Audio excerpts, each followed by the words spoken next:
shortly. Our Honorable Governor is on the way, so may I please ask everyone to settle in till then. Thank you once again for your cooperation. Music, please.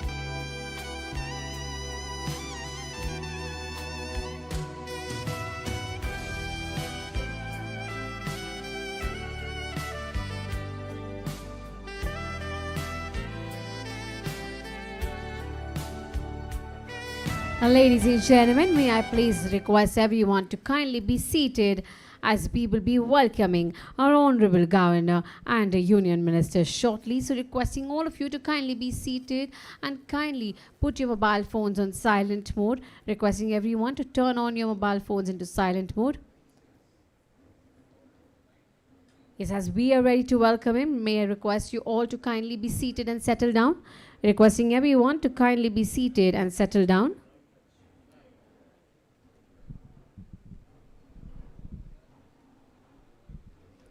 Yes, we can hear all the noise that we are making, the good noise that we are making to welcome our dignitaries. But in the meanwhile, may I please request everybody at the pathway to kindly be seated so that we can make a way for our dignitaries at guest of honors to kindly be arriving shortly to be seated comfortably. May I request everyone to kindly be seated and settle down. Requesting all of you to kindly be seated and settle down.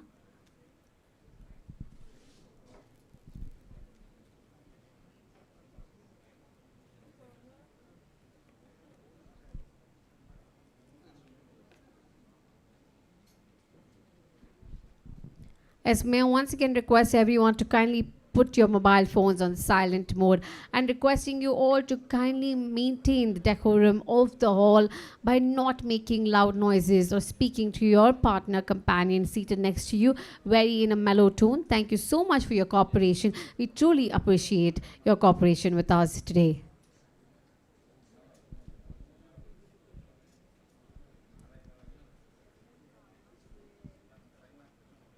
Well, requesting everyone at the pathway to kindly be seated and to maintain the pathway empty to make way for our chief guest of honors.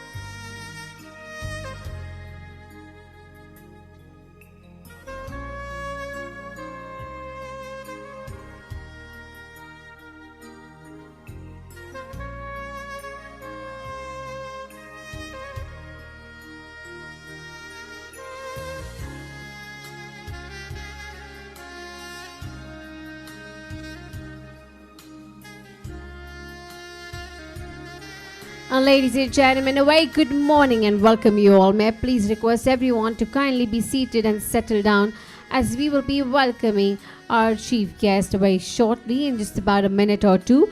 Until then, may I request you to kindly be seated and make sure that the pathway is vacant to walk their way right up to the stage. And may I request everyone to kindly place your mobile phones on silent mode.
Ladies and gentlemen, once again a very good morning and Meluru Namaskara. Okay, just wanted to check how many of you from Bangalore here? All right, okay, a lot of them from Bangalore here. Okay, how many of you from the south part of India? How many of you from the South India? Okay, how many of us are here from the North India? Okay, and how many of you are here from the capital city, Delhi? Oh, a lot of them. All right, okay. How many of you are here from Goa? Wow, that's a handful of people from every part of the country right here. Well, in just about a few minutes, we'll be kick-starting. But just before that, may I please request everyone to kindly settle in.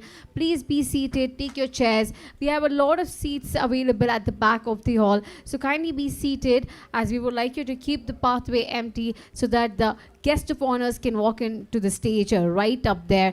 And also, may I please request you all to kindly place your mobile phones on silent mode and to please keep our volumes down while we talk to our companion next to us, as we would request you all to respect the speakers here today. Thank you so much for your cooperation.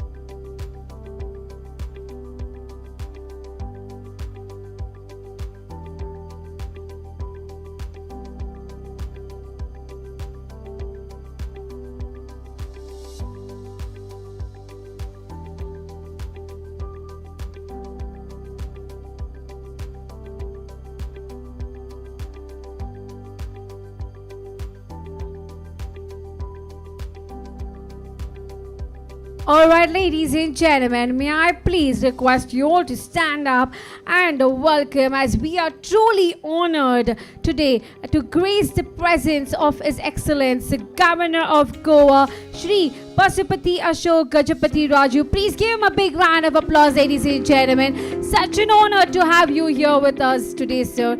Well, he's a man whose life bridges royalty, public service, and governance.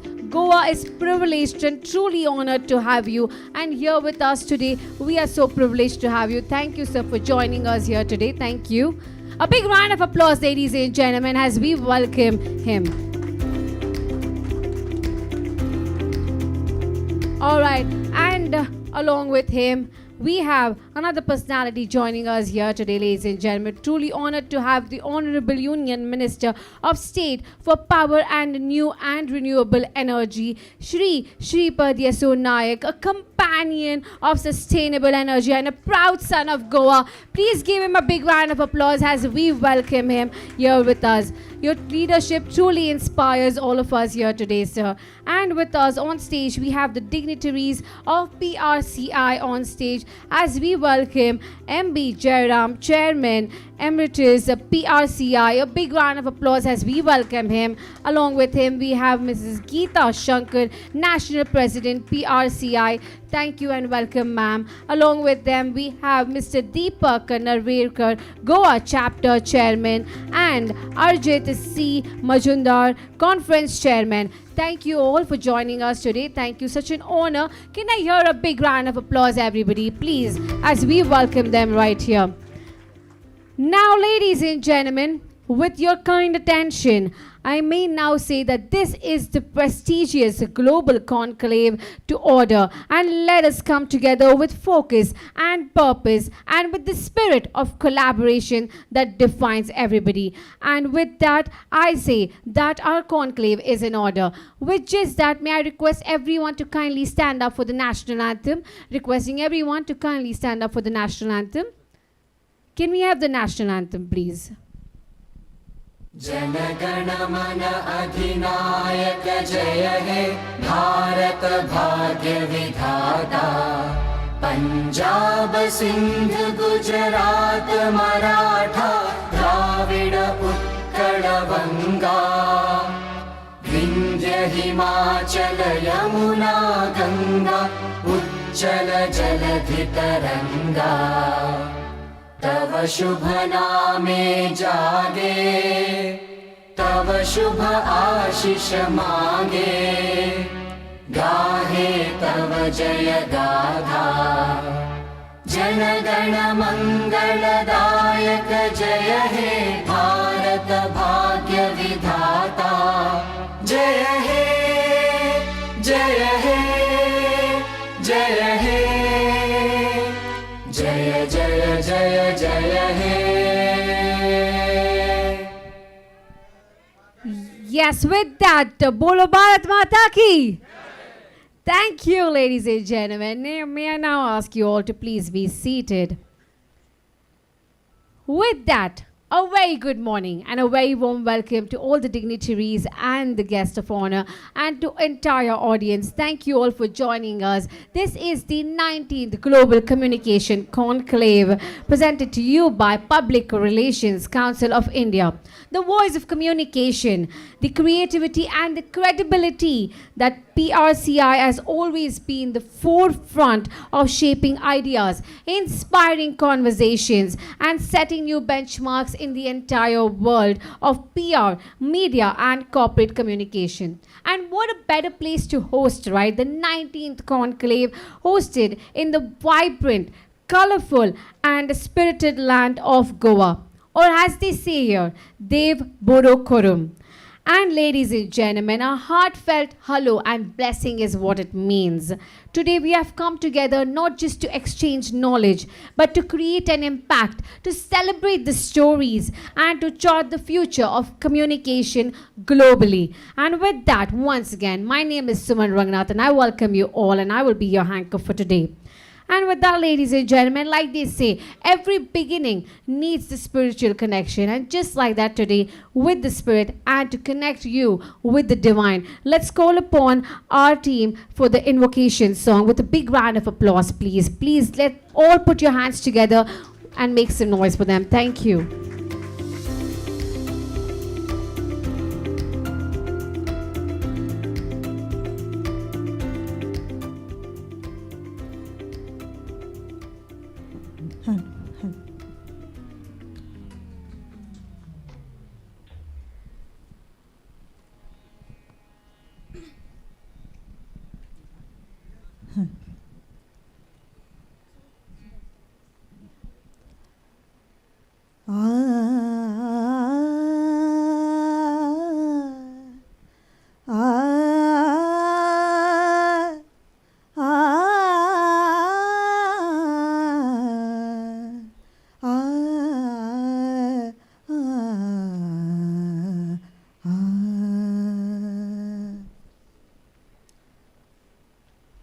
बुद्धि दे मां शारदे शक्ति दे मां शारदे बुद्धि दे मां शारदे शक्ति दे मां शारदे अंतरीचा ज्ञान दीपा विद्येचे वरदान दे अंतरीचा ज्ञान दीपा विद्येचे वरदान दे बुद्धि दे मां शारदे शक्ति दे मां शारदे श्वेतांबरी राजेश्वरी वीणा पुस्तकधारिणी श्वेतांबरी राजेश्वरी वीणा पुस्तकधारिणी विद्या प्रदायिनी तो मांगल्याचा ध्यास दे विद्या प्रदायिनी तो मांगल्याचा ध्यास दे बुद्धि दे मां शारदे शक्ति दे मां शारदे बुद्धि दे मां शारदे शक्ति दे मां शारदे. Thank you.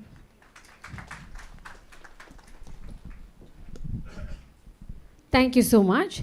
Now, ladies and gentlemen, let's proceed. Well, we are here for the PRCI, right? So that's our time to hear the PRCI song. Can we please play the song?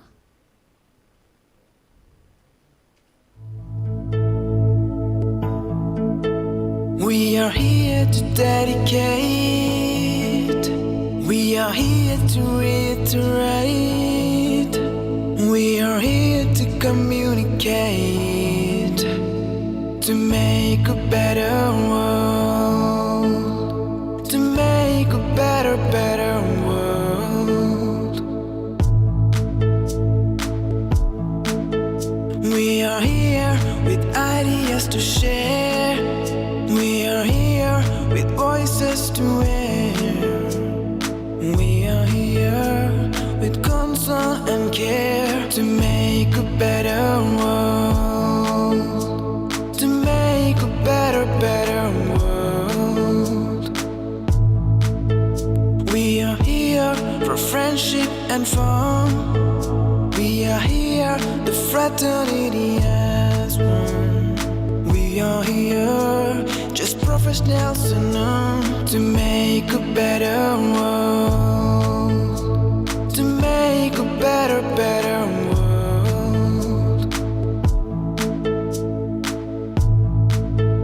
We are here, different race and color. We are here, trusting one another.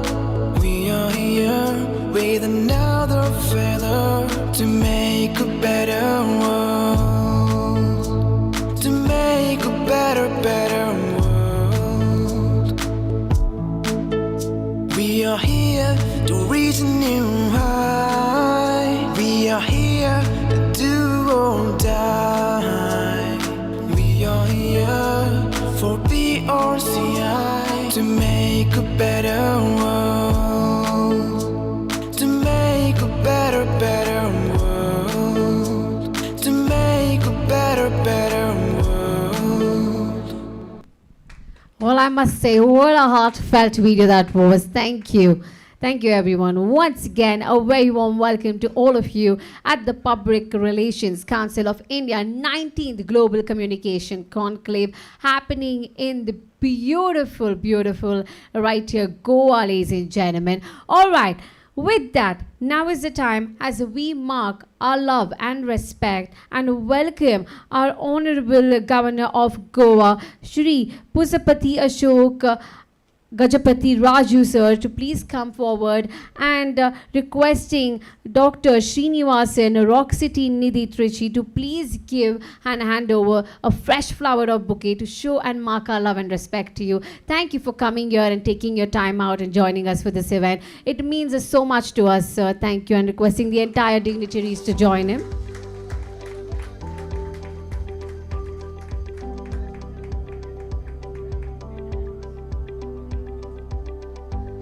Thank you, sir, for joining us. And with that, may I please request Mr. Kayan Kaltia, Kosol Energy, to kindly come up on stage and mark the bouquet of love to our Honorable Union Minister of State for Power and New and Renewable Energy, Shri Padya Sonayak. Thank you, sir, for joining us. Thank you. Such an honor to have you here.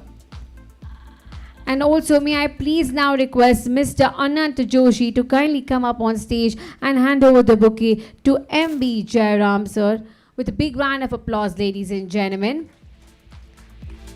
Let the applauses keep coming in. Our Chairman Emeritus. Thank you, sir, for joining us. And next, may I please request Miss Kalika Papat, Joint Secretary, Goa Chapter, to kindly come and hand over the bouquet to Mrs. Geeta Shankar. Big round of applause, ladies and gentlemen. Our National President. Thank you for joining us, ma'am, today.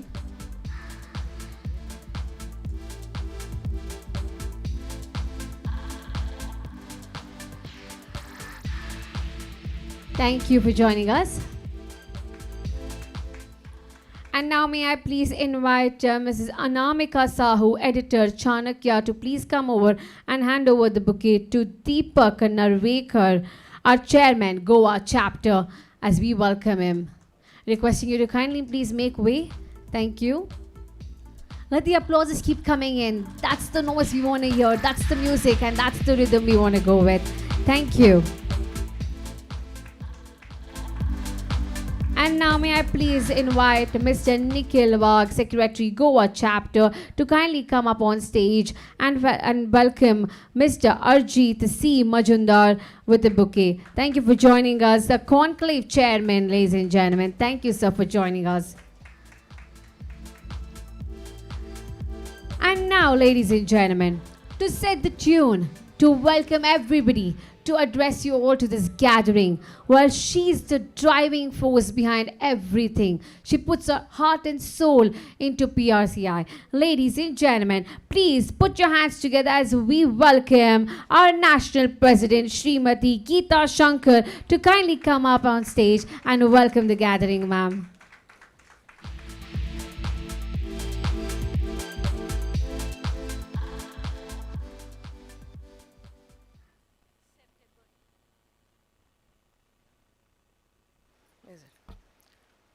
Good morning, ladies and gentlemen, the dignitaries on the stage. September 26th is a date when we worship Goddess Lakshmi during Navratri. A day promising the start of something fresh, a day that bridges completion with renewal. This is a call to step into transformation and welcome something greater. We open the door to a higher path, wisdom, vision, and preparation for more. Our energy has been set in motion. Welcome to our 19th Global Communication Conclave. It gives me great pleasure to welcome the respected Honorable Governor of Goa, Shri Pusapati Ashok Gajapati Rajuji. Welcome, sir. Our esteemed Union Minister for Renewable Energy, Shripad Yesso Nayakji. Welcome, sir.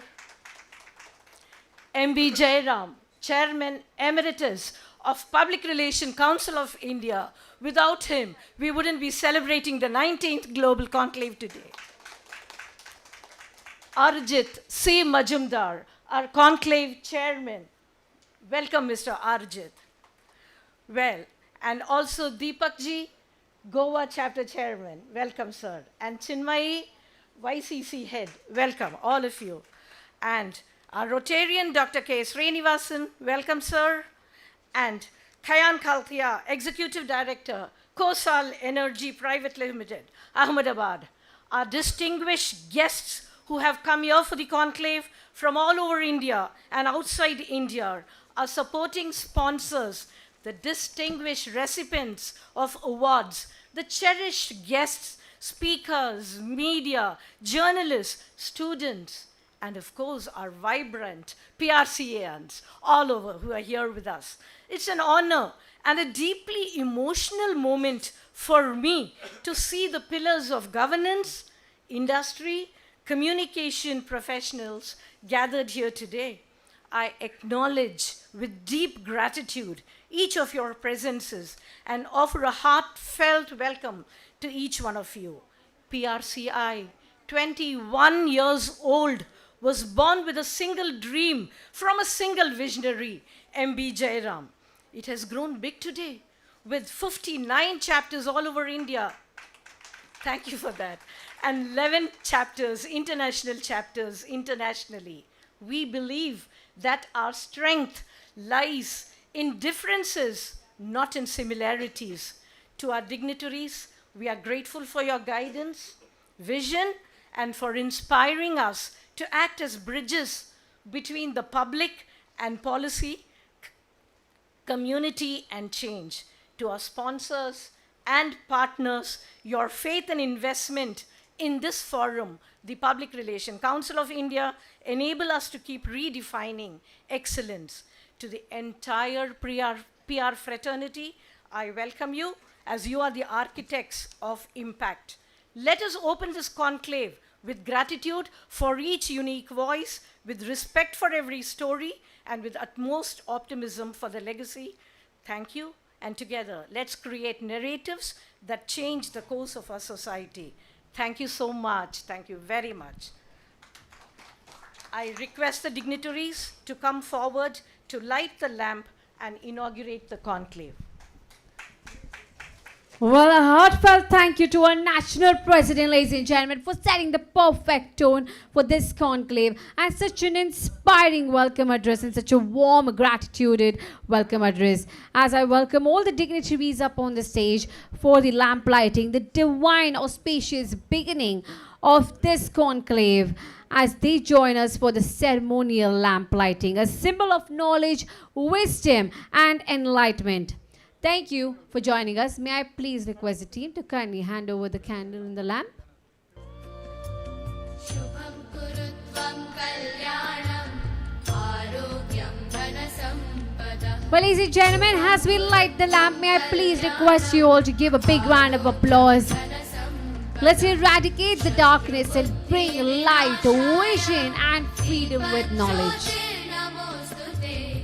Light signifies glory.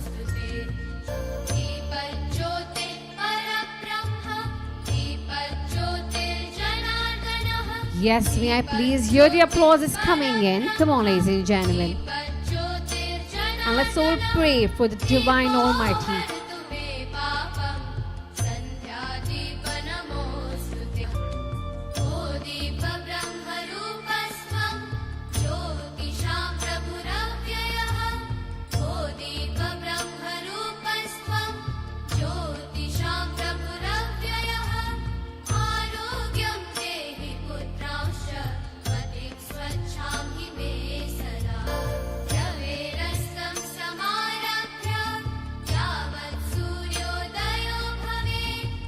What signifies so much glory, right? Right here, lighting the lamp with the Divine Almighty's blessing.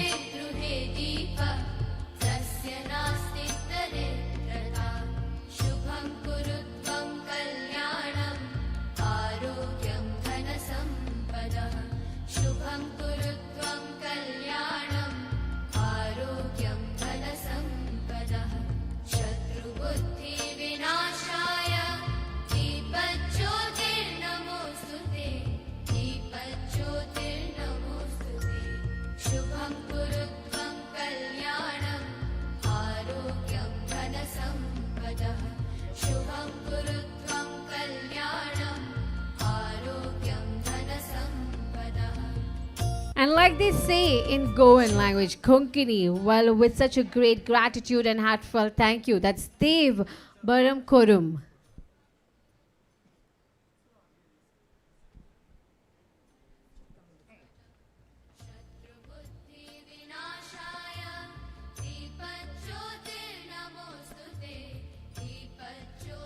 And what a great way to start with all such great inspiring minds right here and great personalities, the dignitaries right here lighting the lamp. Thank you so much for joining us. Thank you. Requesting you to please be seated now.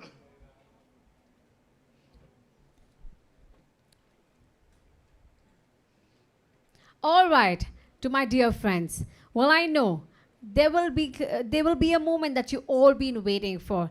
Well, the man behind this vision, the man behind this mission, the single-handed man who started to think and be the guiding light, a mentor, and the very heartbeat of this organization. Well, indeed, our privilege and honor to hear from him today. Ladies and gentlemen, please put your hands together and make the most amount of noise as we welcome Shri M.B. Jairam Sir, Chairman Emeritus of PRCI. What an honor to have you here, sir. We're excited to hear from you. Thank you. Thank you so much. Good morning, everyone. Esteemed chief guest of the day, our beloved minister, Mr. Nayak sir. Everyone knows him very well. He was with us for the last 2 years, supporting us. We didn't feel that he is a different man. He is one of us. He helped us in such a way. I will always remember that. In a huge gathering, we happened to request him. There were so many awards to be given that day. He single-handedly, he somehow managed it. It's a great thing, you know. People would have had some strain out of it. Anyway, I am honored privileged to welcome you all to the 19th Global Communication Conclave. There are veterans here from various states and senior officers. They all come here to meet each other and exchange their views. This gathering of remarkable mind and passionate communicators represent our shared commitment to the transformative power of communication in today's complex world. This year's theme, you all know, Power of PR, Emerging Waves of Communication. It is timely reminder of the dynamic changes shaping our profession. From technological advance to shifting social expectations, the communication landscape is evolving rapidly, offering opportunities to influence, innovate, and inspire. As a mentor, I believe that great leaders don't just create followers, they create more leaders. Yes, it's not only about guiding, but also about empowering others to raise and lead. I want more leaders to come, especially from our YCC side, young communicators, forward with the commitment, own the organization, and occupy top positions in PRCI. This is what I expect. Another thought to carry with us during the conclave is from renowned coach John C. Maxwell. He said, one of the greatest values of mentors is the ability to see ahead what others cannot see and help them navigate a course to their destination. This conclave is a platform wherever experiences are exchanged, networks are strengthened, and new collaborations are born. I extend my heartfelt gratitude to our chief guests and partners whose support has been invaluable to bring this event to life, especially Kosol, Mr.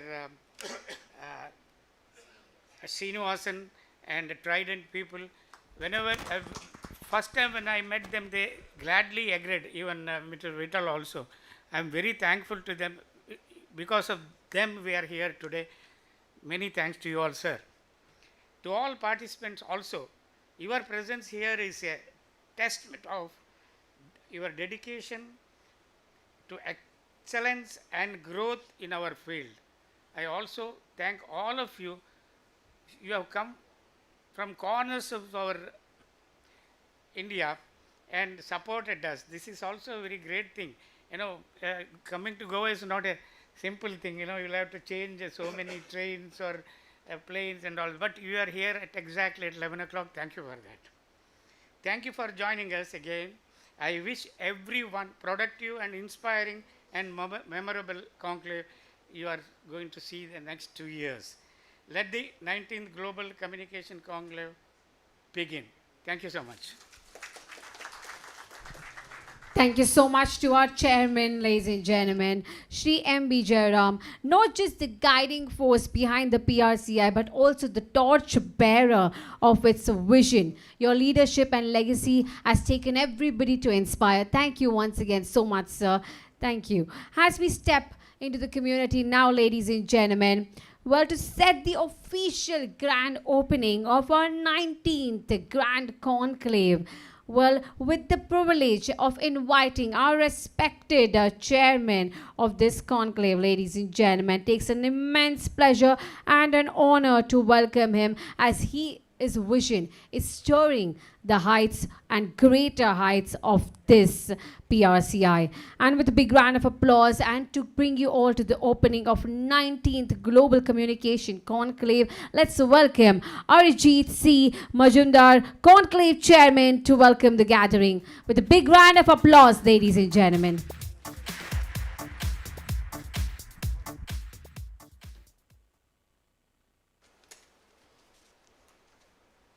Honorable Governor Sri Ashok Ganapati Rajuji,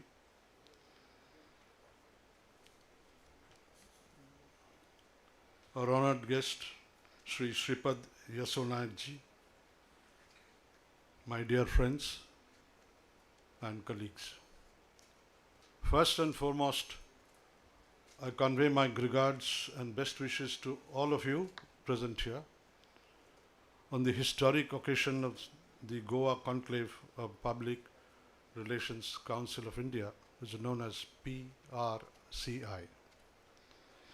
This two-day auspicious occasion of learning and networking is aimed at fostering of new domain knowledge and of building trustworthy partnership amidst PR professions across the globe.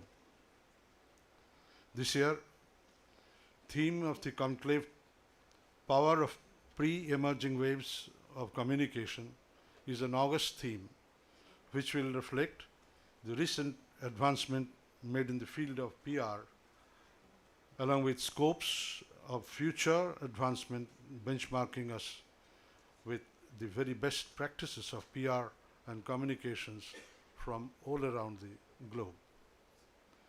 We already have conducted 18 previous conclaves, which has taught us how to be more humble as an organization while attracting the best professionals of the country and beyond of these conclaves.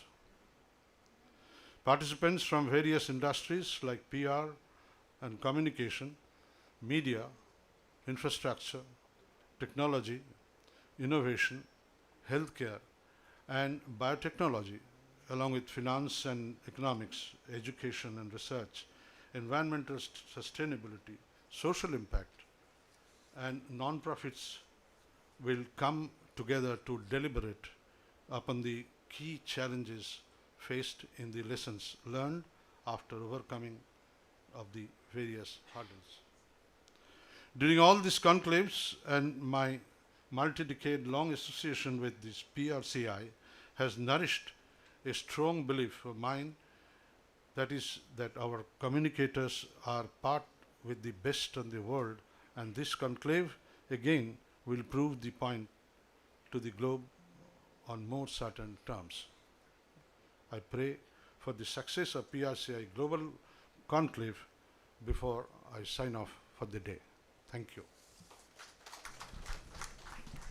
Thank you so much, sir, for setting the right tone and welcoming us with the grand 19th Global Communication Conclave.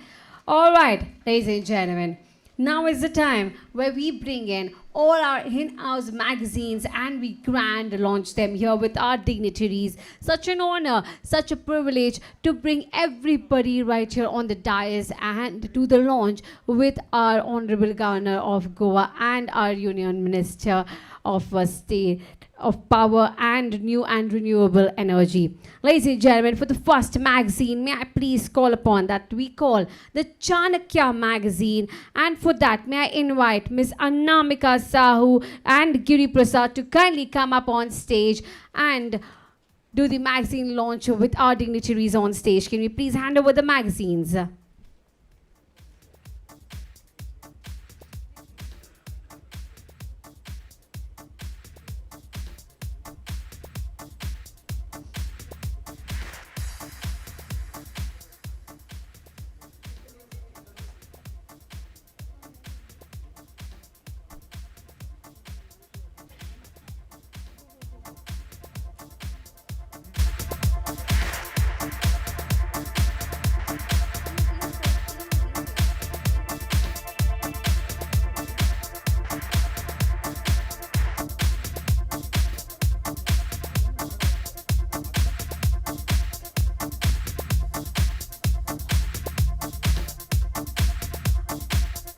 Well, requesting everybody on the count of 3, 2, 1 to kindly face the magazine page, the front page. Well, I must say, our Honorable Governor of Goa is truly an humble person. Thank you, sir, for that kind gesture. Well, ladies and gentlemen, presenting to you the Chanaka magazine.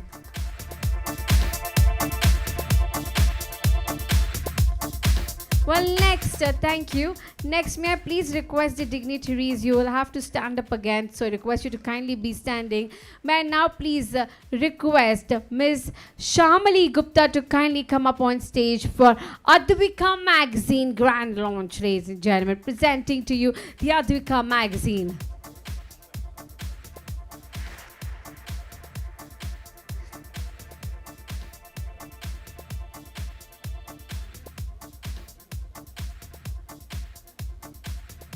And may I please request Mr. Anand Joshi?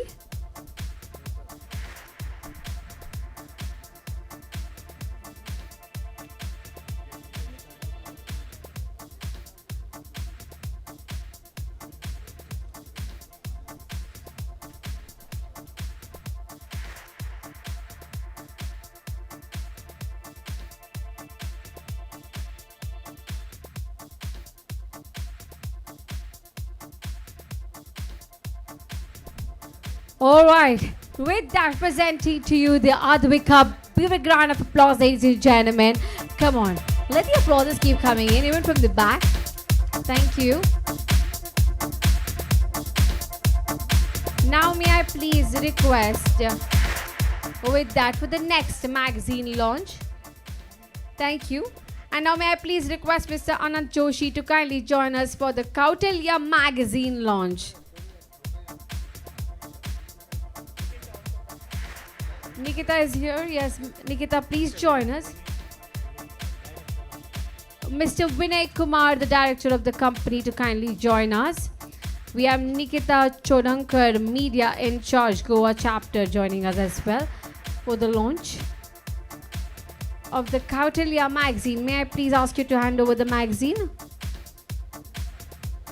Requesting you to kindly hand over the magazine to everyone.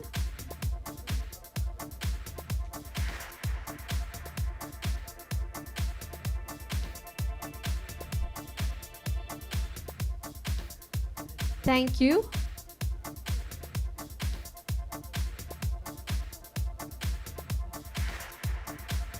And now presenting to you the Kautilya, ladies and gentlemen.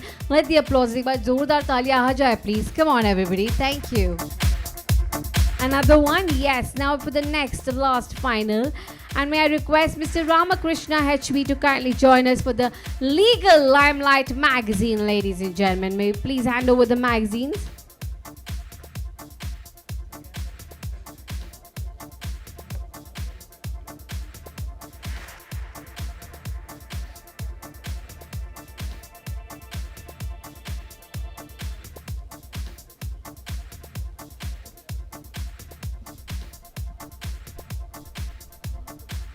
Presenting to you the Legal Limelight magazine, ladies and gentlemen, Mr. Ramakrishna HVs. Yes, तालियां आनी चाहिए. Come on, शर्माना नहीं, बिल्कुल भी. Come on, जोरा के चप्पाले बरबोदो अंदो. Everybody, come on. Thank you. Thank you, dignitaries. Thank you. Requesting you to kindly be seated now. Thank you for joining us. All right. In a way, in a style, like we are here in Goa today. And once again, ladies and gentlemen, let's give a very warm welcome as I welcome our Honorable Governor, Sir Dev Borokorum. Thank you for joining us here today. And it's a privilege because Your Excellency drives the entire state.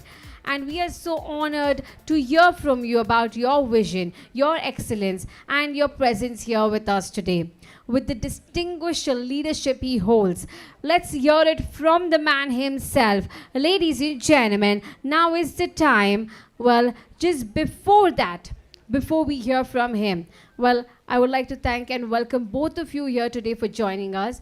Well, the man who inspires everybody, who has graced his presence, and who has been the establishment, a strong pillar for the entire state with his great leadership for the power and new and renewable energy of Government of India. Ladies and gentlemen, with a big round of applause, let's hear it from the man who holds a great vision, from the man who inspires everyone with his leadership, who drives the force of this segment in the Government of India. Shri Shripad Yeso Nayak, with a big round of applause. Thank you for joining us here, sir. Requesting you to please address the gathering. Thank you. We are all very thrilled to hear from you. आपका एक और बार स्वागत है, sir.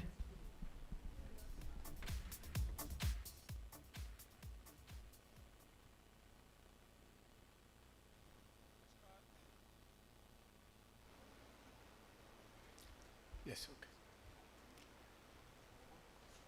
Chief guest of today's conclave, Honorable Governor of Goa, Sri Pashupati Ashok Gajapati Rajuji, National President PRCI, Madam Geeta Shankarji, Chairman Goa Chapter, Sri Deepak Narvekarji, Chairman Emeritus, MB Jairamji, Secretary GC Dr. T. Vijay Kumarji, Ajit Mujumdarji, Nikhil Wagji, other respected dignitaries on dais, fellow professionals, members of the media, brothers and sisters. Good morning to you all. Today, it gives me immense pleasure to join you at this 19th PRCI Global Communication Conclave here in the beautiful state of Goa, organized by the Public Relations Council of India. Goa is not just India's sunshine state, it is also a land where diverse culture, traditions and ideas have blended seamlessly for centuries. In many ways, it reflects the very spirit of communication, bridging differences, fostering dialogues and creating harmony. The theme of this conclave, the power of PR, emerging waves of communication, could not be more fitting in a setting like this. Just as the waves of the Arabian Sea keeps Goa vibrant and alive, the new waves of the communication are reshaping the way we connect with another across the world. Today, communication is not merely about disseminating information. It is about the building trust, shaping narratives, and influencing the actions.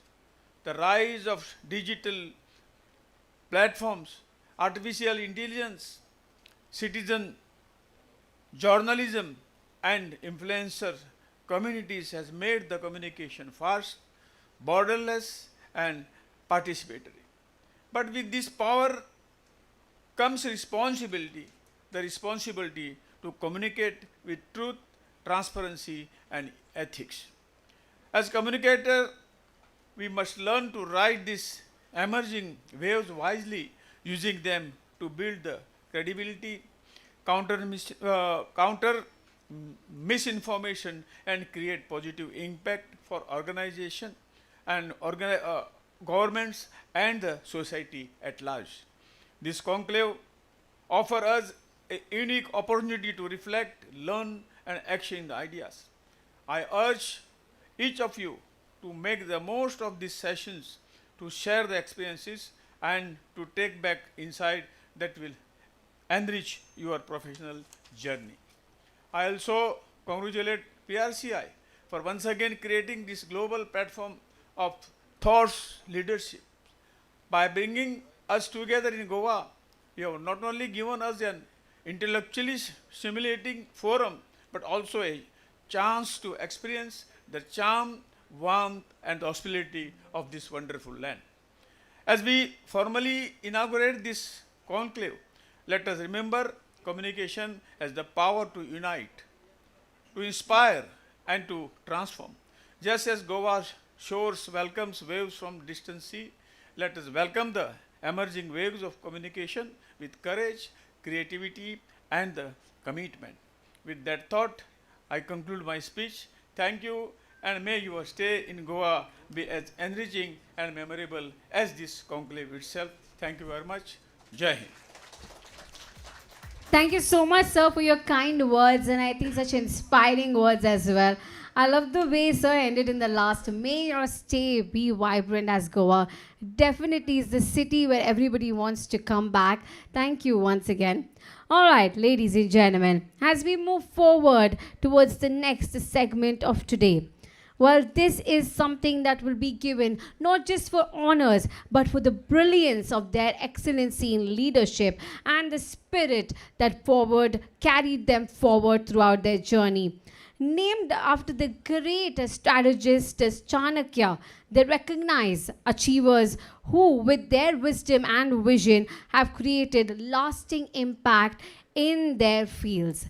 Now, ladies and gentlemen, firstly, to honor the awards, may I please request our Honorable Governor of Goa to kindly come forward, sir, along with the entire dignitary, to please step forward for the Chanakya Awards. Every year, PRCI identifies and honors these individuals. And for the first award, the Spiritual Leadership Award, may I please call upon Pujya Raja Yogi Atam Prakash Baiji, Chief Editor, World Renewable Magazine, and Gyan Amrit Brahma Kumari's Mount Abu, with a big round of applause. Zordar taaliyan aani chahiye. Come on, everybody. Well, he has been nominated by the Chief of Media, Brahma Kumaris, a graduate in engineering, has dedicated his life to serve Brahma Kumaris and benefited lakhs of people all over the world. He is a true yogi with divine wisdom. Thank you. We have somebody on behalf of him receiving the award. Congratulations. Well, his journey is truly inspiring, not just for all of us, but for lakhs of people together. Thank you. Thank you. Congratulations. An honor, truly an honor to have you here.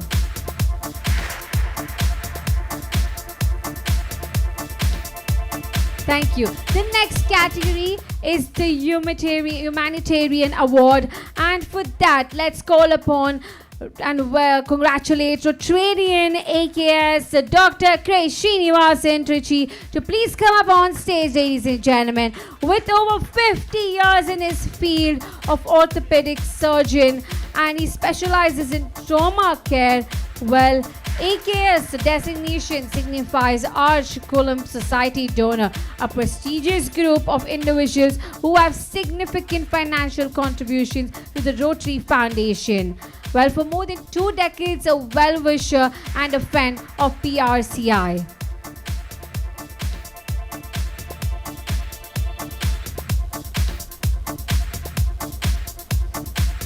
Congratulations, sir.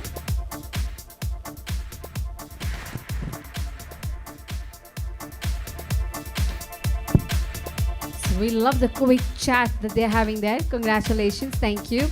And now, the Social Leadership of the Year award goes to KOSOL, the Energy Engineers, Ahmedabad. Ladies and gentlemen, give them a big round of applause. India's fastest growing solar module manufacturer, headquartered in Ahmedabad, Gujarat. Congratulations. Well, recently, BARC Asia honored the company as the forerunner in India's renewable energy revolution with coveted title of Brand of the Year 2025 with a current manufacturing capacity of 3.1 GWP, the recent launch of high efficiency 620 WP modules. Well, what an impressive start. Thank you. Next, category Excellence in Public Sector Innovation. And let's congratulate Mr. Manoj Jain, Chairman and Managing Director, Navratna Defense PSU Bharat Electronics Limited, Bengaluru. Well, thank you. We have somebody on his behalf collecting for us, I believe. All right, ladies and gentlemen, under his leadership, Bell has focused on research and development, innovation, and the term value creation for stakeholders. Ladies and gentlemen, investors in attracting, developing, and retaining a diverse mix of talent, fostering a culture is the forte of Mr. Manoj. Thank you. Let the applauses keep coming in. Thank you, ladies and gentlemen. Next up is the CEO of the Year, and the award goes to Mr. Sukesh Nathani, Trident Tech Labs Limited in New Delhi. A big round of applause. He is the CEO and the Chief Financial Officer of Trident Tech Labs Limited. He's a seasoned leader with over 3 decades of his expertise in information technology and electronics. His entrepreneurial journey has been recognized to several prestigious awards, including India's Impactful CEO 2024 by ET Now and Entrepreneur of the Year 2024 by Hill Mail, and the Most Promising Entrepreneur of the Year 2011 by Enterprise Asia. Thank you. Congratulations. Now, the category Redefining Goa Tourism through Goa Beyond Beaches. Department of Tourism, Government of Goa, ladies and gentlemen. Let's welcome them on stage. Yes, requesting Mr. Deepak to please go forward to collect it. In July 2014, the Goa state government launched a forward-looking tourism master plan and policy developed in collaboration with industry stakeholders to unlock Goa's tourism potential through planned holistic growth. Congratulations. Truly a great initiative by Department of Tourism. Next category, Administration and Good Governance, and the award goes to Mr. Amitabh Mukherjee, Chairman and Managing Director, NMDC Hyderabad. Congratulations, sir. Thank you for joining us. A visionary is the Chief of PR is receiving the award. Thank you. A true visionary and futuristic leader. Well, of India's Navratna mining company to NMDC 2.0. Thank you. Under his leadership, growing to ensure the enhanced supply of iron ore to ensure mineral security. Thank you for collecting the award on his behalf. Next, CEO of the Year Joint Ventures, and the award goes to Dr. Siva Prasad Mohanty, Managing Director, Hindustan Urvakrak and Rasayan Limited, Delhi. Thank you for joining us here today, sir. With over 3 decades of transformative service in India's fertilizer and agri input sector. As Managing Director of HURL, he is the forefront and one of the largest fertilizer revival machines in post-liberalized India. Thank you and congratulations. Next category, Visionary Leader of the Decade, and the award goes to Mr. KVB Reddy, MD and CEO, L&T Metro Rail Hyderabad Limited, Hyderabad. Well, on his behalf, we have somebody collecting award. Thank you for joining us. Well, Mr. Reddy stands at the helm of one of the most monumental projects in the world, serving the visionary Managing Director and CEO of L&T Metro Rail. With over 4 decades of experience, he brings great operations and maintenance. Next is the Next Generation Entrepreneur of the Year, and the award goes to Mr. Kayan Kaltia, Executive Director, Kosol Energy Private Limited, Ahmedabad. Thank you for joining us. Well, he has been the Executive Director since October 2022 and has received his bachelor degree in Mechanical Engineering from Boston University. Well, currently he leads the Product Development, Design, O&M and Export Department. Thank you. Congratulations. Next, Excellence in Higher Education Administration, and the award goes to Mr. Syed Muhammad Ali Al Hossaini, Chancellor Khaja Bandhanawaz University, Gulbarga. And on behalf of him, we have somebody receiving the award. Thank you, sir, for joining us. Well, he has initiated the service of education early, have been exposed to the dedicated work of his father and grandfather, holding decades and centuries of legacy in Gulbarga. A big round of applause, ladies and gentlemen. All right, with that, thank you. Thank you so much. Thank you, requesting the dignitaries to please be seated now and take your seats. And now, ladies and gentlemen, with a great honor, with great leadership, His Excellency, his words are so powerful that we would all love to hear from him. Well, he's a man who would speak less but speaks with wise choice of his word. He believes quality over quantity. And now, ladies and gentlemen, with immense pleasure to hear from him and to hear for all of you, may I please request you to put your hands together and welcome our Honorable Governor of Goa, Shri Pusapati Ashok Gajapati Raju sir, to kindly come up and address the gathering. Thank you, sir, for joining us. What an honor to have you here. क्या मैं आप सभी से दरखास्त कर सकती हूँ कि एक बार जोरदार तालियां आ जाए प्लीज, जोर आगे चप्पाले बरबे को, come on.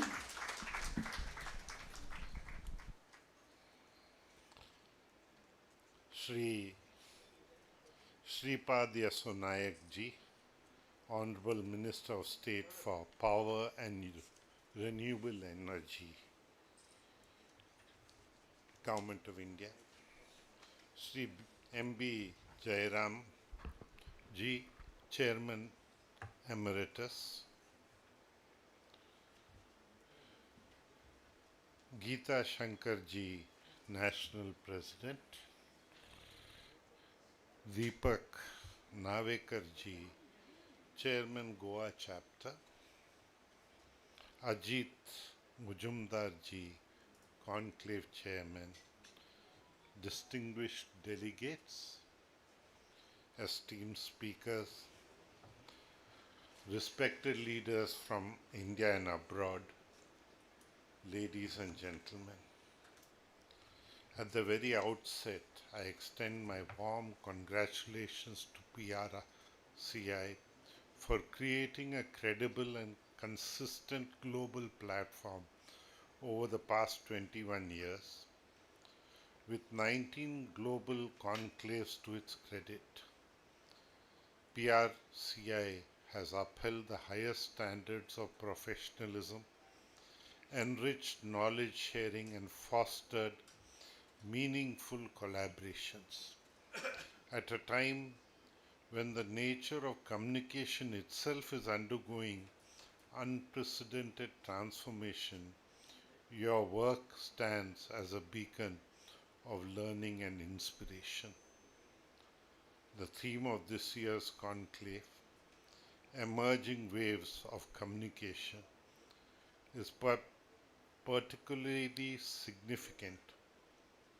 We stand today at the crossroads of technology and tradition, where classical methods and public relations are being reshaped by digital tools, social media platforms, and artificial intelligence. These developments open up exciting possibilities for innovation and engagement. Yet amid these shifts, one truth remains unchanged. Communication must be anchored in ethics, credibility, and authenticity. Without these, no message, however advanced its medium, can inspire trust. It is heartening to note that this conclave places emphasis on ethical communication as a cornerstone of public trust. This responsibility now rests even more heavily upon media professionals, PR leaders, and corporate communicators. In an era where misinformation can travel faster than truth, it is imperative that communication builds bridges, not divides, that it empowers society, not misleads it. Goa has in recent years emerged as a hub for national and global discourse.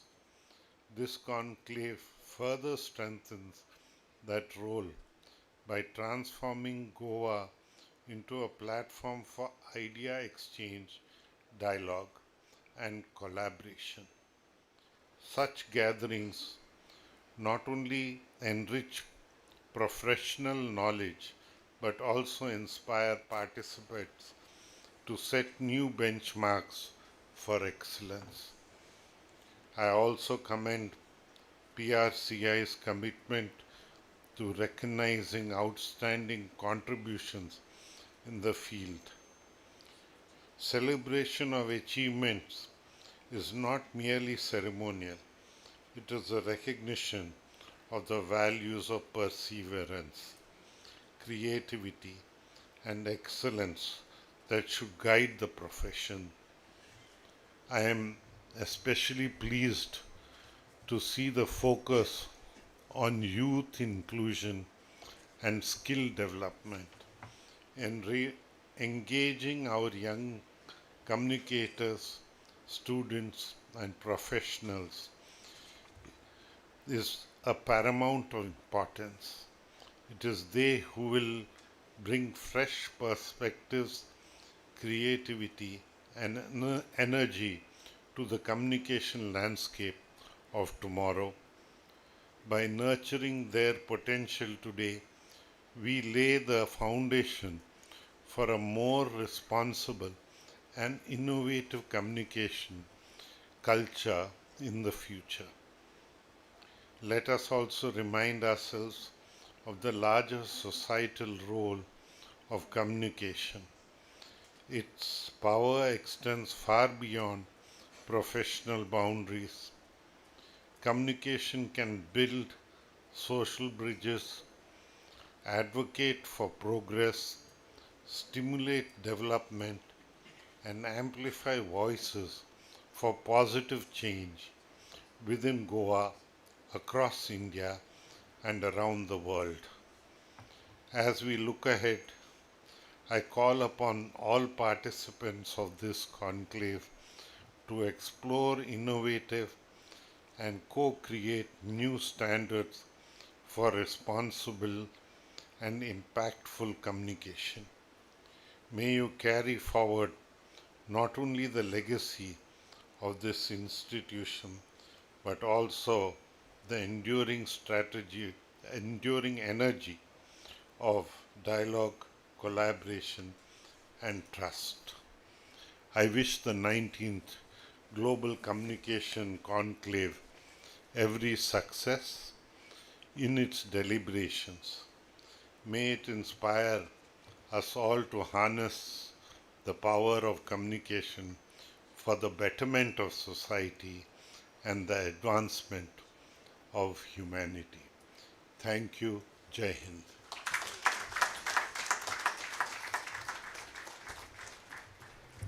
Thank you so much, sir. We're truly honored to hear that from you. And thank you for your kind and humble words. I mean, what a great privilege to hear from the great personality, right? With his kind words, his humble words, and also welcoming all of us with such great gratitude. Thank you. Can we please give him a big round of applause once again, ladies and gentlemen? Thank you, sir. Now, ladies and gentlemen, to show our love and respect, and we thought while we are here in Goa, and our Honorable Governor of Goa is here, along with the Union Minister of State, Power and New and Renewable Energy, we thought we must go ahead and do the felicitation, show our love and respect with the Goan style. And just like that, may I please invite our Chairman Emeritus, Mr. M.B. Jairam sir, to come forward and felicitate our Honorable Governor of Goa, ladies and gentlemen. May I please request all of you to kindly be alert as while we felicitate him and offer him a token of... May I please request Professor Radhakrishna also to kindly join us on stage.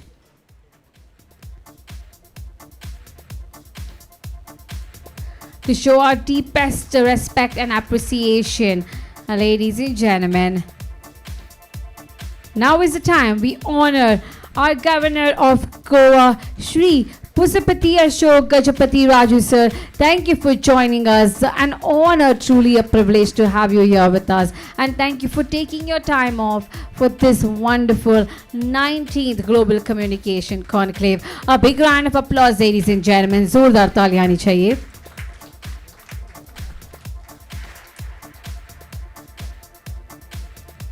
And now, thank you, sir. Now, may I please request K. Ravindran, Senior Executive VP, PRCI, and Dr. T. Vinay Kumar, and Secretary GC and Director Governing Council, to please come forward and felicitate our Honorable Union Minister of State for Power and New and Renewable Energy, Shri Shripad Yaso Naik, sir. Thank you for joining us here today. Such an honor to have you. A big round of applause, ladies and gentlemen.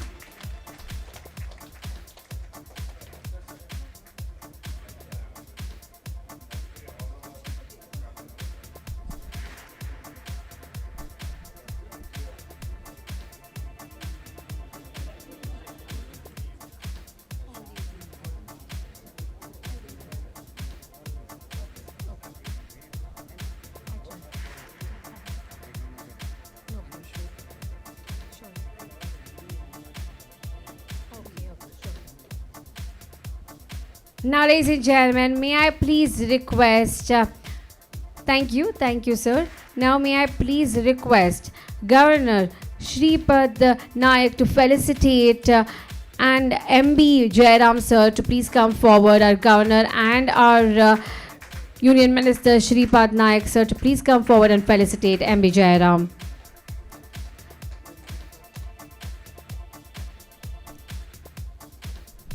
Yes, we do this also the Goan style.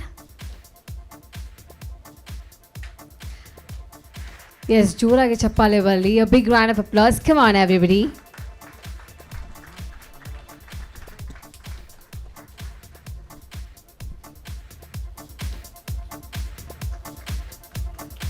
And now may I please request the Governor and our Union Minister to please felicitate and welcome Geeta Shankar as well. Srimati Geeta Shankar, thank you for joining us. Please come in the center, ma'am.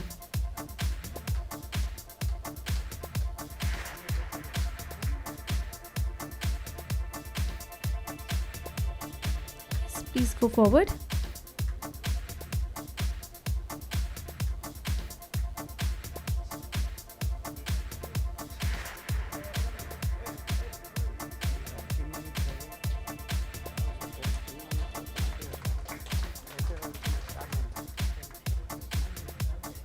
And also may I now request Mr. Deepak Narvekar to come forward for the felicitation by the Governor and the Union Minister.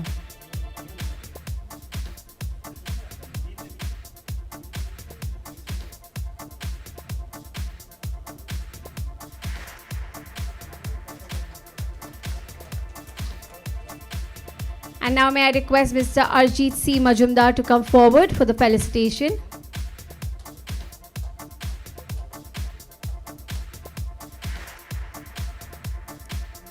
And next, may I please request Chinmay Praveen to kindly come forward. Mr. Chinmay Praveen to kindly come forward. Okay, Ms. Chinmay Praveen to kindly come forward. Thank you.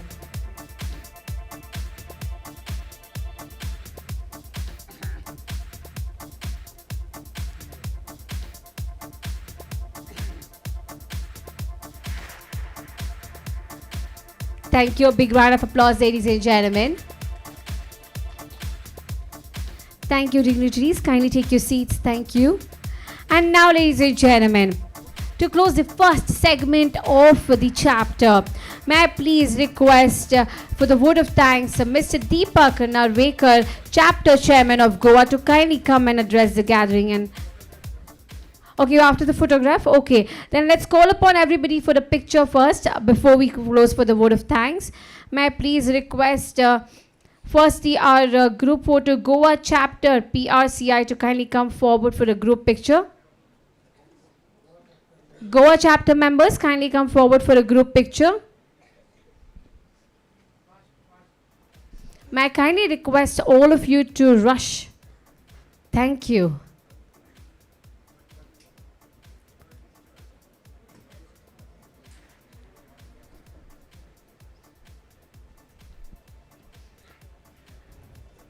Next, may I request the group chapter PRCI to kindly be ready. Requesting the group chapter PRCI to kindly be ready.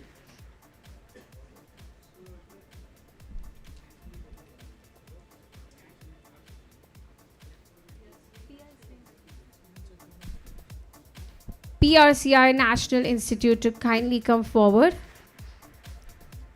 After this, kindly be ready. Also requesting Mr. Prashant Mahapatra Ravindran, Unni Kiran, and TVS Navyata, Narayan, Ashok Panda, Renuka, B.V. Nayak, Ramakrishna, Goa team, Saurabh, and Ayush Arora, and all NEE members. Kiran, Shamali, Avinash, Unni, Ram Menon, Subhojit, Ashok Panda, Vijay Kumar, to kindly come up on the stage quickly for a group picture, please.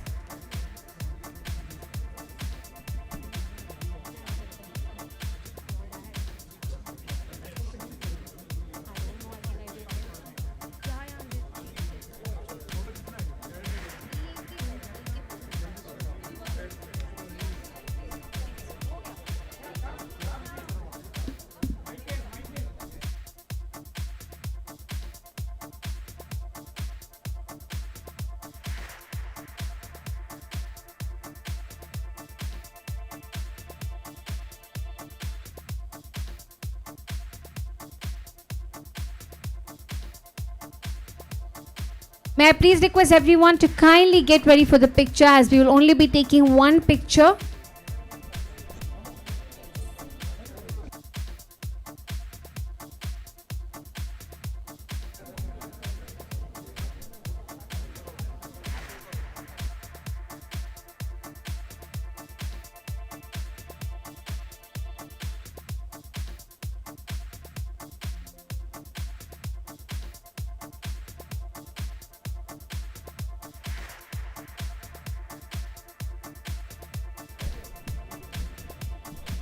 Thank you, ladies and gentlemen. May I please request you all to kindly be seated. Kindly be seated. Thank you so much. Well, ladies and gentlemen, what an honor and a great privilege to have our Honorable Governor with us here today. Honorable Governor of Goa, thank you so much, sir, for gracing your presence and for taking time out for the 19th Global Communication Conclave by the Public Relations Council of India.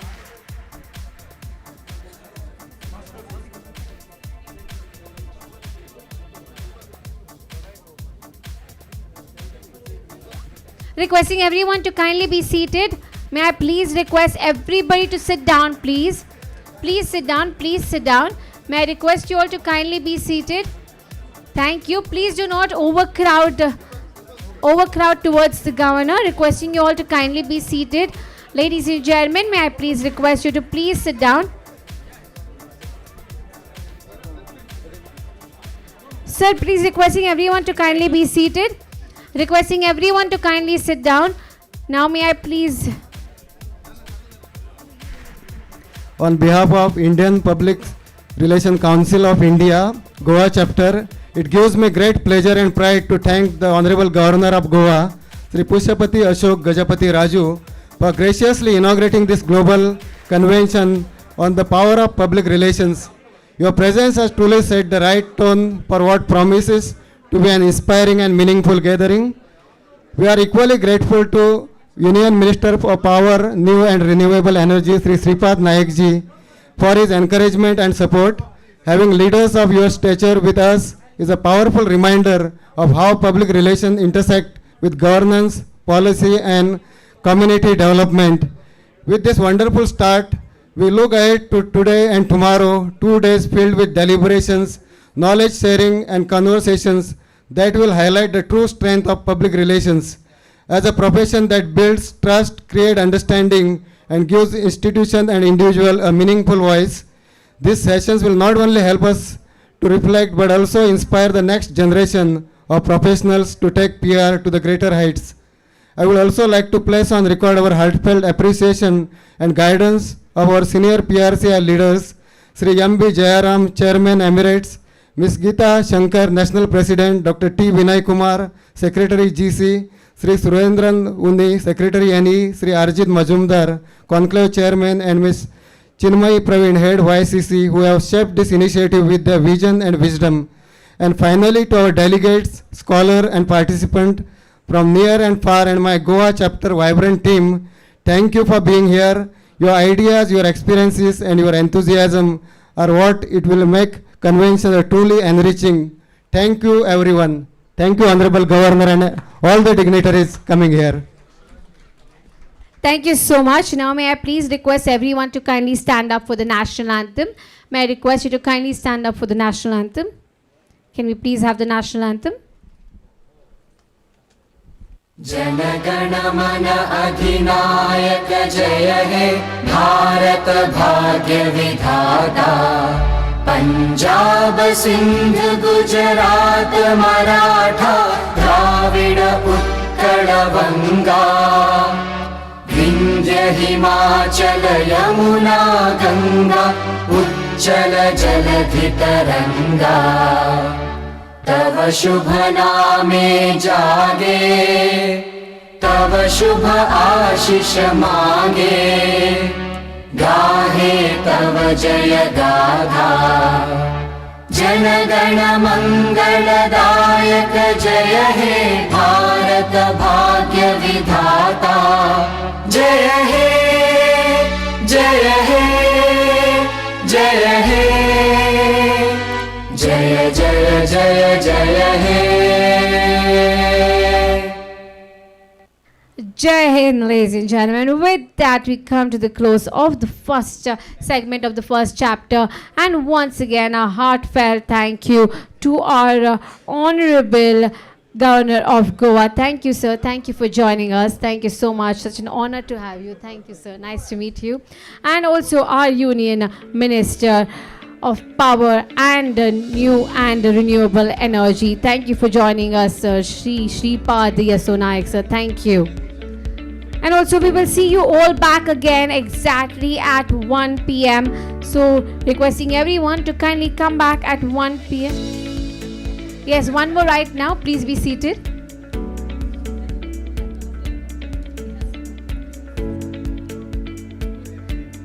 All right, no, please be seated. Please be seated. Do not go anywhere. Apologies. And with that, all right, requesting everyone to kindly be seated now. Requesting everyone to kindly be seated. And now, ladies and gentlemen, with that, we come to the inauguration part of the segment. And now, may I please request PRCI, WCC, YCC, Mr. K. Ravindran, Senior National Ex-Vice President, to please come up on stage and address the gathering once again to tell us about the program as the program continues. May I please request everyone to kindly be seated. Thank you. May I request Mr. K. Ravindran to kindly come up on stage if he's around.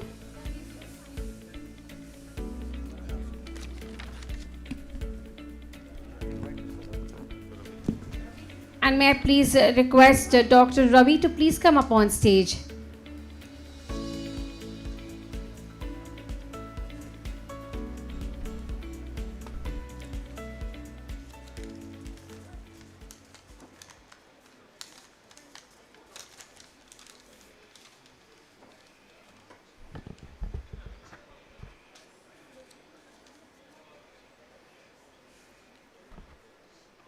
I think all the people are inside. I'm sure they have not gone for lunch. Not so quickly. Great. That's great news. A very good afternoon, ladies and gentlemen. It really gives me immense pride to stand before you and speak about an organization that unites communication professionals worldwide, the PR Council of India, abbreviated as PRCI. Well, ladies and gentlemen, public relations is not just an association. It's a movement breaking barriers, building bridges, and creating platforms for professionals, researchers, educators, and students to harness the power of communication for a better world. Like the ripples from a single stone, PRCI's vision has touched almost 59 Indian cities. You have heard what Mrs. Geeta Shankar was mentioning in her address. Our flagship, the Global Communication Conclave, is not just an event but a festival of brilliant ideas. For 18 editions, over 500 decision makers and visionaries have gathered to spark change, challenge convention, and discover the next wave of communication. But our true impact beyond events across India, PRCI, for your kind information, conducts workshops, training programs, and conferences, nurturing talent and kindling the passion for meaningful purpose. We believe that communication is a force to reckon with. On Daughters' Day, this is again for your information, we ignite young minds celebrating the spirit and the spark of girls all around the country. World Communicators' Day is also a celebration which PRCI organizes on the October 28th. As we shape today, we also invest in tomorrow. Our guest faculty pool bridges the gap between textbook and boardroom, creating tomorrow's thought leaders. And our vision is truly global. With the World Communicators Council, which is known as WCC, PRCI has built bridges crossing continents from UAE to the United Kingdom, Sri Lanka to Singapore, and soon to Australia and the US. The WCC is gathering of minds united by a single belief known as great communication begins with connection. No less vital, friends, is the Young Communicators Club, YCC, that is the PRCI's youth wing, with almost 85 chapters and a student-run spirit. YCC is where tomorrow's storytellers meet today's challenges. From their magazine Kautilya to university collaborations, YCC doesn't just teach skills. It inspires hearts, managed only by students and mentored by professionals like us. YCC is a proof that raise your voice, change the world is not just a slogan, ladies and gentlemen, but it's a reality. Friends, our annual Global Communication Conclave is a true manthan, a churn of perspectives where borders fade and possibilities multiply. This year, Goa becomes a canvas, a place where cultures meet, ideas flow, and the power of communication unites under one sky. PRCI moves forward, continuing its mission, building bridges, sharing wisdom, and using the language of connection to shape a world that listens, learns, and leads.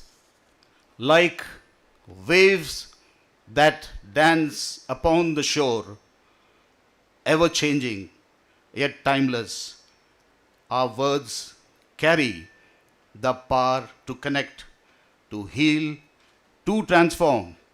In the endless ocean of voices, each of us is a wave shaping the tides of tomorrow. May our communications ripple far behind the conclave, touching hearts, bridging divides, and surfacing hope. Let us forward together, work together on this boundless sea of possibilities. Jai Hind, and thank you very much.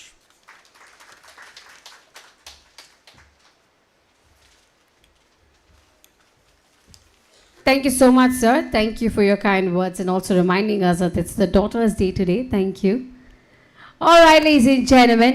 Now, for the keynote address, well, we have somebody right here with us with over 35 years of teaching and research experience. He has served as Registrar of Bangalore University and held a key position in Karnataka's Fine Arts University and the Karnataka State Commission for Backward Classes. A committed social worker, he has been actively involved with ABVP and the youth empowerment initiatives. Well, he's accomplished communication researcher, editor-in-chief of constructive communication and has published over 100 research articles.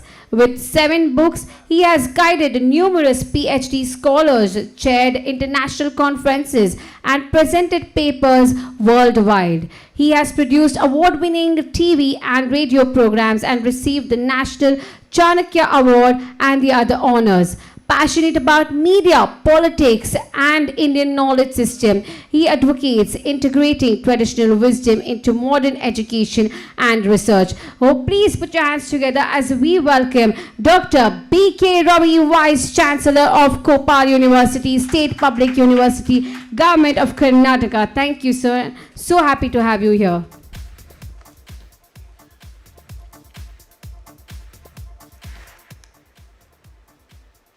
KPR Ganesha ಈ ಕತ್ಲಲ್ಲಿ ಕಾಣಲಿಲ್ಲ just wandering KPR ಯಾವ ಬಂದು. So good afternoon, ladies and gentlemen, and I'm very happy that my guru, Professor K. Puttaraju, is in this audience, and Professor Ganesh from Bangalore University has also come. Sir, on behalf of PRCI, we extend a very warm welcome to both of you, sir. Today, good afternoon, and let me congratulate MB Jairam and our Geeta Shankar and all our team of PRCI for organizing such an excellent global conclave in Goa.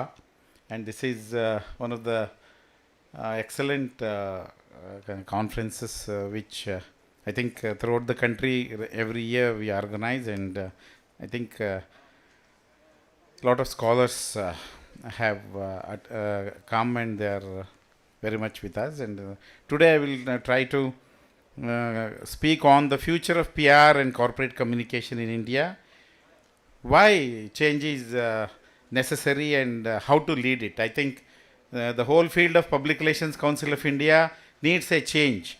Why it's required is a very important concept. Public relations is about reputation, the result of what you do, what you say, and what others say about you. This is the definition of Chartered Institute of Public Relations. Public relations is about reputation, the result of what you do, what you say, and what others say about you. This is how Chartered Institute of Public Relations has defined. Respected dignitaries, distinguished guests, respected colleagues, leaders from the industry, scholars, and friends. It is both an honor and a privilege to be with you today at a gathering representing the best minds in communication worldwide. I want to begin with a moment of gratitude and appreciation for the industry that has shaped my career, your careers, and indeed the reputation of India's corporate and public institutions. Think back 2 decades ago, because since a lot of PROs and corporate people from corporate communication throughout the country have assembled here. Think back 2 decades ago. Public relations in India was often reduced to press releases and clippings. Because our MB Jairam, he was the media advisor to the Honorable Chief Minister of Karnataka. and he was the executive director of Karnataka Power Corporation. So 2 decades ago, public relation in India was often reduced to press releases, clippings, and an occasional crisis response. We are the people called in at the end of the chain. At every point of time, a PRO was called at the end of the chain. After the strategy had been made, after the product had been designed, after the campaign has been planned, our role was to package the story at every point of time.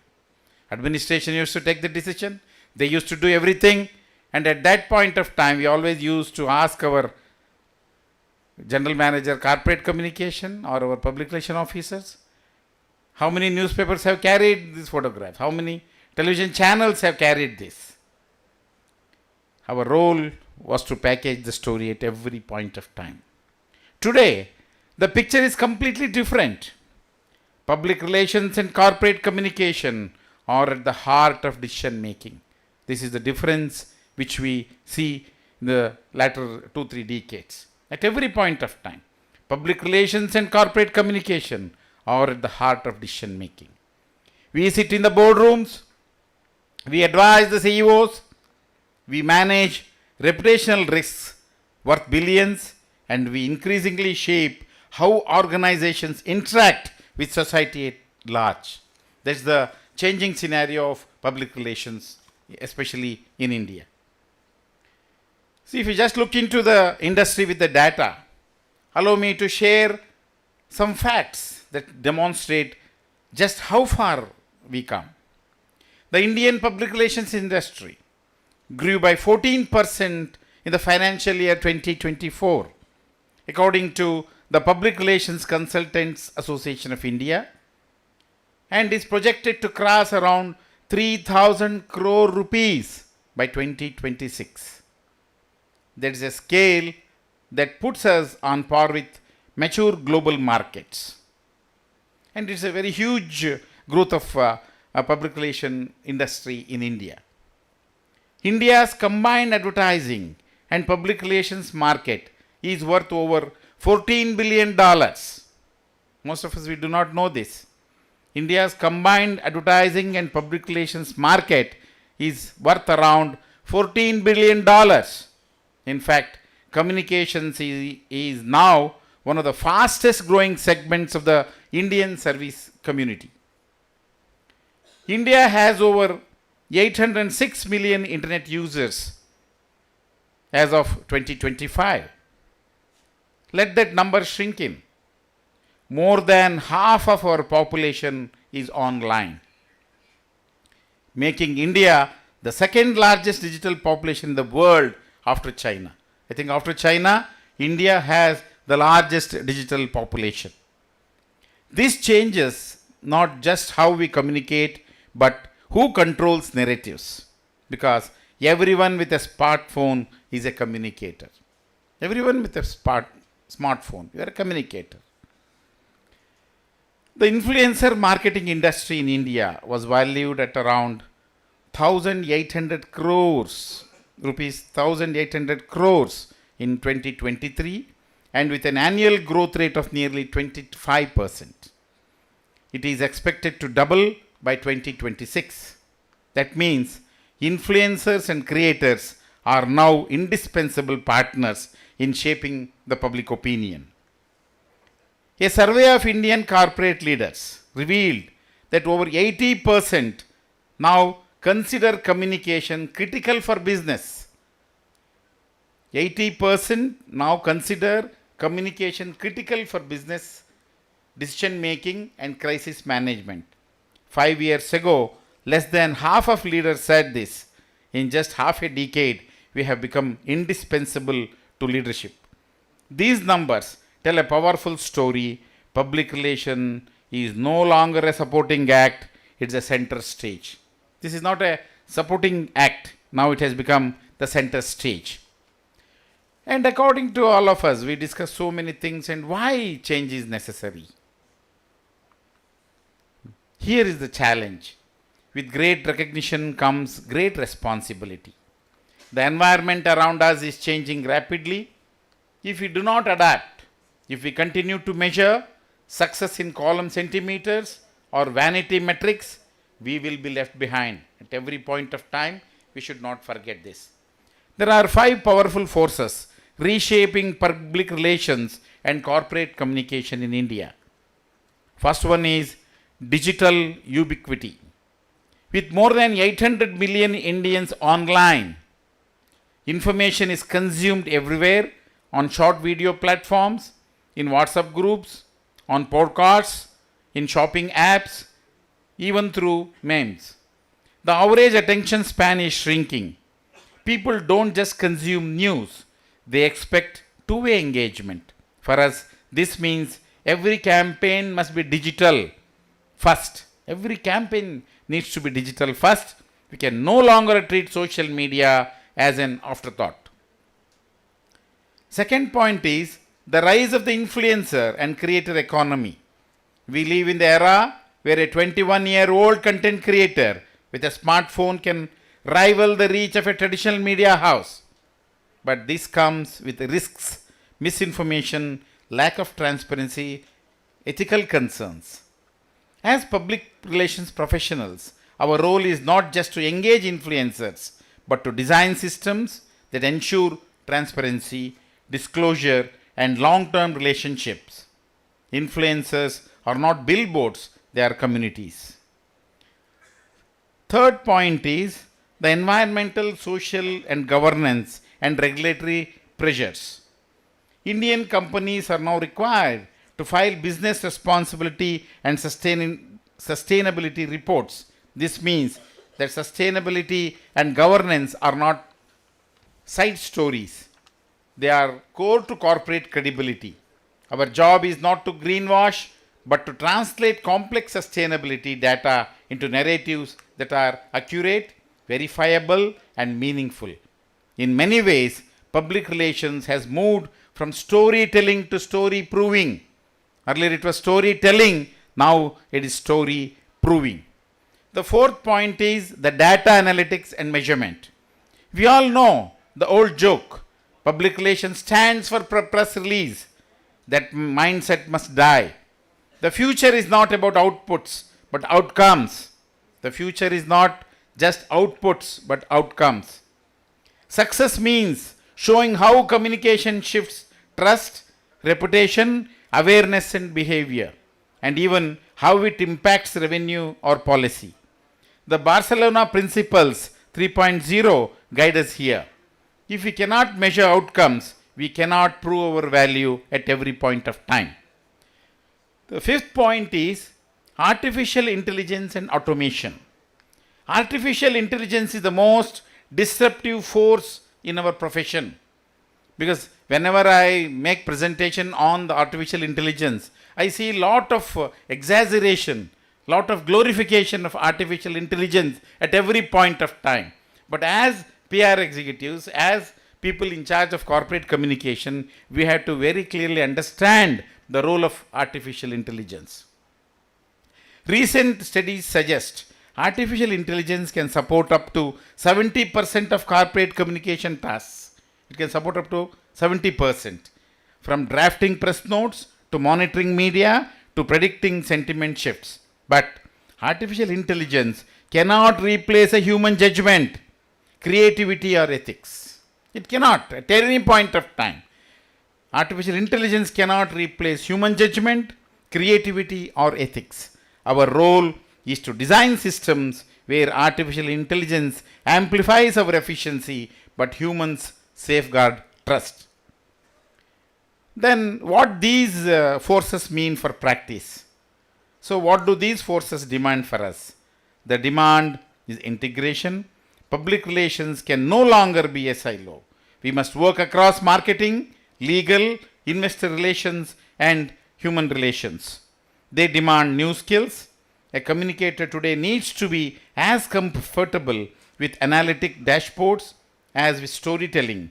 You must understand ESG frameworks, artificial intelligence ethics, digital ecosystems, and we must keep learning. They demand proof of impact. CEOs are not impressed by impressions. They want to see how communication drives real outcomes from consumer trust to shareholder confidence. And above all, they demand trust as strategy. In the world of misinformation, and this is also called as fake news, because I don't like to use the word fake news, because anything fake cannot be news. But American scholars, they have started using this concept, and everybody has started using the fake news. But still, in a world of misinformation, or if you call it as fake news, and information overload, and we call it as information explosion, information pollution, trust no longer a byproduct of communication. It is the foundation of strategy itself. And what is the strategic moves for leaders? So how do we respond as leaders, educators and practitioners? Create cross-functional communication councils in every organization so that messaging is consistent and coordinated. Invest in analytics and measurement tools that connect public relations to tangible business outcomes. Build structured influential policies with clear KPIs, transparency and compliance. Define artificial intelligence operating principles, specifying where artificial intelligence can help and where human oversight is non-negotiable. Anchor communication in ESG, making credibility and sustainability the foundation of every story we tell. My dear friends, we're all at the crossroads. On one side lies the comfort of old practices, reactive press notes, vanity metrics, and ad hoc storytelling. On the other side lies the future, data-driven, digitally integrated, ethically governed, and strategically indispensable communication. The choice is yours. So I leave you with 3 calls to action. Measure outcomes, not outputs. Impressions fade, but impact lasts. Invest in people and artificial intelligence governance. Technology will evolve, but our responsibility to truth will remain. Put trust at the center of strategy. In India of 800 million digital voices, trust is the only currency that compounds in value. Let me end where I began with a simple reminder. We don't just manage messages, we manage meaning. We don't just manage messages, we manage meaning. We don't just build reputations, we build resilience. We don't just build reputations, we build resilience. Okay, once again I thank Mr. M.B. Jairam and Madam Geeta for giving me this opportunity to deliver the keynote. So once again I thank all the team of our PRCI and all the dignitaries who have assembled from different parts of the country. I wish you all the best. Thank you very much for this opportunity. Thank you very much. Namaskar. Jai Hind. Well, thank you so much, sir. It's an honor to have you here. Can we please hand over a memento?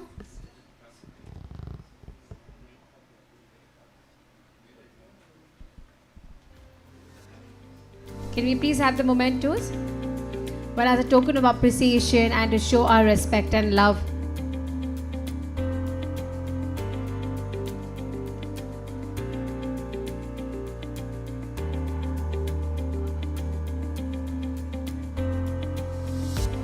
Mr. Mahapatra to please come up on stage and hand over the memento. Thank you so much, Dr. B.K. Ravi, sir. Thank you. We're so happy to have you here.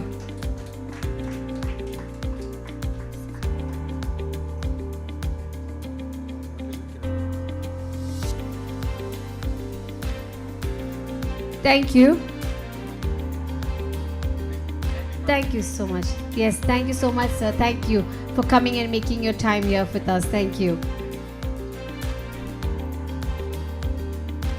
All right, ladies and gentlemen, now may I please request all the eyes on the screen, please. Okay, sure. Yes, sir. Please come forward. Good afternoon to all of you. Our mentor and chairman, Sri M.B. Jairam sir, National President Geeta ma'am, and dignitaries on the dais and friends from PRCI family.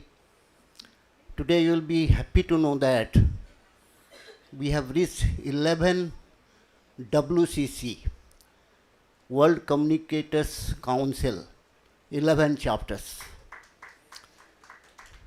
This morning, today we are going to start 3 new chapters, and it will reach to 11.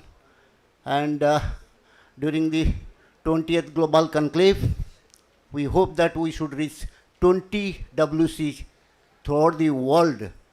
PRCI will be there, WCC will be there. Today we are inaugurating the chapter at New Zealand. Please, so that New Zealand chapter, Premji, he has spoken from New Zealand. Mr. Abdul. Namaste. Greetings from WCC Australia. Myself. This is Australia, Dr. sorry, this is from Naveen Australia. Bhatti, hemato-oncologist from Canberra, Australia. I'm also faculty at Auckland National University and University of Canberra as associate professor. It brings me immense pleasure, and it is my privilege to be part of this WCC and PRCI conclave that is being undertaken today at Goa,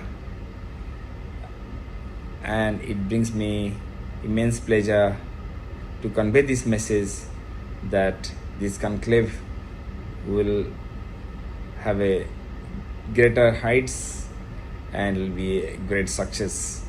I'm hoping that everyone would enjoy and get most out of this conclave. Thank you, and be in touch. I'll be in touch with you soon. Thank you. Thank you, Dr. Nalini Pati. He is from Australia. And now I request our Netherlands chapter, Dr. Professor Pralay Kanungo. Netherlands chapter.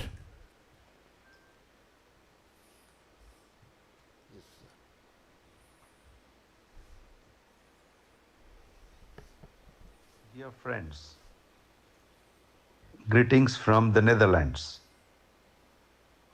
I am Pralay Kanungo.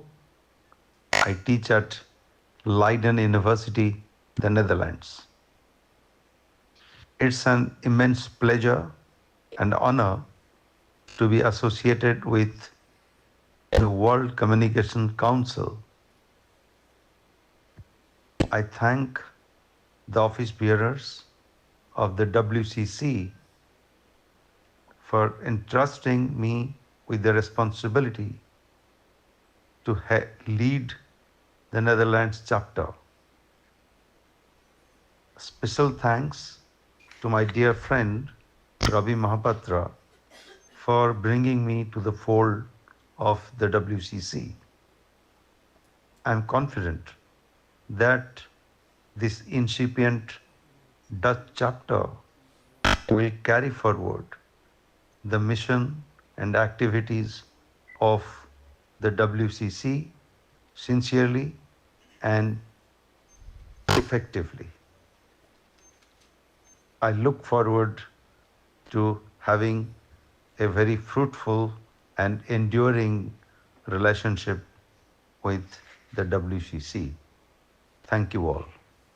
Thank you, Dr. Pralay Kanungo. Now I request to display this New Zealand chapter.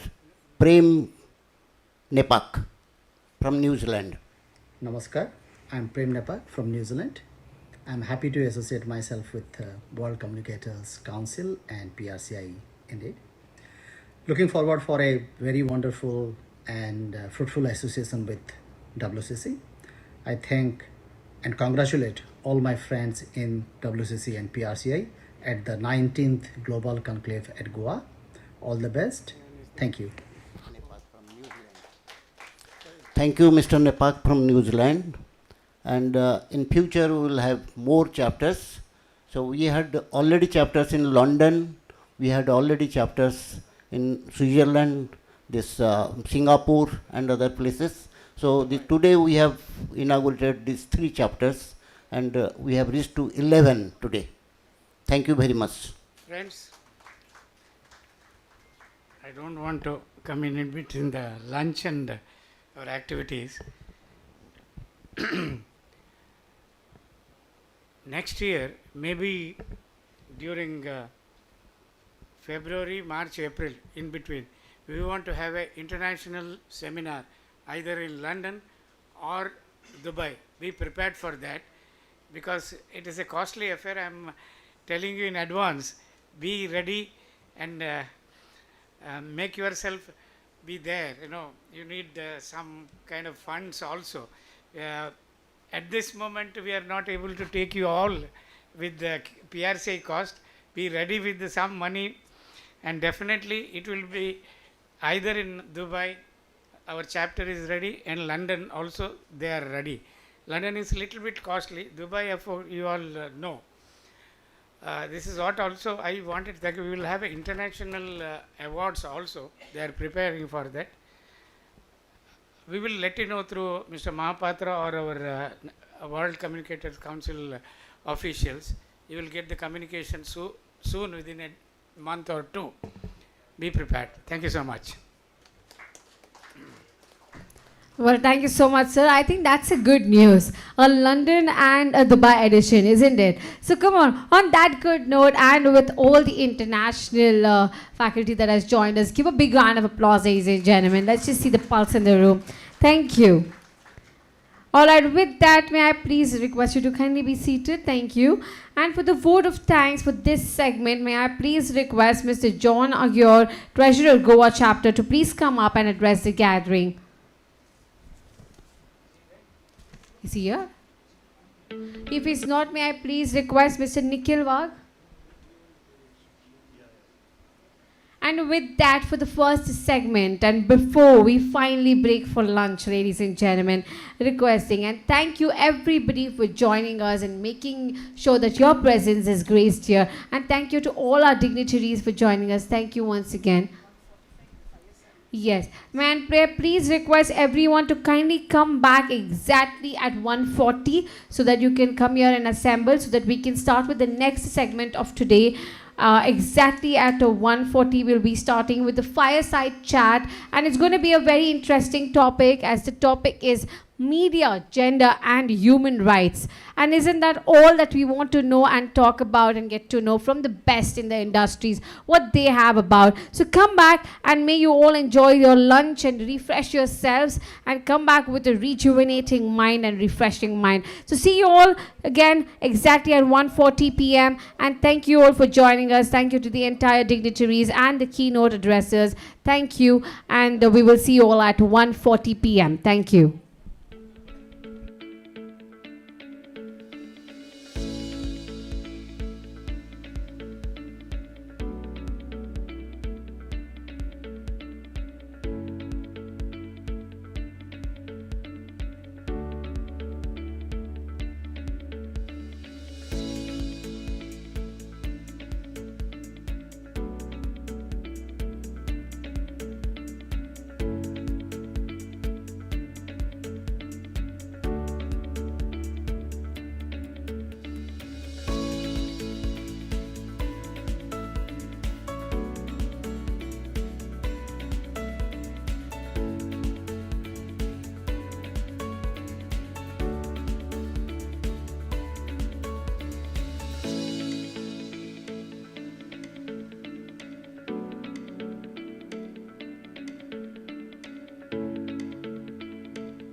So if you all like to hear it and want to see what the chat is all about, all I want you to do is come over and be seated.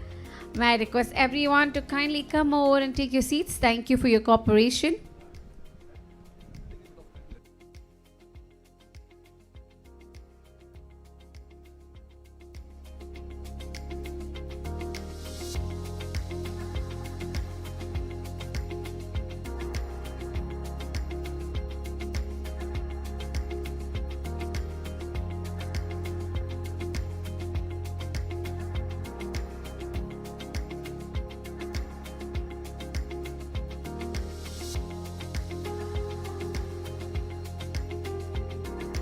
There who are part of this chapter, why don't you all come over and be seated as we will be starting in just about a minute.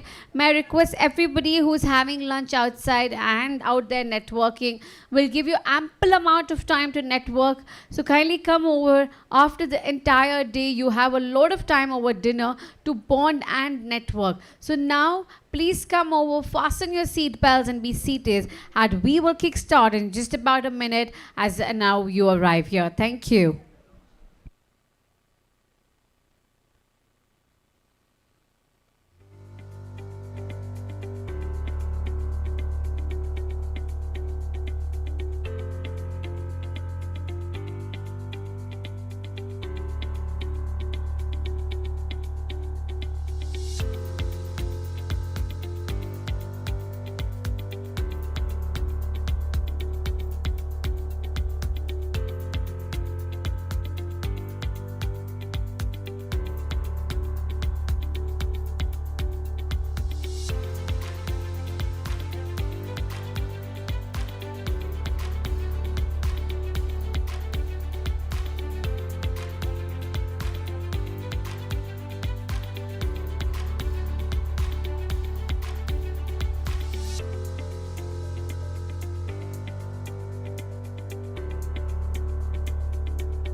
A very good afternoon, ladies and gentlemen. May I please request you all to kindly respect the time and come over and be seated.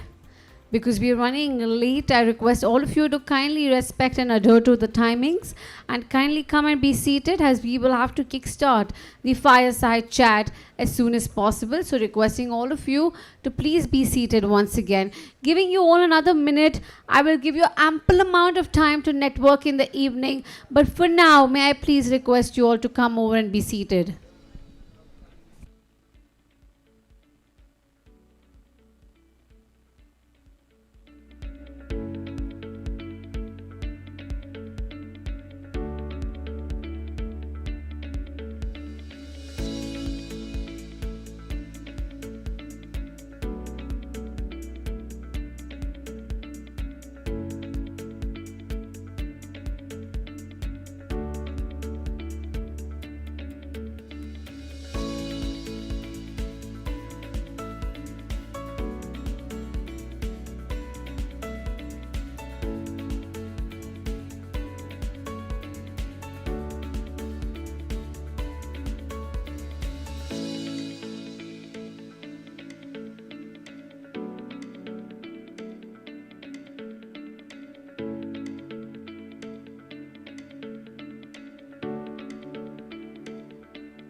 All right, ladies and gentlemen, a very good afternoon and welcome you all back to the 19th Global Communication Conclave presented to you by the Public Relations Council of India.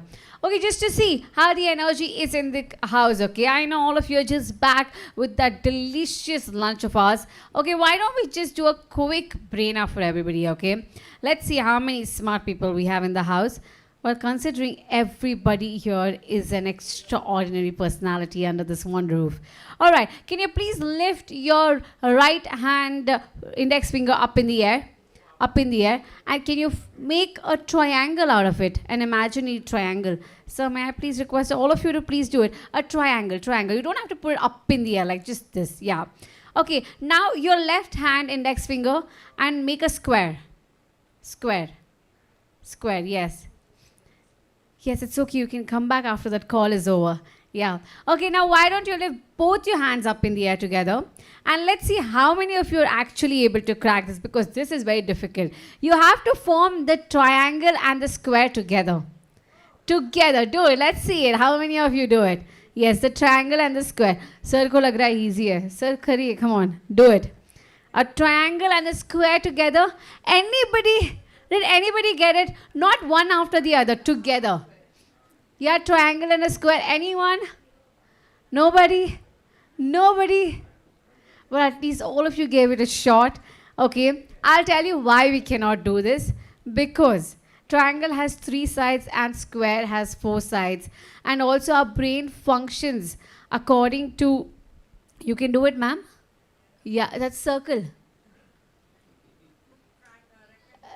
Square bola tha, rectangle ne. Square. Ah, you're doing it like this. Yes, that will not come. Okay. But she gave it a good shot.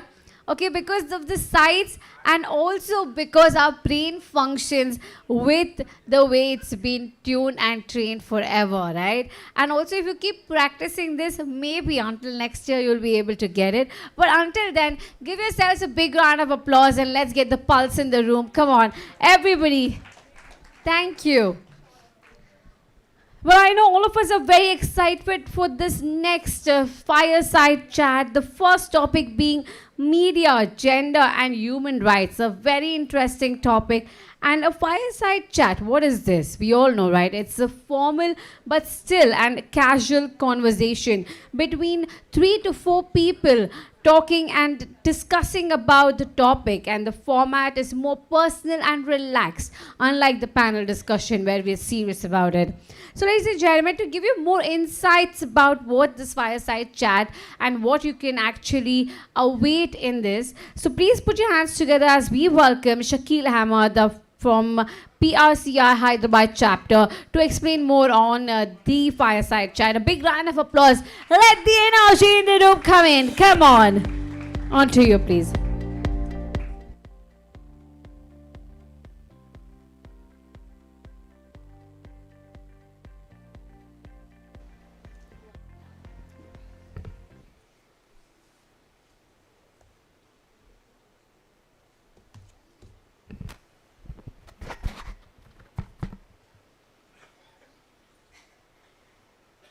A very good afternoon to you all. We are here for sure after a very sumptuous lunch. I know the feelings are a bit on the relaxed side, but I'm sure, like how the word goes, fireside, it's sure going to create a buzz around when we have the speakers over here. It's not just one, we have got 3 fireside chats lined after one another. And let me tell you friends, until evening we are going to definitely have a very, very good time, very excellent time, productive time and enlightening time over here on the dais with a galaxy, with an eminent set of speakers handling the 3 fireside chats. Well friends, like how our MC had briefed us all on what a fireside chat is. For me too, it looked a bit interesting when I had a look at how fireside chat had evolved.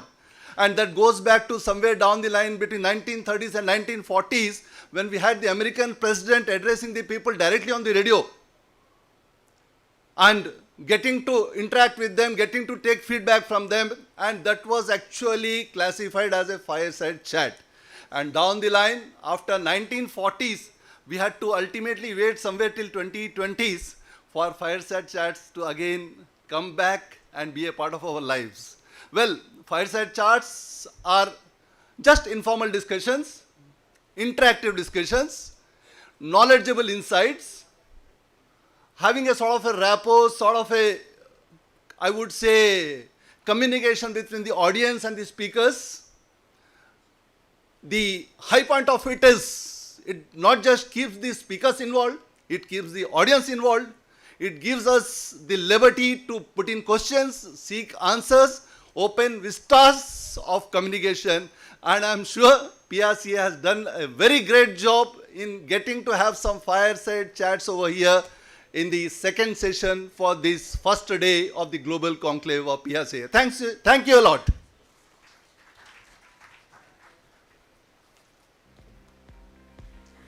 Thank you so much, sir, for setting the tune of Fireside Chat. Now, ladies and gentlemen, as you're all excited for the first topic, well, the media, gender and human rights, gender-based violence, prevention, protection and justice that we are all seeking for. And to talk about that topic exactly on that particular subcategory, ladies and gentlemen, we have somebody right here who has achieved marvelous things in life. I mean, while I was reading her description, I must say I am so impressed. Well, it took me 10 minutes to process what she's doing in life. Ladies and gentlemen, please put your hands together as we welcome Ms. Brinda Adige, Global Concerns India, where she is the Director of Global Concerns India, has completed her MSW from Bengaluru, and she has pioneered India's first child protection helpline called Makkala Sahaya Vani in the Bengaluru Police Commissioner's Office in 1997 and headed the same till 2006. And she's a part of the core team of Mukti, an alliance to end human trafficking and bonded labor, and a part of Karnataka State High Power Committee and the Bengaluru District Legal Services Task Force Against Human Trafficking. Brinda is the founder and director of Global Concerns India, Bengaluru. A big round of applause, and let's welcome her with a lot of love and respect. Thank you, Brinda. We're so impressed to see you and have you here with us. Now, ladies and gentlemen, well, another personality right here, and I think every office in India and goes through this, and they all know this term. And right, that's the term, posh. Ladies and gentlemen, she's a seasoned corporate leader and transformational coach with over 20 years of experience in consulting, project management, operational excellence, and organizational development.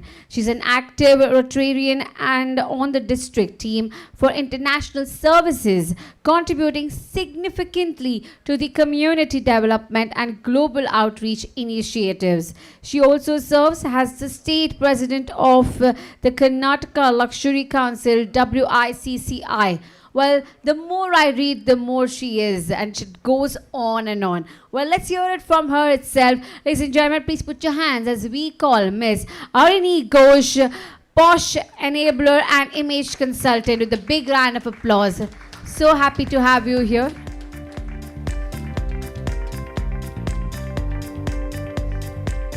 Thank you for joining us here, ma'am.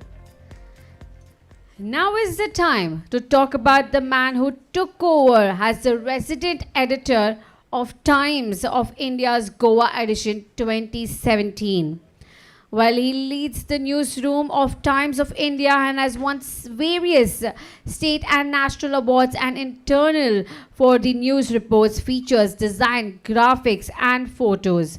While he's a keen sportsman during his school days and now he also represented MP school state cricket team. He's a workaholic, but he never forgot to mention that how much he loves his life in Goa with his wife Shika. Now that's what I call a man who truly loves his wife. And with all of that, who is an independent HR professional, ladies and gentlemen, please put your hands together and let's call upon Mr. Rajesh Menon, resident editor of Times of India's Goa edition. Thank you for joining us here. Now I leave all the three of you for this very interesting topic. And ladies and gentlemen, the media agenda and human rights. Let's hear it from the experts themselves.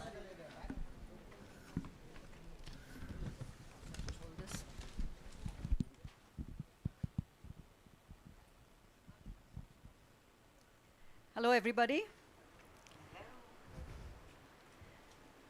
First session after lunch. So if it's okay, I'm going to stand here for a bit. Can I just have this? Hold this.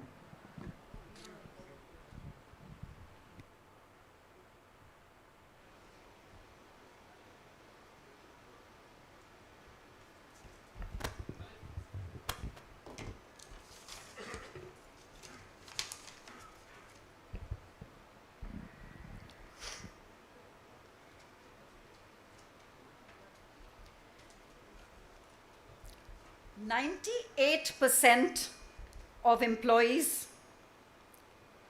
want respectful workplaces.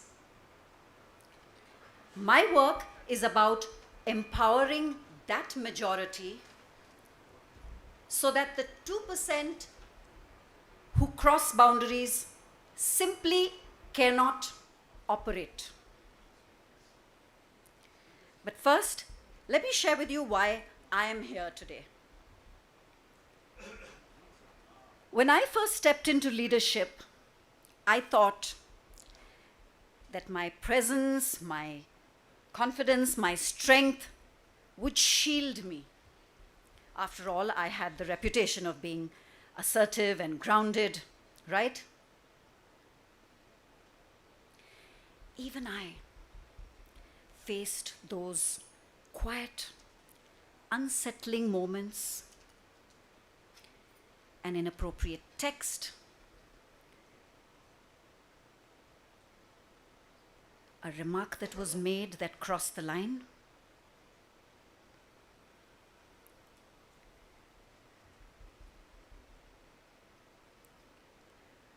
But what struck me more than the behavior itself was the silence that followed. You know, that sinking question that we whisper to ourselves, did that really happen? Or am I reading too much into this? Years later, I heard that same question echo in newsrooms and in companies that I consulted with. A journalist's offhand DM about a colleague's on-air look that crossed professional boundaries. Later, as a people manager, I became the person who others came to. Ma'am, can I talk to you about something weird that happened on our team chat? That question breaks my heart and it fuels my mission. And that's how my journey into the posh enabling world started.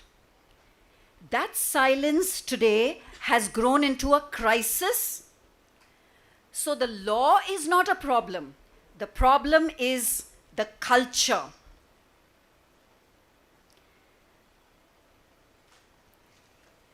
When we talk about the Supreme Court's enforcement phase, which has begun now, POSH compliance is mandatory for every establishment, whether you're a 10-person company or a 10,000-person company. The statistical reality, post-pandemic, the number of cases has gone up 5-fold. 2024 itself saw a 40.4% rise in harassment cases. The financial damage, of course, legal costs. But more than that,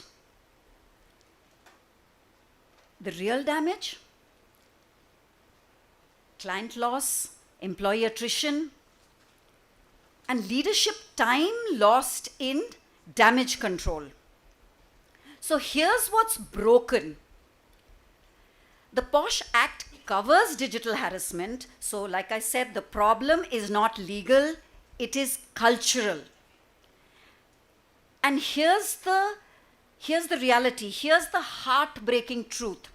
70% of women who face harassment do not report it. Do you know why? Because they fear that nothing will change. So that silence that I talked about, it's not personal, it's systemic. Let me share with you 2 stories of real workplace transformations. One through collective action, and the second through personal courage. Of course, I'll change names for privacy's sake. A marketing team's WhatsApp group, work WhatsApp group, started like it usually does, for updates, coordination, project deadlines. But then what happens, like it usually does? Somebody posted, what? A good morning message. That's how it started. Then it was a meme, then a joke, and that moved to then somebody posted a sexually suggestive comment. Most people ignored it. Some people felt uncomfortable, but everybody was silent. Finally, one woman spoke up. She asked the gentleman to stop. Do you know the response she got? Relax, yaar, it's just a joke. Why are you taking this so seriously? Why are you being so sensitive?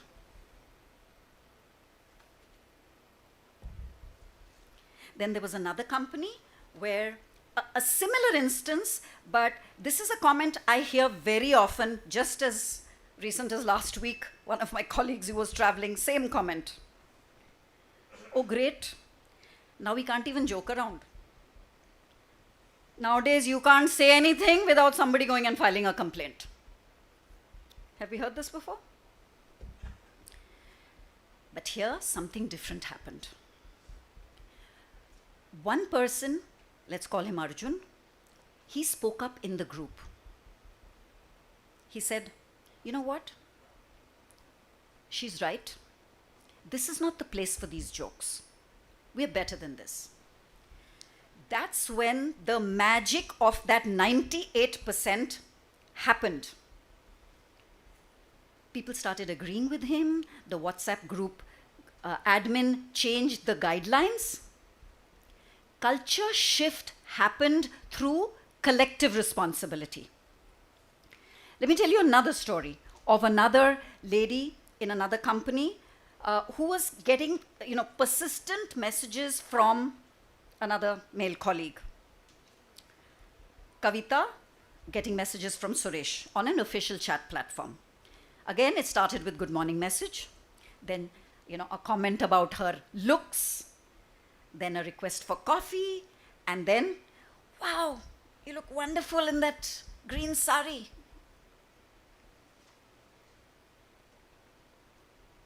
Kavita felt uncomfortable. UN Women states that digital harassment is analog discrimination in a digital wrapper. The discrimination hasn't changed, just the delivery method. Justice G.S. Verma said something too. The measure of civilization is how it treats its women in the workplace. And the workplace today is digital. So when Kavita blocked him, he was persistent, he moved to another platform, emails. But again, something different happened here. Kavita's colleagues were familiar with this pattern of behavior and they supported her. So both these cases, what we really see is strategic culture transformation. And I call this solutioning my 3-layer culture architecture. The first layer, strategic awareness. People like Arjun, they recognize yellow zone behavior and they know when to speak up and how to intervene. Elsewhere, like Kavita, her colleagues are familiar with this, when she's uncomfortable, the persistent behavior, they are familiar and they are supportive. Instead of, which we often hear at times, chalta hai yaar, hota hai aisa, koi bolta hai, forget it, just ignore it. It happens all the time. I have heard it a gazillion times in my life. Chodo yaar, chalta hai. Second layer, system integration. Swift response protocols, group guidelines change quickly, IT department helps with evidence maintaining, and HR departments act decisively. Third layer, cultural accountability. The 98% consistently demonstrate respectful behavior, making harassment organizationally impossible. Think of digital behavior as traffic lights. You have the green, yellow, and red zone. Green zone is respectful behavior. Yellow zone is about boundary testing, needing some course correction, like the way Arjun did. And the third is, of course, red zone behavior, which is clear harassment requiring formal action, just in the case of, like we said, Kavita and Suresh. Now let's talk about the gray zone. And here's a scenario and a question for the audience. There was this colleague who sent heart emojis after every late night work call. 4 people said it's harmless. Rekha was uncomfortable. Who's right? Can I have a quick show of hands? How many say the 4 were right? How many say Rekha was right? Okay, it doesn't add up. So some of you don't have opinions and are listening, so I hope you've woken up now.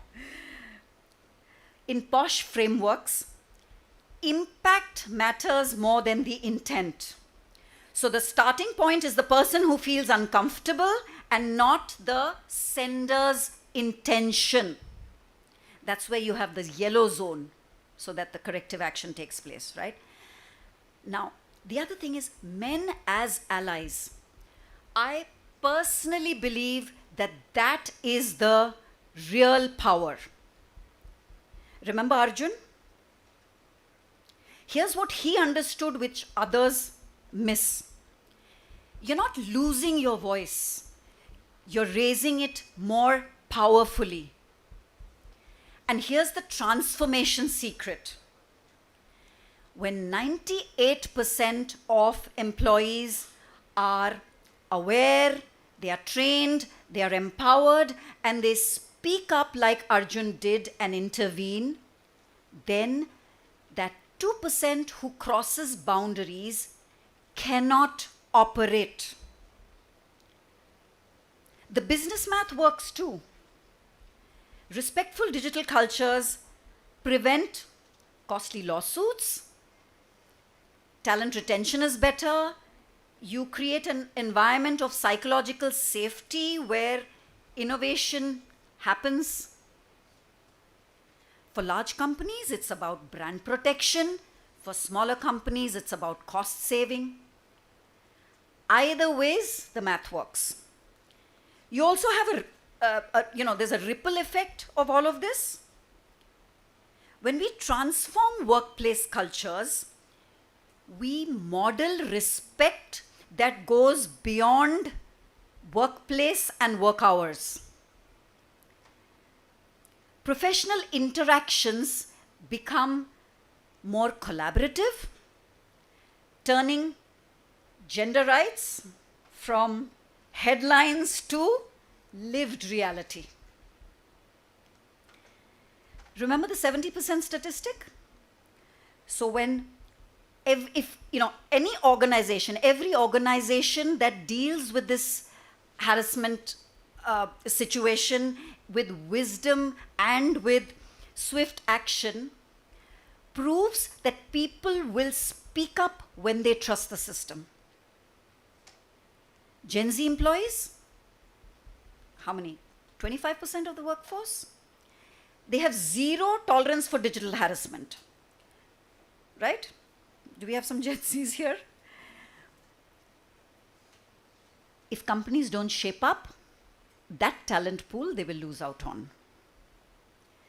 This transformation demands that we, communication professionals, lead with implementation and not just compliance.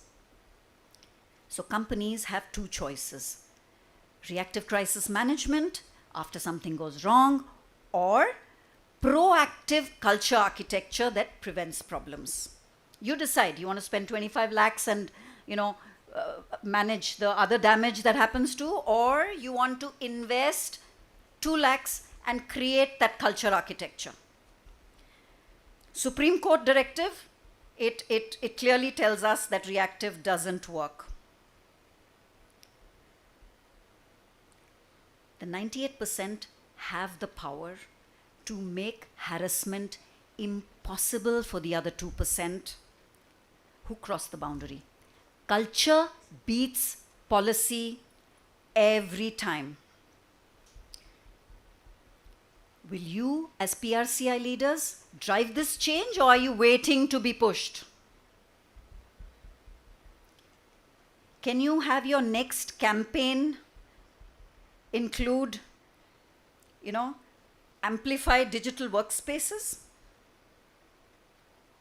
The transformation starts today with communication professionals like us moving from checkbox compliance to culture transformation that defines leadership in this field.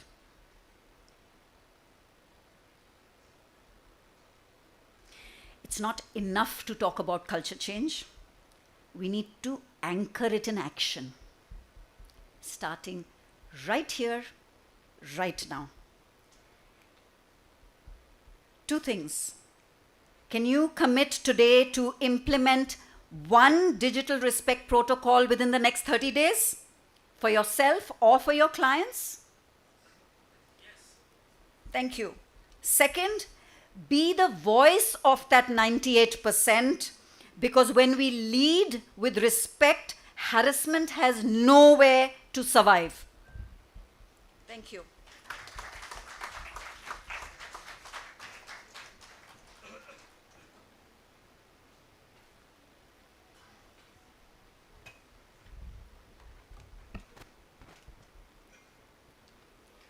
Good afternoon.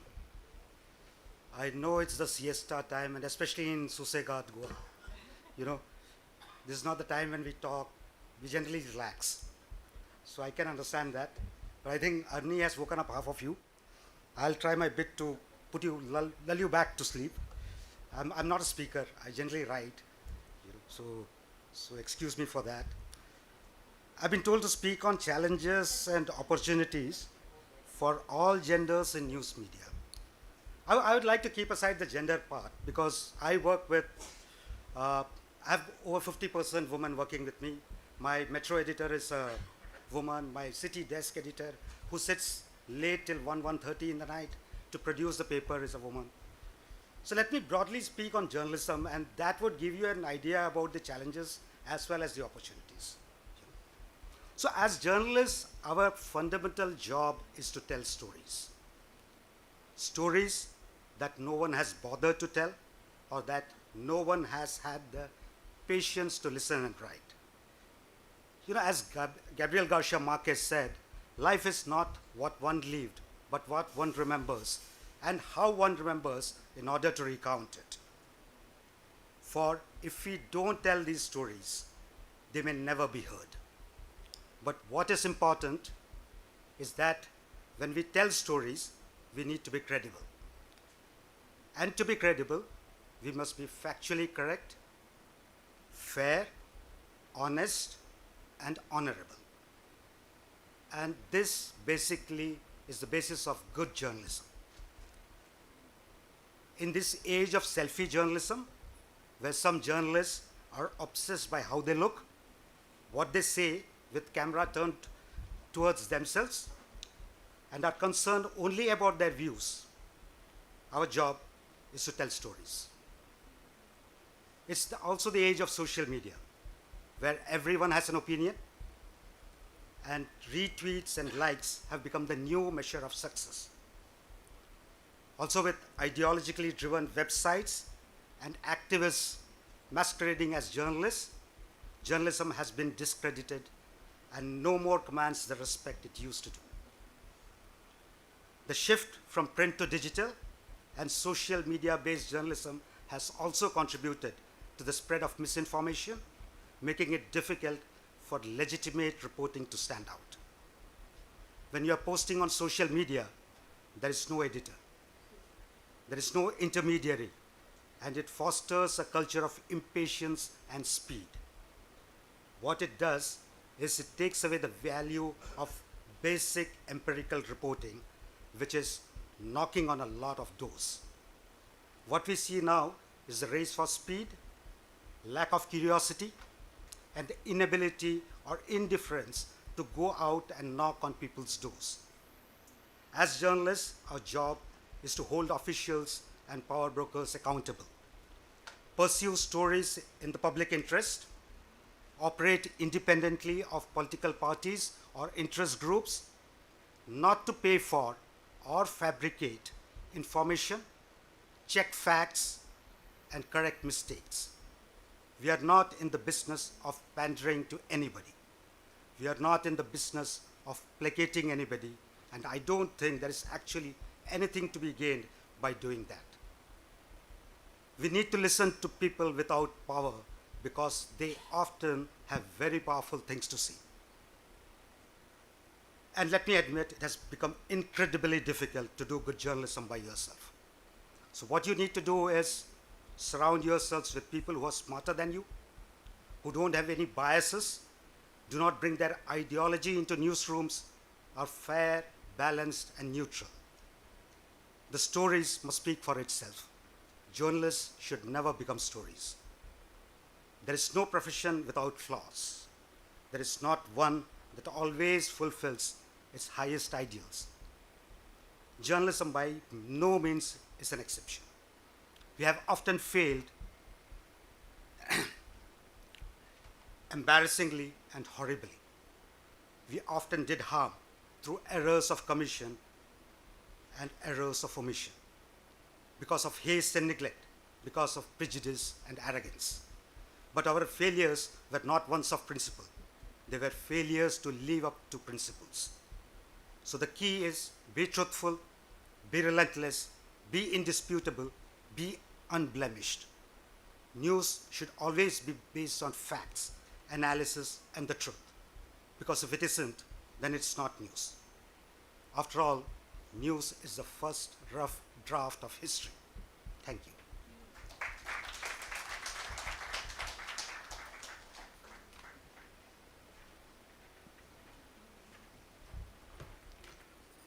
Good afternoon to everybody. Thank you very much for having me here today. Where do I start? Well, we live in a world shaped by stories that we tell. And you, PR professionals, are the experts, storytellers, and like we had the morning's panel, story provers also. And you're also the image builders. You are the voice behind that brand and the movement. But you also have a deeper responsibility. And that's what you come year after year to come back together to talk and discuss with each other to say, how can I still be human? Because that deeper responsibility is to reflect the human dignity, to reiterate that respect. And respect is not courtesy or charity. It is the baseline for everything. For too long, and even now, all of us are caught in a vortex of caste, class, of late language, regionalism, religion, and you just name and see all the various isms that divide us. And within all of this, we have human rights and gender rights. Now you may say that human rights is not our space. It's something that the politicians must worry about, the bureaucracy must look into, and yes, like Rajesh mentioned, newspapers must report. Do you really think so? How many of you would have ever felt, my rights have been violated today? I was treated with disrespect today. You go back to Arani's session, she said 98% of people want that respect to live and work in a space that is respectful, that upholds dignity. And today that is what we want to ask ourselves, where have we lost it? We have lost it. I don't know how many of you will agree, but yes, we've lost it. And we refuse to accept that we've lost it. This group of people, me and my parents' generation were all called baby boomers. This baby boomers, we are guilty of so many things, so many.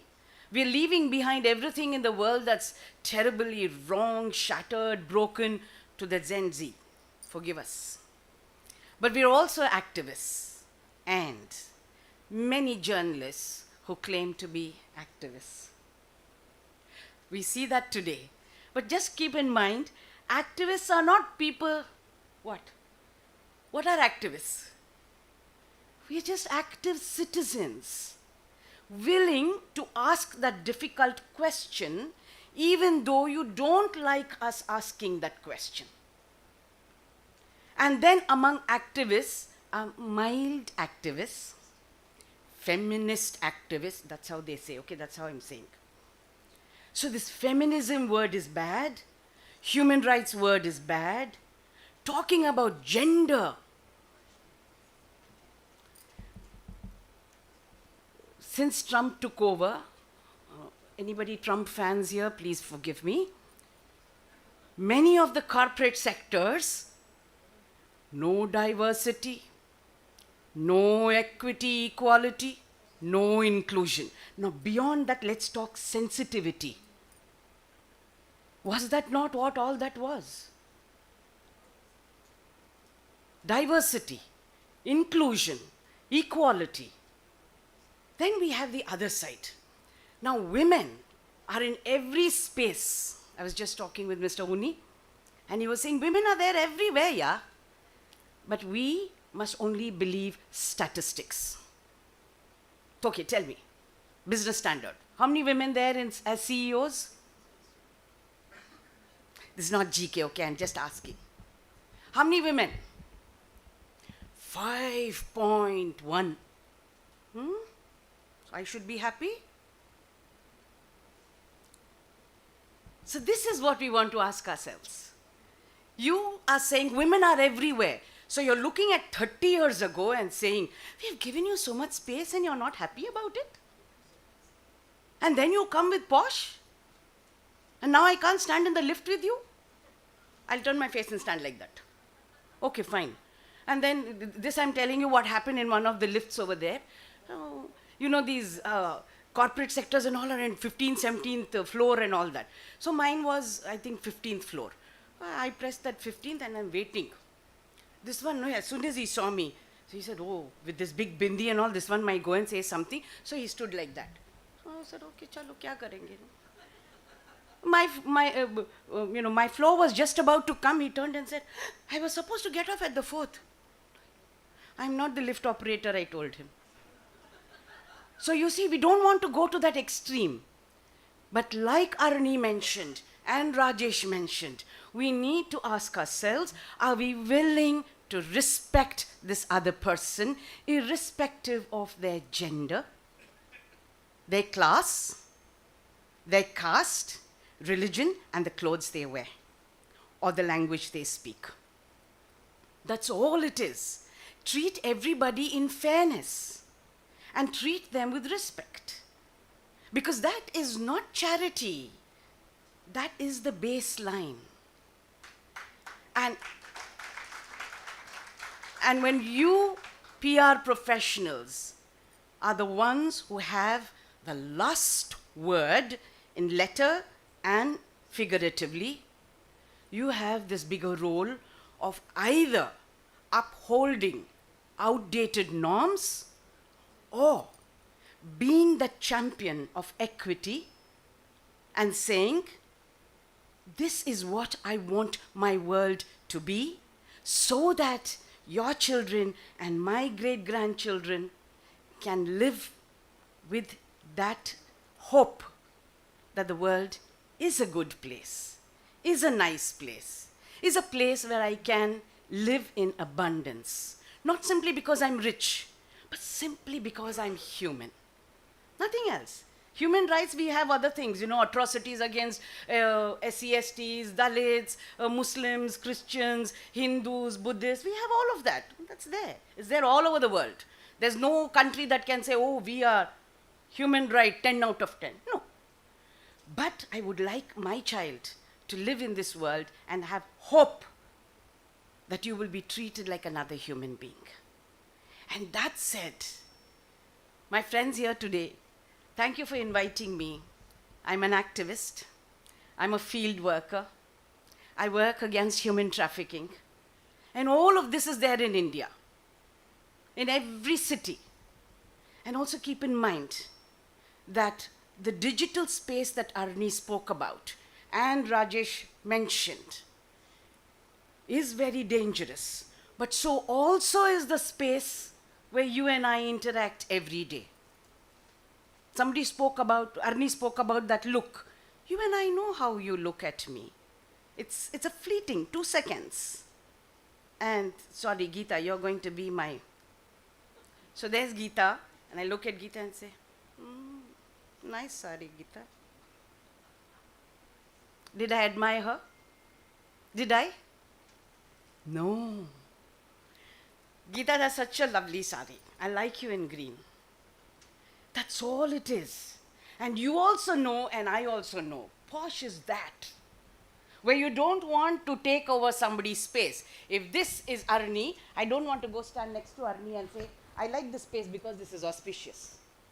I have to give that space that much distance. That's what the law says. And if I have to close now my talk, I want to close it with this.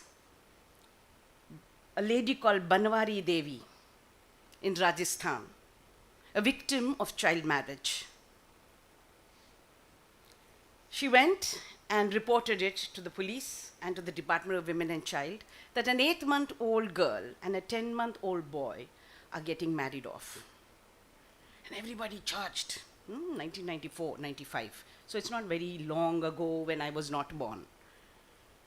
And police came and stopped the marriage because there were 5 departments that came and stopped this marriage. Now this marriage was being conducted in a very upper caste space, families. And what did they say? How dare she go and complain? How dare? What is her jat that she can go and complain? So what did they do? Did they go and make a counter complaint? 6 of them, including an uncle and nephew, gang raped her in front of her husband, tied to the tree. She went to the police station to make a complaint. What did the police say? You belong to that caste. Nobody will even touch you. Forget raping you. It's almost 20 years today. She's still fighting that case in court. 20 judges have either died or retired. 4 of the rapists are dead. Her case is still in the Supreme Court. That, my friends, is what sexual, gender-based violence is all about. But we don't want to talk so much about, somebody gang raped. You look at other cases where you've intimidated somebody for whatever they said or they did. And that's why today we want you to look at all of the stories that you narrate it not just with sensitivity, but with empathy, with fairness, with compassion and equity. What is equity? A little extra compassion. Thank you so much. Wow, thank you to all our speakers. Your thoughts, your words, your vision of life, the way you've seen it, I think has shook everybody right here. And I think anybody else are open for question and answers now. So if any of you have any questions, we are open. You can please raise your hand up and we'll pass the mic to you. I have a question, pretty simple. 2 words are very simple. One is mistake and the other is mischief. I'm sure 3 of you are sitting out here will definitely tell me, though somebody has made a mistake that has been construed as mischief, as a result of which he has been victimized, which is absolutely wrong. In this direction, what would be your takeaway on that?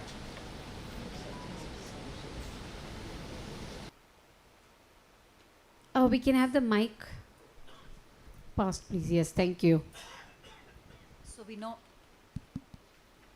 So we know it's a mistake, right?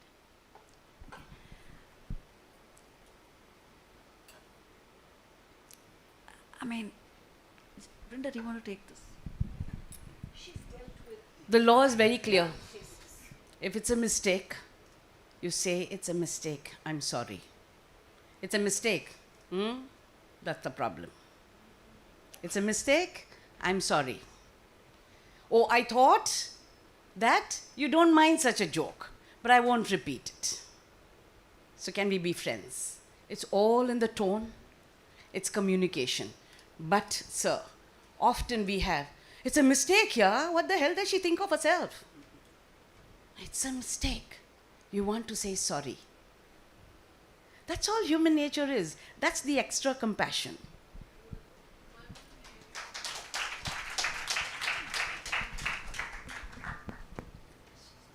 Any more questions? Yes, I have a question, ma'am. And this question is to Rajesh sir. I am Shakil. I am basically from the Public Relations Department of the Railways. So we are, in a lot of communication with Times of India as such at Hyderabad, and we really value the sort of ambience that Times of India has got, particularly with respect to genders. My question to you is related a bit on the fact that POSH as a law was enacted somewhere in 2013, if I am correct. Down the line, has the government been really sincere to ensure that the values that are there in the law are actually matched by action? You have a look at the OTT content that's actually being spread, and do you really think that's going to make for the character? And if character is not an issue, I think probably we as citizens are lost. I would seek an answer from you, sir.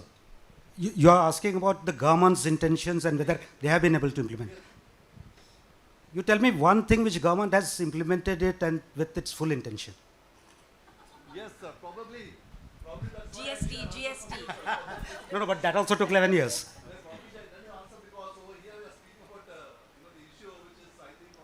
So we're saying government. I mean, let me just talk about POSH right now and what I just said, that the law came in 2013, right? It's a compliance issue. I mean, we were talking earlier, right?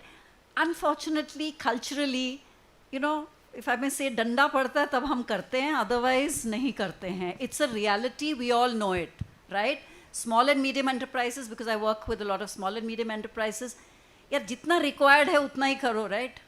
Jo dikhana hai wohi karo, right? So law has been there, but now I'm saying I've worked in the corporate sector all these years. I've just talked about what I have faced. And it's just a tip of the iceberg. She's an activist, she's worked at the other extreme. I have only faced these small things, which is a big thing.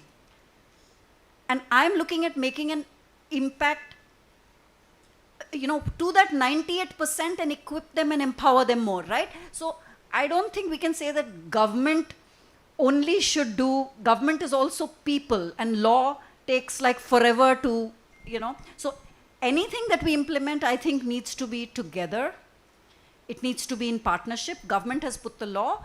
Now, after so many years, Supreme Court now is, you know, kind of taking the, they are coming and, you know, they're doing these surveys and they are enforcing implementation.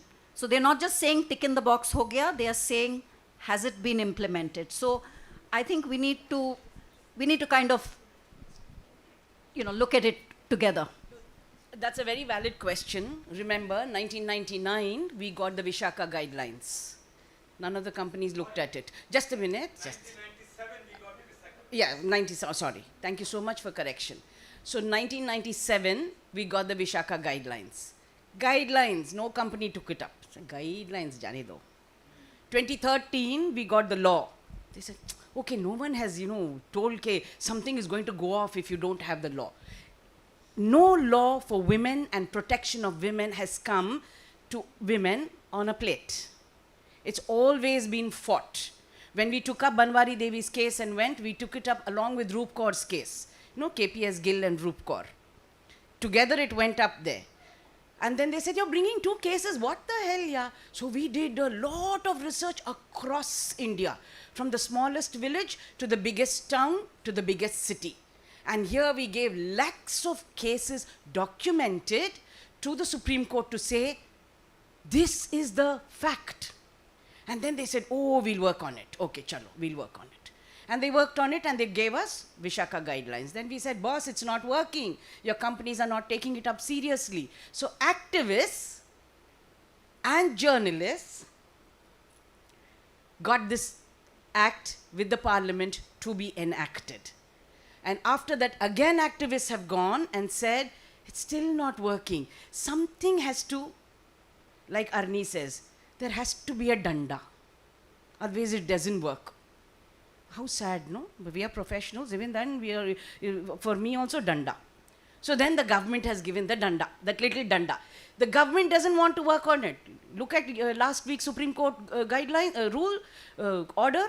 Political parties, Radd. They don't have to have POSH.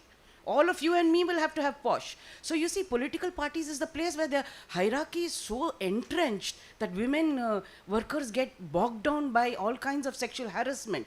But it will come. If you and I can also become active citizens. They are activists.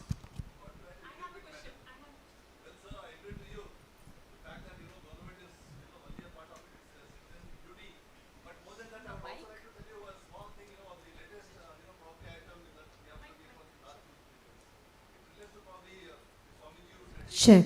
1 second, sorry. We cannot hear you. Can we please have the team help us with the mics, please? Thank you. I'm sorry. this basically relates to, Yeah, you know, one... Delhi Swami, right? Yes, yes. I'm speaking about the incident, like, you know, the sort of a part that the government is actually obliged to play. And when we say, you know, as citizens, it's our equal responsibility, agreed. But let me tell you, with regard to this issue, probably down the line, somewhere in 2009, there was a case against him. 2016, there was a case against him. And all the way we have been sleeping. And today we are in search of him for the past 4 days, although he is a very, very prominent figure. Do you think, you know, over here, the government compliance or the compliance of the, you know, various shields of government, you know, have actually failed in duty? As citizens, we may be doing our best, but the other parts. See, I would disagree with that point, saying that like it's not just the compliance part, you know. It is, we are also equally responsible. Like as a journalist, or as Brinda, this activist, or like Arne does, she goes. So when we hear something, sometimes we also like, अरे यार होता है, ये तो होता है, इसमें कौन सी बड़ी बात है? You know, message ही तो भेजा है, you know. So if we ignore that small red flags which start cropping up, by the time it actually becomes a full-blown stuff, so it comes on to a media only when it becomes a full-blown, you know.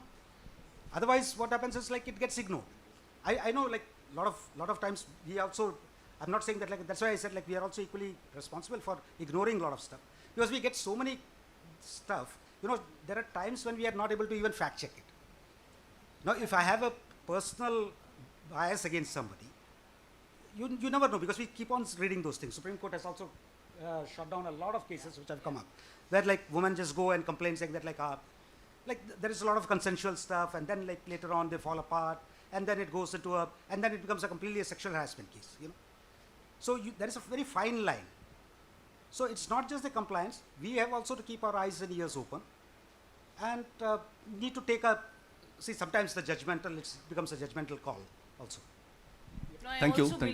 I also believe that critical mass is important and sustaining it is important. If 2 and 5 of us are going to be talking only in a room like this, it isn't enough. We have to call it out every time. Critical mass is that social media that I repeatedly talk about and say, what's happening? Why did the government do this? How many of us question Justice Gogai? How many of us question Brij Bhushan? How many of us question? So you see, we are also scared when there are certain names and we don't want to question. But you and I are paymaster citizens, Malik. So we need to question. Thank you, ma'am. Let me just add to that. I talked about yellow zone behavior, right? Here we are talking about actual sexual harassment cases. I'm saying nip it in the bud. I think these habits get created earlier. Like you just said, I mean, so many times in my life I've been told, oh, chalta yaar, so what? I've given examples just now. Are it's just a message, we're just joking. Oh my God, what are you getting so sensitive? Kuch bol nahi sakte abhi. It's not a compliance of the posh law, it's a culture. So if people are trained, I'm saying that I do exactly this. I'm going training on posh, not just compliance, but I'm talking about culture building. I talked about 3-layer culture building. So that 98%, if, you know, it's like a sting operation, all 98, if they are speaking up and they're not silent, they're speaking up. And men as allies, men are, you know, using their voice powerfully. When something goes wrong, you kind of stop it right there, rather than just say, छोड़ो यार वो उसका problem है. 2 things we do. One is we say वो उसका problem है, छोड़ो. And second, we just turn a blind eye. I mean, we turn a blind eye and we don't intervene. We say, ठीक है, चलता है. So if we start changing that attitude here, I mean, that goes further to the cases that we are talking about. I mean, that is more difficult to deal with. But if it doesn't happen at this level, then it won't reach there. Hopefully, it'll minimize those things.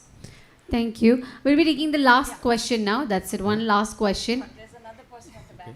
Okay. Yes, I think, sorry, Chinmay, because he had taken this first slot. I think after that you came, so we'll only be taking his question. Maybe you can take this offline. Thank you. Yes, please go ahead, sir. Thank you. Sorry, with the concern of time. Congratulations to all the 3 speakers on the days. I would begin with the last speaker who spoke. We have lost it. do we wait until the laws come into effect, or the rules and regulations, policies? My question, and again the first speaker said, the culture of respecting each other, the culture of holding human dignity, we have lost it. Why? Anyone can answer on the days. I hope it's not a complicated question. I think that fundamentally that also is a cultural issue. That itself is yeah. So I'm saying that also is cultural. I think we come from this patriarchal kind of, background where, when we start off our life, people around us speak like this. So now we're getting educated, we are going out there. I think today, so I think that is changing. If we talk about Gen Z, they are giving it back to you straight away. I just said, Gen Z, I think surveys say zero digital harassment. There's zero tolerance. And they are leaving, right? Organizations. So I'm coming from that thing, that organizations. So culture is changing with education, with awareness, with trainings. Culture is changing. But fundamentally, it is a culture issue. One of the issues. We've all just become very selfish. Yes. And because we become selfish, we've also become arrogant. And if we can move out of that space to tell ourselves that we are not going to live here forever. And if I'm not going to get that reflection into me, I need to have the laws. But that said, remember, the laws are just a walking stick, nothing else. They cannot become our chair or crutches. What we need to tell ourselves are these conversations that we want to have in our homes, these conversations that we want to have respectfully with our families. How do I call out my wife? What do I say under my breath? Does my child listen to it? And if my child is listening to it, then I'm the criminal, not you. If that courage can come into me to say, I will treat my spouse, my husband, my wife, my girlfriend, my partner with respect, irrespective of what disagreements I have with that other person. Irrespective, it doesn't matter. Everybody is not intelligent like you, everybody is not dumb like me. But I will respect you, because that, my friends, is not charity, it is your right and mine. And interactions with dignity is absolutely everybody's right. And that's what my constitution says. Don't get carried away by the WhatsApp university.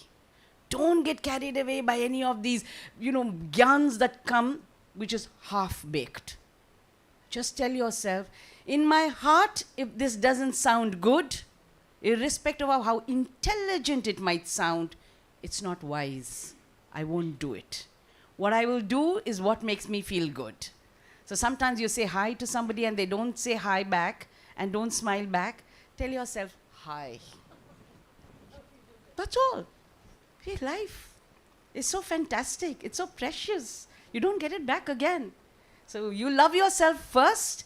It's very easy to love the other person after that. Thank you. Thank you so much. Thank you. Thank you. But we'll also take Chinmay's question because we are excited as much as she's excited to question you guys. But yes, can you please keep the question crisp and short? Yes. See, in many of the forums, almost all the forums, even it is a gender-based discussion here. All you three are speaking on women getting harassed and intimidating by men. Is the other way true? Men are not harassed by women? If I come and tell you, Chinmay, when I come and tell you, I was walking that side and the dog ran behind me and it bit me, what you'll tell me? You should have been a little careful, no? When someone comes and tells you, there was that dog there, Brinda went and bit the dog. How many times you'll hear that story? That's why I talked about critical mass. Out of 100, guess how many men are harassed? We'll go by statistics because at the end of the day, only statistics must matter. Nothing else. I'm so sorry, you're so emotional. Very good. How many? Chuma, you guess. No, you just guess, out you of guess. my- Quickly, she's waiting. Chinmay. No, sir, you say. How many? Yeah, probably that's the answer. 2%. Should we bother about the 98 or not? We should. But that doesn't mean we don't worry about the 2%. We must give equal importance to that 2%. You know what happened last year in November when that guy, I forget his name, okay, I'm growing old. He committed suicide. 3 hours he ranted about his wife. 3 hours. His friends said that he's going for counseling for the last 1.5 years. Why did you not help him? And then his friends went and stood in front of her office and said, Nikalo, take her out of the job. So ask yourself, critical mass. Is it something that I must worry about? I'm not saying that you must not be concerned about the cases where men are being harassed, where men are being bothered, where men are being beaten. Of course it is important. Take it up. You have to address that case. Just because he's a man, don't say, oh, you're a man, why you didn't hit her back? No, we are all differently made. And I may not hit back somebody. But remember, the laws are here for women because women have suffered just 5,000 years. Men have been suffering the last 1,000 years. Both are important. Thank you. Well, that was a mic drop, pin drop silence kind of a moment. Oh, what an amazing ending. I mean, there are no words that can actually say and complete your achievements that you have been taking it forward. And thank you so much to the entire Fireside chat speakers. Thank you. Can we please give them a big round of applause, ladies and gentlemen? They've been wonderful. Yes, a standing ovation from most of them. Well, an issue that we've all been looking, learning, reading about it, and they are the people that have been facing it, fighting for it, even though it's not related to them personally, but they take it so personally every single day fighting. And people like you are so important to the society. You are the actual pillars of the society and the backbone. Thank you once again. A heartfelt thank you to them. I forgot. We're talking too much about men and women. Please remember, there are the LGBTQO plus also. And irrespective of what my sentiments and your sentiments may be, we need to respect everybody. Their sexuality does not affect us in any way. But their personhood affects us. And that's why you want to respect everyone. Thank you. Thank you for adding that. And now to just honor you all for what you have done and to show love and respect, may I please call upon Mr. Surendra Unni, General Secretary, PRCI, and Ashok Panda, State Head Bhubaneswar, and also Frederick Michael, Hyderabad Chapter NE, to kindly come up on stage and felicitate them with love and honor and respect. Thank you.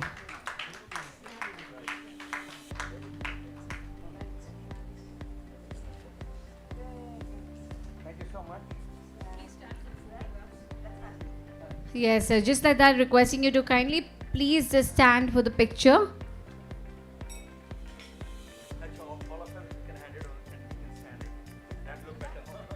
Yes, definitely. Thank you. Ladies and gentlemen, a big round of applause, please.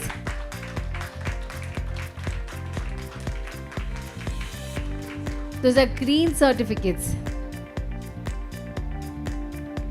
Well, we are in the Clean Goa, Green Goa kind of an initiative, and we're giving you all a green certificate as well. Thank you so much. Thank you to the entire speaker panel. Thank you. Thank you, gentlemen, for giving away the memento. Thank you.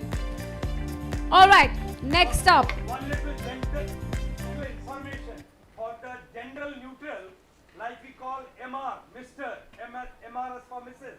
We call MX for the gender neutral. It's just for the information for all of you. MX. Thank you so much, sir. Thank you. Thank you so much. All right. Next up, a very interesting topic once again coming up, public relations. And for this, to talk about making of the global village, influence of new age PR, defining public relations as vital to national objectives, and the culture whisperer, how women in PR shape workplace culture. And to talk about all of this, ladies and gentlemen, coming up straight is a man who's a general manager, corporate communication, NTPC, and is an highly impactful professional in the corporate communications. His rich and diverse expertise in corporate communication and HR and corporate affairs backs it up.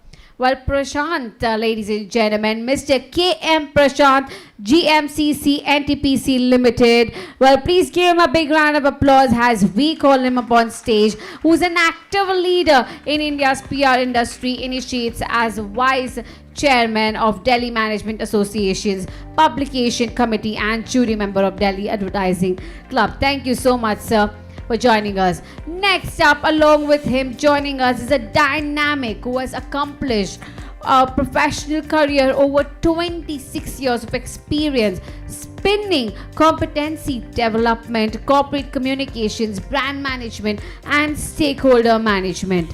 Ladies and gentlemen, she's known for strategic thinking and exceptional communication skills and ability to drive organizational transformation through training, branding, and stakeholder alignment. Please put your hands together as we welcome Ms. Sukanya Das, Manager, Training Officer, Tata Steel Utilities and Infrastructure Services Limited, with a big round of applause. We're so eager to hear from the both of you and what you have for the audience. Thank you. Please be seated. Yes, we can start. The mic say you can be seated, no problem. We can start. Well, the topics for you are, sir, for you, making of the global village, influence of new age PR, and more. And ma'am, for you, defining public relations as vital to national objectives. So what are your takes on this? On to you. I would prefer coming there and speaking because I love to stand tall.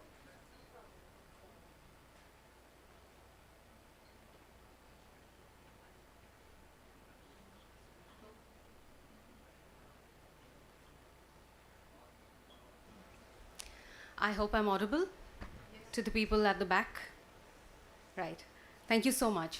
So, good afternoon. I wanted to stand here and speak to you because I've had so many of your colleagues who have come here and stood here and spoken, and it would really means, it would belittle them that if I sat there and I spoke to you. So I took the chance of coming, standing here and speaking. Thank you so much for that lovely introduction. Yes, I'm Sukanya Das, and I'm here to speak to you on is public relations vital to national objectives. Before I go on a few points that I've jotted down, I want to hear from the audience. Do you think that public relations is vital to national objectives? A yes or no, or maybe? A yes, right? So let me ask you, when we think about a nation's strength, any nation's strength, we often imagine skyscrapers, militaries, armies. We do that? Do we do that when we think about, how strong is a nation? A yes or a no? That was very sad yes. If it's a yes, please tell me yes. Yes. So we think about a nation as big skyscrapers, as we have in New York, now we have it in most of our Indian cities. We think about our powerful armies because I guess in India, in the media today, all we have is, how powerful is our army? Oh yes, we have Rafales, going across. We have fighter jets going across. We have rockets going across. And we think that's our strength. But I have different objectives. The answer is just not in concrete and steel. It's our perception, it's our communication. Because communication is very, very vital. In today's digital world, as ma'ams and sirs before me was speaking about, there is so much of miscommunication, misinformation, fake news is going all across. Do we have fake news? I think the moment I open my social media accounts, more than 50% of the news is fake. I mean, even before certain dignitaries expire, we have news on social media saying, oh, he's already dead. He's dead and gone. Do we have it? We've heard about it? Yeah. Right. So I think it is so important on how we speak about public relations, because it is important. Our communication, our clarity is important. I will just take a few minutes in speaking about a few points which I think are very close to my heart. And you can always join in and tell me whether I'm right, wrong, because this is just a friendly chat, right? There is no wrongs, no rights. There can be certain maybes also. So I will speak about public relations is the bridge between the government and citizens. Can it be a bridge? Yes, it can be a bridge. And the most valuable currency that I feel a government has, it's not money. So how does a government's directive becomes a citizen's duty? It's strategic public relations. I'll give you an example. Today I'll just talk about a few national and international examples, okay? Because that's the best way we can actually connect. The biggest example that I can speak about is the Swachh Bharat Abhiyan. It was just a statement, but the Swachh Bharat Abhiyan has caught up. So the government just didn't build toilets. You know, we say, okay, toilet ek prem khatha and everything came on, but the government just didn't build toilets. It launched a master class PR plan. Some people might say, oh, it was just Modi who did that. No, it wasn't Modi who did that. It was the government that did that. Can just one Modi create toilets everywhere in India? Can one Modi create the campaign about shauchalays? No, they can't. He can't. It has to be the government, has to be the citizens. So when he spoke about Swachh Bharat Abhiyan, didn't we all come together? How many cities today are fighting, or rather, I wouldn't say fighting, but actually competing for the Swachh Bharat categories? We have different categories. And I'm proud to say, yes, I am from Jamshedpur, and Jamshedpur has got the 3rd award. So that's where Swachh Bharat Abhiyan came in. And you remember that thing, na gandagi karenge, na karne denge? What was that? Was it just a tagline? Sir, was it just a tagline? It was just more than that. And we are all public relations professionals sitting here. So what we take on as a tagline and make it into a competitive narrative is what is the bridge that builds governments and citizens together. Let me give you an international example. Do you remember New Zealand at the time of pandemic? Hi. I have to pay my respect to my fellow person. Yeah. So she's Misbah, and yes, of course, Misbah, we've been missing you. We've just gotten ahead because we didn't know when you would be arriving. So I was talking about, Misbah, I was talking about, public relations, which is as a bridge between the government and the citizens. And I was just speaking about the Swachh Bharat Abhiyan, and I am going to take an international example and speak about what happened during the pandemic and what happened in New Zealand. How many people remember Prime Minister Jacinda Ardern? Anybody? Yes, ma'am, you remember. Why did we remember her? Is that just because she was a woman? No, it is because her Facebook, at that time we were all in closed downs, right? So if you all remember, you can Google, you can, check on your Facebooks. She's the one who actually started. She used little tweets from her home, and then she used empathy, very simple language, and radical transparency. And her communication wasn't just speaking about the pandemic. Her small communications spoke about what the pandemic was and how it would bring people together. So when you get the chance, please do Google her down, and you will see the kind of simplicity that brought on changes in the entire world during the pandemic. And after looking at her, everybody started, floating their small Facebook challenges, their homely challenges, and what they were facing in the world, and what were the examples. So what happened? Through these, we all came together as citizens, as nations, as in the whole world. The whole universe came together during the pandemic. Now, if I talk about my favorite subject, public relations as national branding in the global arena. So in today's world, nations don't just, compete militarily or economically. They compete for attention. We all compete for attention, don't we? The prizes that we are getting here are recognitions, but at the end of the day, what is that? We are getting attention for it. It is for the good work that we've done. So attention is important. We are sitting here in Goa today, and Goa has been a part of India's. Can anybody tell me what I'm coming about? I'm talking about Goa, I'm talking about India, I'm talking about branding, I'm talking about PR as a branding. Right, she's absolutely correct. So I'm talking about the campaign called Incredible India.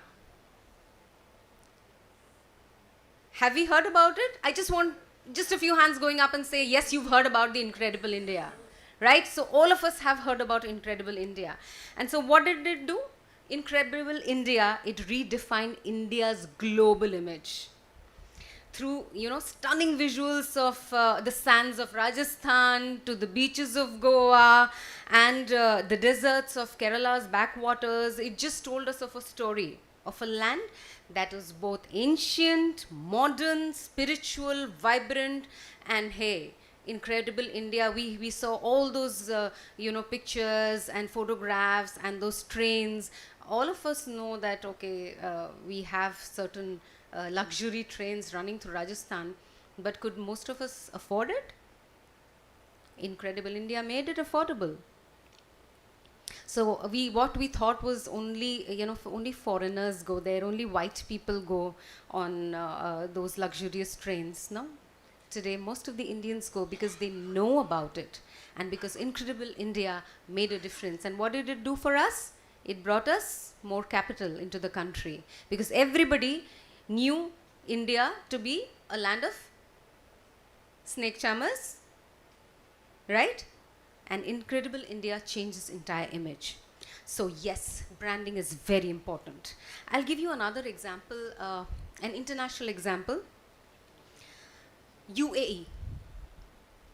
We talked about, having our next conclave in Dubai. Jairam sir, are you there? Okay, he's not there, but he spoke about, having the next expo in Dubai. So what happened during the Expo 2020 Dubai? So for 6 months, UAE, through its brilliant global PR, it positioned itself not just as a land of luxury, because when we think about UAE, we think about gold, we think about luxury, we think about, skyscraper buildings. So what did they do?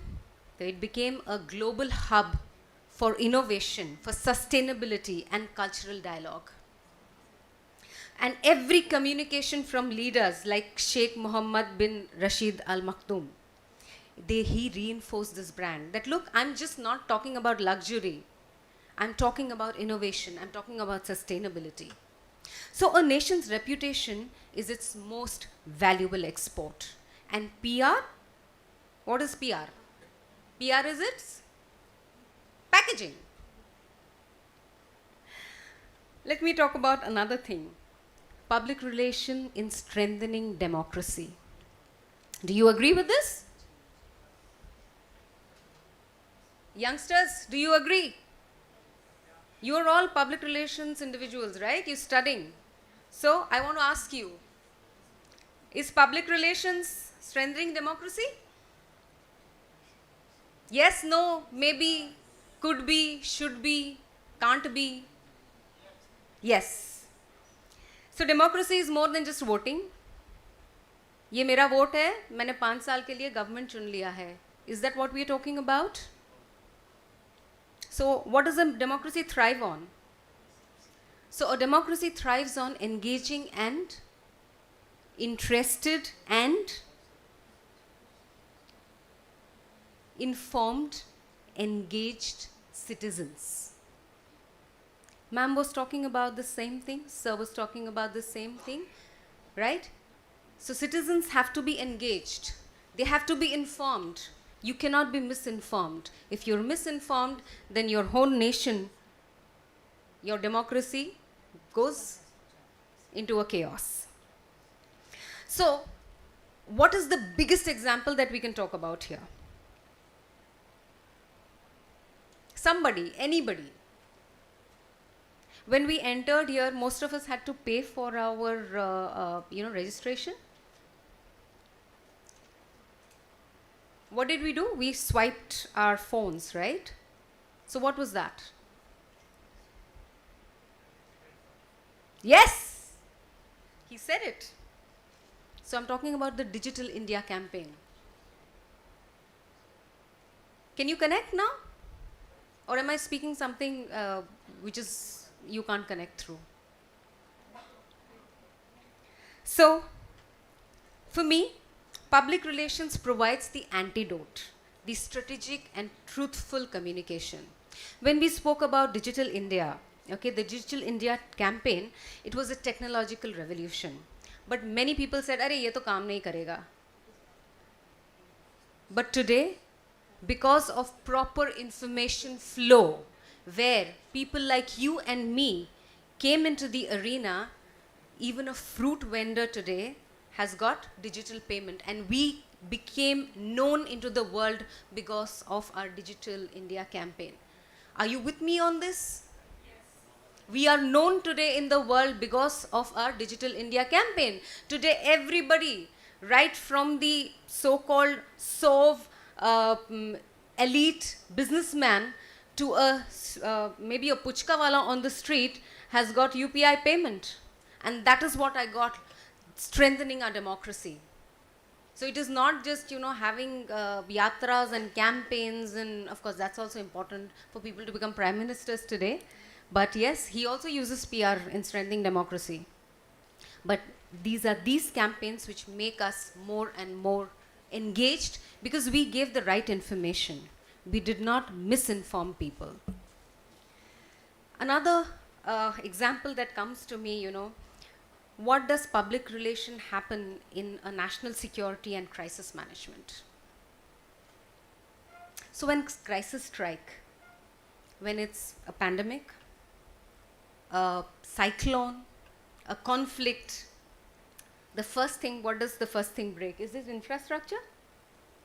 Is it infrastructure? What is it that breaks? It is the flow of information. Right?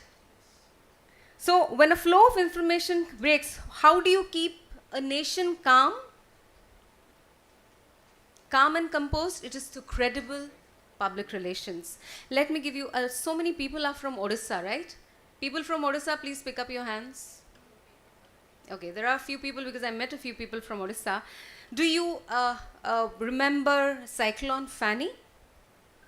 In 2019, what happened? The authorities in India, in Odisha, they just didn't have a disaster plan. Odisha is known for cyclones, so they do usually have a disaster plan. But because of Cyclone Fani, they just didn't have a disaster plan. So what did they do? They had communication through, mass SMS messages, alerts, radio broadcasts, local volunteers. They conveyed the urgency and evacuated almost 1.2 million people. And this PR effort, putting everything into one basket, it saved countless lives. And today, you can Google it and see, it is one of the best PR efforts that saved countless lives. This is what happens when we are in a crisis. Let me give you an example which you might not relate to now, but in World War II, the British government's posters were "Keep Calm and Carry On." So it has happened. So in times of crisis, information is as vital as food, water, and shelter. I will come to the last section because this is very, very close to my heart, and I come from that land. That is corporate PR supporting national objectives. So a narrative of a nation is not just written by the government alone. The corporate sector, they are crucial core authors. Their actions are more importantly on how they communicate those actions. So if I ask ourselves, are our corporations merely making profits, or are they nation building institutions? So the answer, I will give it to you through the company that I come from, is the Tata Group, which is a legacy woven into India's fabric. The Tata Group is a wonderful example of how corporate PR is intrinsically linked to national objectives. Okay, so are you people, anybody else from the Tata Group? No. So let me just leave you with this one thought. We spoke about values stronger than steel. We used to do, we also make steel, and today we are that we also make tomorrow. And this is what we all do. So I think in my few words, I have explained how public relations is vital to national objectives. That's all from my side. Thank you so much for listening to me.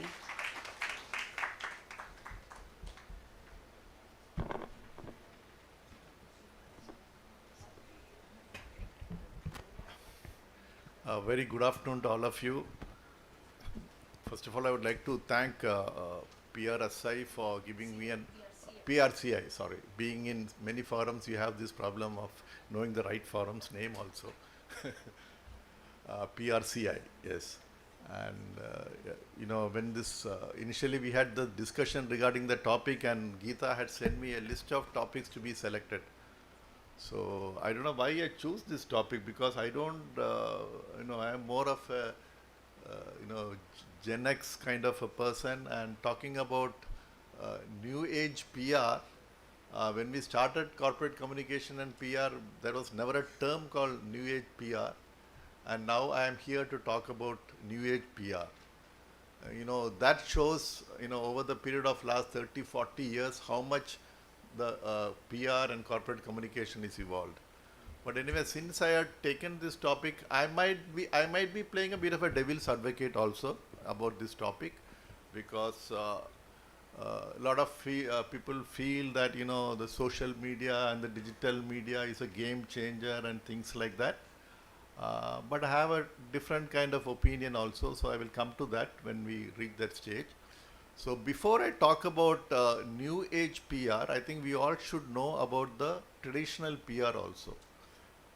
That is very, very important, because you cannot build a big house without a solid foundation. And if you need to have solid foundation in new age PR, I would strongly recommend all of you to know about traditional PR also. Because without knowing traditional PR, I don't think you will be very successful in new age PR. That is my first point.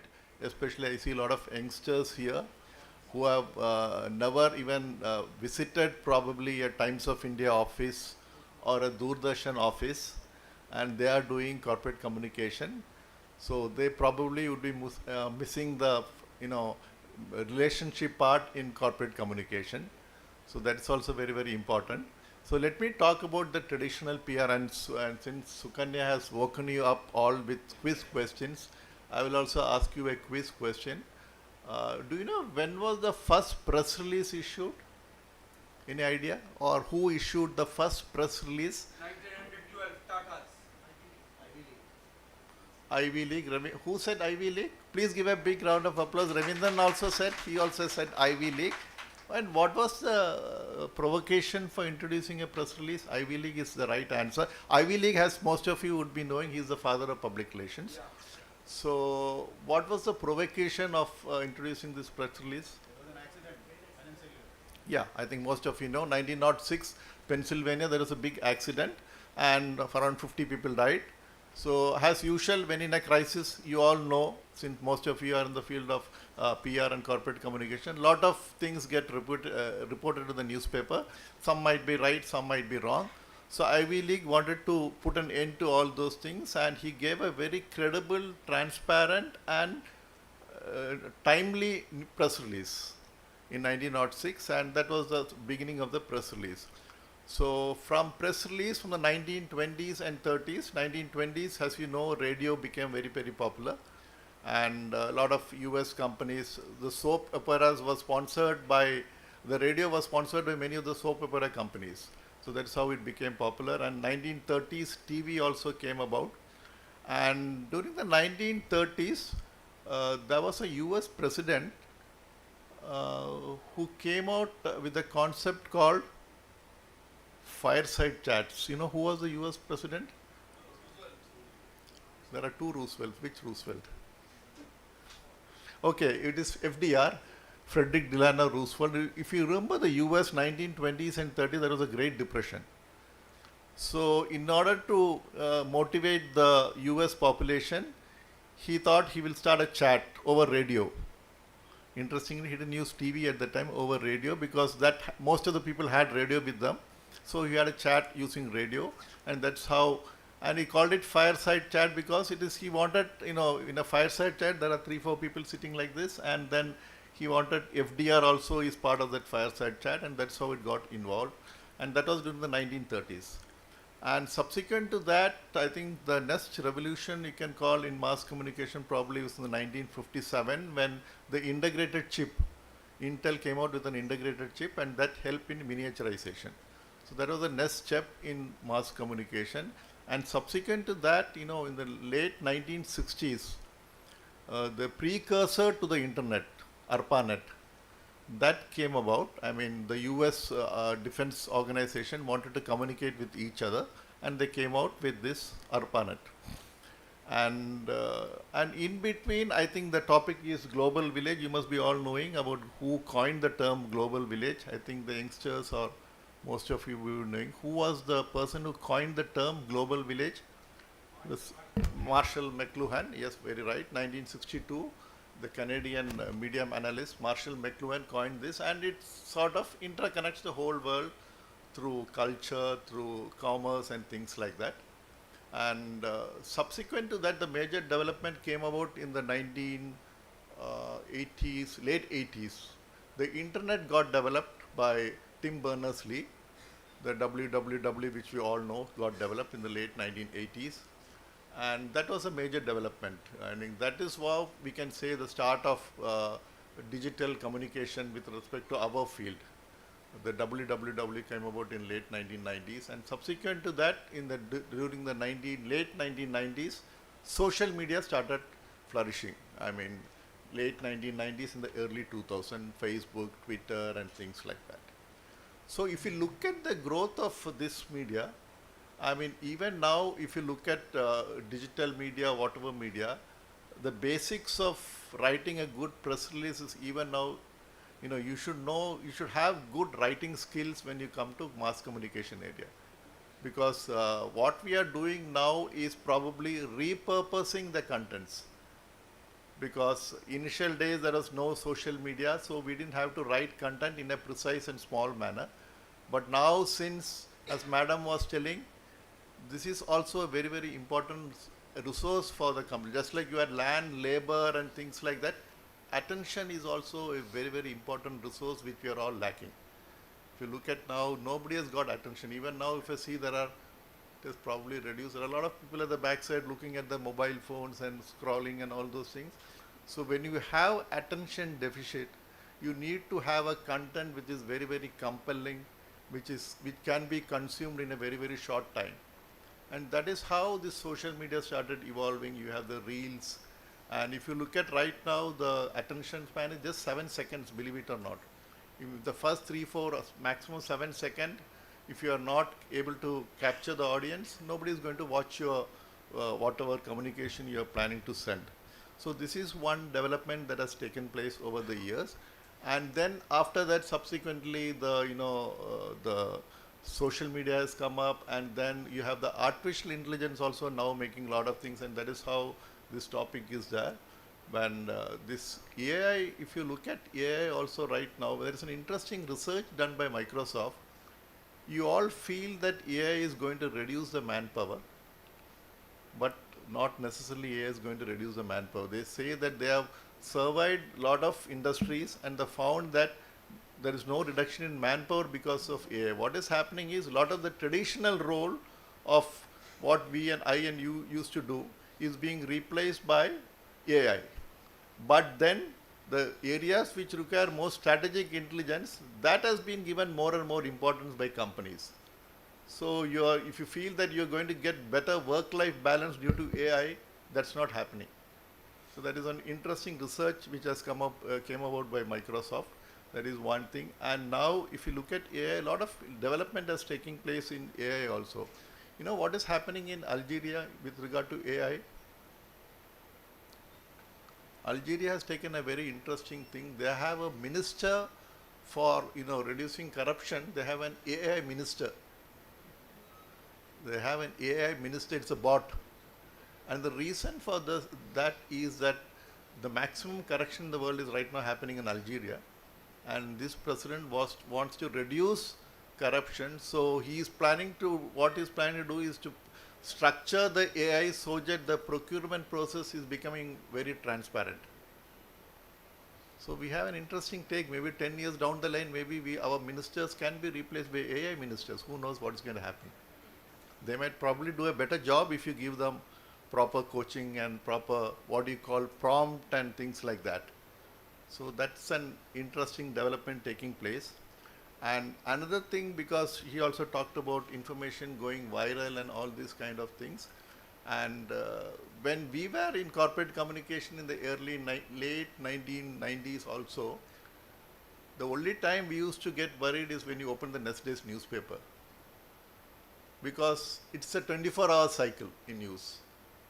Because if you give a press release, it might get published in newspaper. If a crisis happens, it might come in Doordarshan or one of those channels late at 8:39. But our BP gets high only in the morning. But right now, because of all this social media and all this new age communication happening, it is more like a 24/7 kind of things. Immediately or the other, whatever happens, it gets. Even good news also gets rapidly, good news never gets viral, bad news gets viral so quickly. Look at Coldplay Gate scandal. If you look at that company, that's also crisis management. Whatever crisis has happened, you know about it. What happened after that event? How did they rectify the crisis in some way or the other?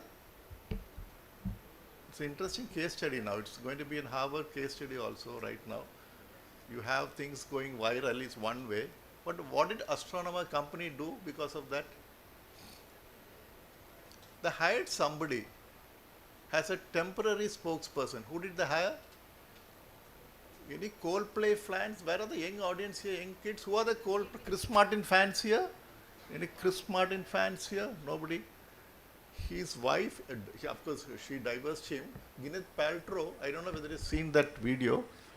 The astronomer hired Gwyneth Paltrow as a spokesperson, and they called her temporary spokesperson. And before her video came out, the last astronomer YouTube message or Twitter message or whatever had around 17 likes and around 10 retweets. That was in the month of March. Astronomer came out with a statement in social media. And even before that, that was it. I don't think any one of you heard about a company called Astronomer before this scandal. None of you have heard about this company. Just a 300 employee company. But because of this Gwyneth Paltrow video, it talks about, if you've not seen the video, I'll ask you, all of you, to see that video because it's a bit of a case study now. She said there is an issue with this company, Astronomer, but we have sorted all that out. And she only told about what the company is doing right now. They are into artificial intelligence and things like that. She told, and if you are interested to join Astronomer also, you can join and things like that. But since it was Gwyneth Paltrow who came out with that video, it got a lot of traction. So that is what companies nowadays. What I want to tell you right now is that a crisis because of all this new age PR, crisis can quickly go out of control. And as corporate communicators, we should be able to understand when it is going out of control and when it can be controlled. And if it is going out of control, you can use it as an advantage also, like what Astronomer did, and a lot of other companies can do also. So this is also one takeaway for all of you. And before I end, I was talking about the cautionary tale of all this coming in. What I would strongly recommend all of you is that, I mean, the basic foundation of corporate communication is still reading, writing and listening. You might have artificial intelligence, you might have generative AI, you might have agnostic AI, all these terms can come and go. But unless you guys have strong foundation in these three areas, I don't think you can be successful even if you know all the AI prompts and things like that. Because what they say is, and what generally accepted is that, you know, you can give prompts to AI, but but there is a human person giving the prompts. And if the human person is not properly trained, how can he give proper prompt? So my take for all of you is that you have new age PR, you have a lot of things happening, but if you don't have a strong foundation, you cannot be successful in this new age period, because the strong foundation comes by writing the traditional press release, having good content strategy. Even your content strategy should be fantastic if you want to have good reach. And now with new age PR coming in, your content strategy should be marketed. You need to make a film in 7 seconds. Are you able to do it? You need to write a Twitter or a social media message in around 180 words or 200 words. Are you able to do it? These are the challenges you will have to face. And even though there are a lot of good things happening in new age PR, like SEO and data analytics and you can know your target audience, all that kind of stuff. I was just recently reading that there are companies now who change their campaign after 1 day also because of analytics happening. They see a campaign, they post a campaign in social media, they don't see much traction in it. I think Godrej has been doing it very popularly. They see how much traction is happening in a campaign and they shift it because it is possible in social media and things like that. So this is an advantage because you know what your audience is looking at, how much is the engagement and all these kind of things. But to make a good campaign, you can get the help of AI, you can get the help of whatever ChatGPT is going to prompt you. But in the end, you know, what the consumer at this beautiful Goa looks at is not the same as the consumer at, say, Arunachal Pradesh. The consumer mindset is different, right? The consumer mindset is not the same in Goa as the same as in Andhra Pradesh or Arunachal Pradesh. To know those nitty-gritty, you need a human brain behind it. So as I said, I might be playing a bit of a devil's advocate, but you might have intelligence or artificial intelligence coming in. You need human intelligence also at the end of the day to be successful in corporate communication. Thank you. Thank you so much, sir. I think he grabbed all attention as soon as he said everybody's scrolling through their phones. Well, just like that, we have another fireside chat speaker in the same public relations topic. Well, thank you. We were waiting for your arrival. Ladies and gentlemen, she's a journalist and a PR specialist at Goa. She's an award-winning creative communications expert with over a decade of combined experience in media and brand advisory domain. Well, her career began in 2008 as a journalist with the DNA newspaper and Business India magazine. Now she's a strategist reflecting her compelling focus of brand insights and authenticity in storytelling. She holds A-level degrees in media studies, law and English literature. Please put your hands together as she's the one that's currently based in Goa and works as a senior media brand publicist for storytellers, 101 PR managing brands across the spectrum. With a big round of applause, may we please call upon Ms. Misbah Kadri, journalist, PR specialist, award-winning communications expert at Goa. With a big round of applause, ladies and gentlemen. We request you to talk about the culture whisperer, how women in PR shape workplace culture. Thank you, Misbah. Thank you. Thank you so much. I don't think I do justice to the kind of intro I've been given. अब बहुत ज़्यादा pressure बढ़ गया है. सब लोग इतना शांत क्यों है? I thought Goa वाला एक तो event would be like really happening and everybody would be really like involved, and I was like at ease. But the kind of presentations I've had before me, I don't think कि मैं वो बार अभी match कर पाऊँगी, कि मैं तो बहुत ही cool और laid back वाले approach के साथ आई थी. यहाँ सारे blazer वगैरह, because like she said, I live in Goa now. And it's been several years, and I've forgotten what it's like to be in the corporate culture. I've forgotten what a blazer is. In Goa, PR basically, मैं जब बोलती हूँ I'm a PR specialist, I'm told party में कितने लोग लेके आ रही हो, you know. So basically that's what it is. So that's what I'm living with and working around. So I would really appreciate if you guys would just take it easy on me, because I was expecting a fireside chat, मतलब पे bonfire वगैरह कुछ बीच पे हम लोग बैठेंगे, बातें होगी, थोड़ी chill talks होगी, but this is an that's happening at 7:30. Okay, so sir was like superbly excellent. मैं तो भूल ही गई कि मैं खुद speech देने आई हूँ, मैं खुद बैठ के notes ले रही थी, तो it was quite fantastic. And मैं भी same ही league में अगर बात कर रही हूँ, तो I'll just keep it very casual. I don't think कि मैं यहाँ पे किसी को भी कोई तरीके का advisory या lesson या कुछ भी दे सकती हूँ, and these guys have done that for me. And so yeah, basically my topic is the role of women in PR, and I'm just going to pretend that I'm being impromptu, but I'm just going to quickly look over and take you over what I have prepared. So role of women in PR is basically, मुझे बोला गया कि आप culture whisperer हो. So the culture whisperer is my topic name. It sounded like I'm doing some magic here, and you know, some like horse whisperer की तरह जाके बोलूँगी and things will work out. But yes, basically what women are, we are culture whisperers.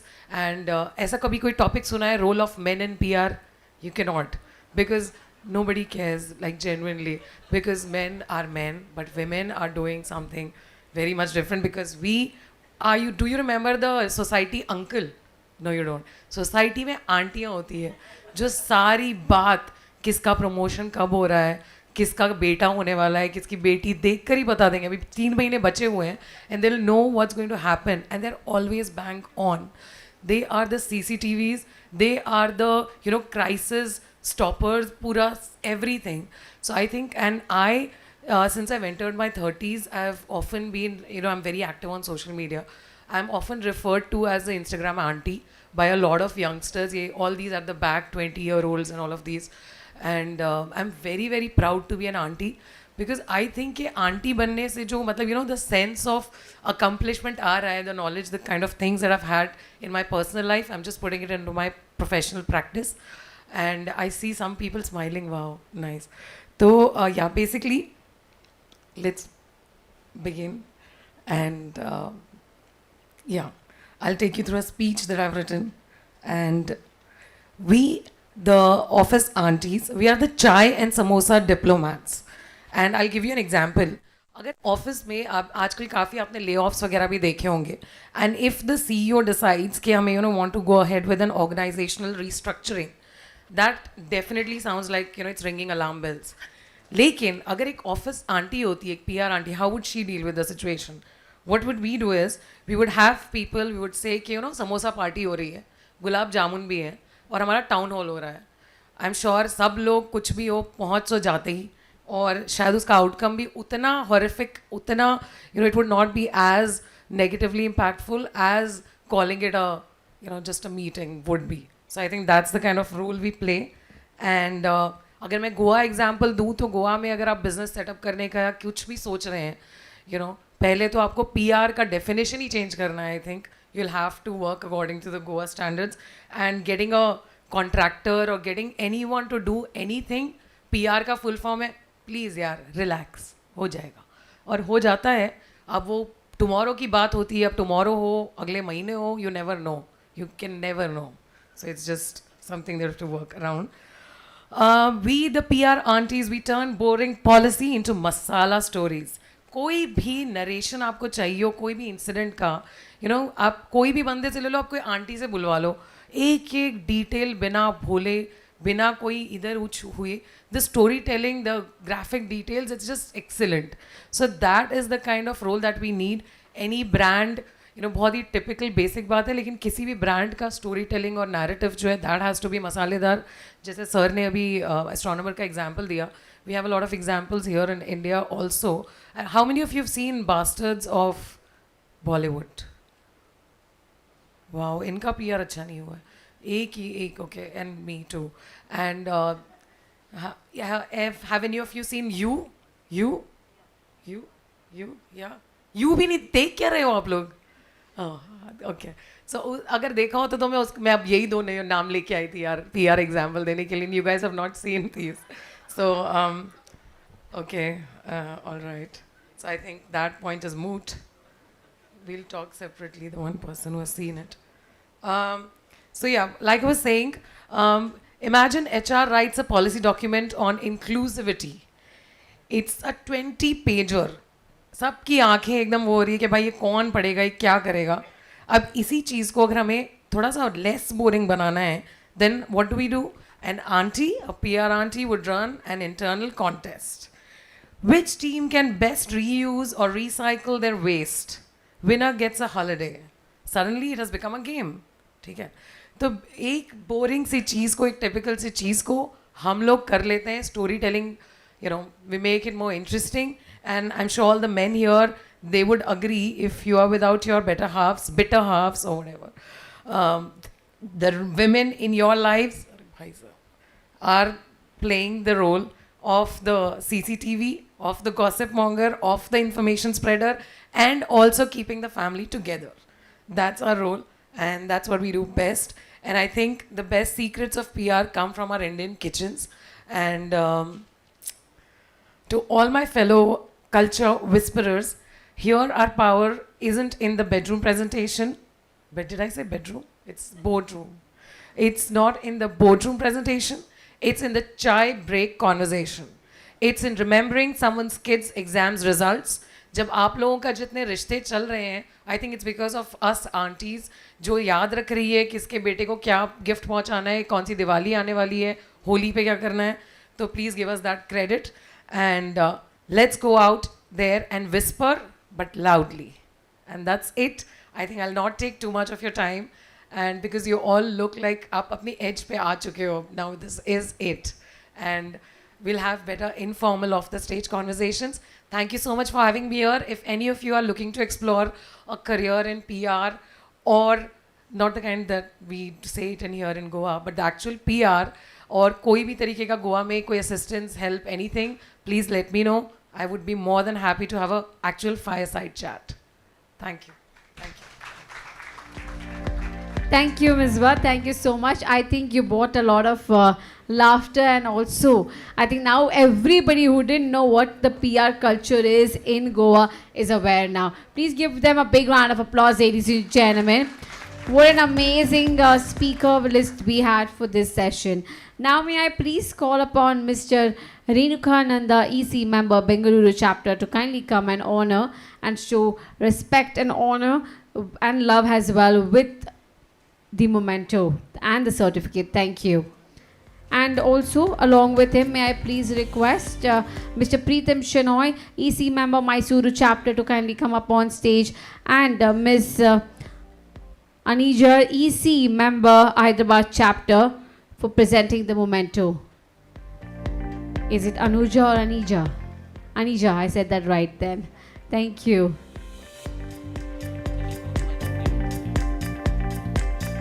Requesting you to kindly stand also just like that, pose for the picture as well. And for the picture, may I please request Mr. Avinash Gavai? Gavai, yes. Mr. Avinash Gavai and K. Ravindran to kindly join for the picture as well. Yes, one more picture please. Requesting the members to kindly stay on stage for pictures.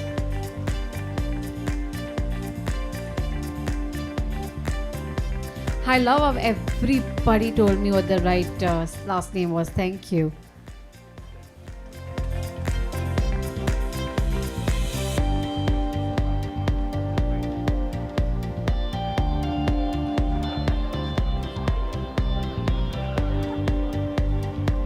Thank you so much. Thank you. May I request everyone to kindly be seated now? Thank you. Thank you. I request the speakers as well. Thank you. Please check your belongings. I believe Mr. K.M. Prashant has left his phone. He really doesn't want to use phone. We see that. Thank you, sir. Thank you so much.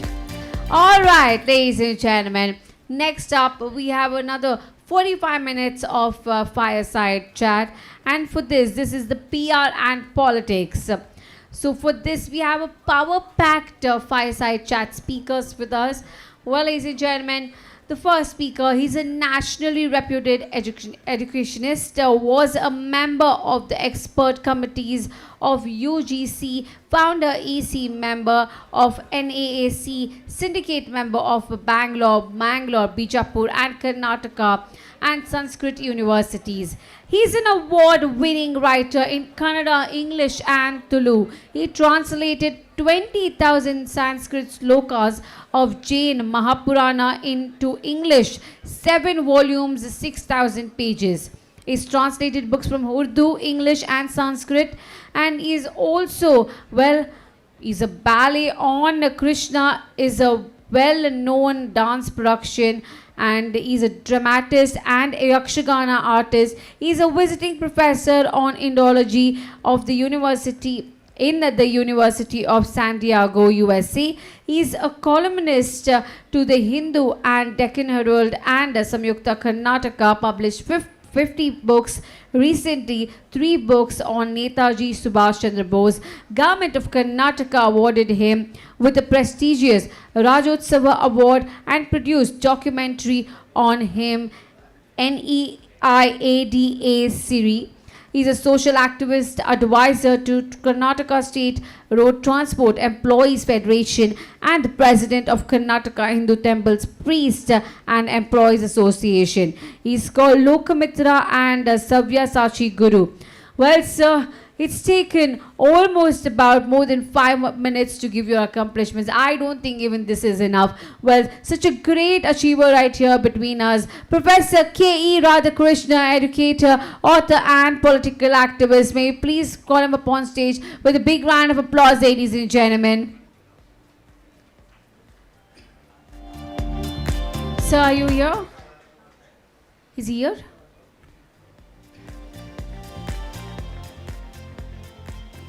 Ladies and gentlemen, Professor K.E. Radhakrishna.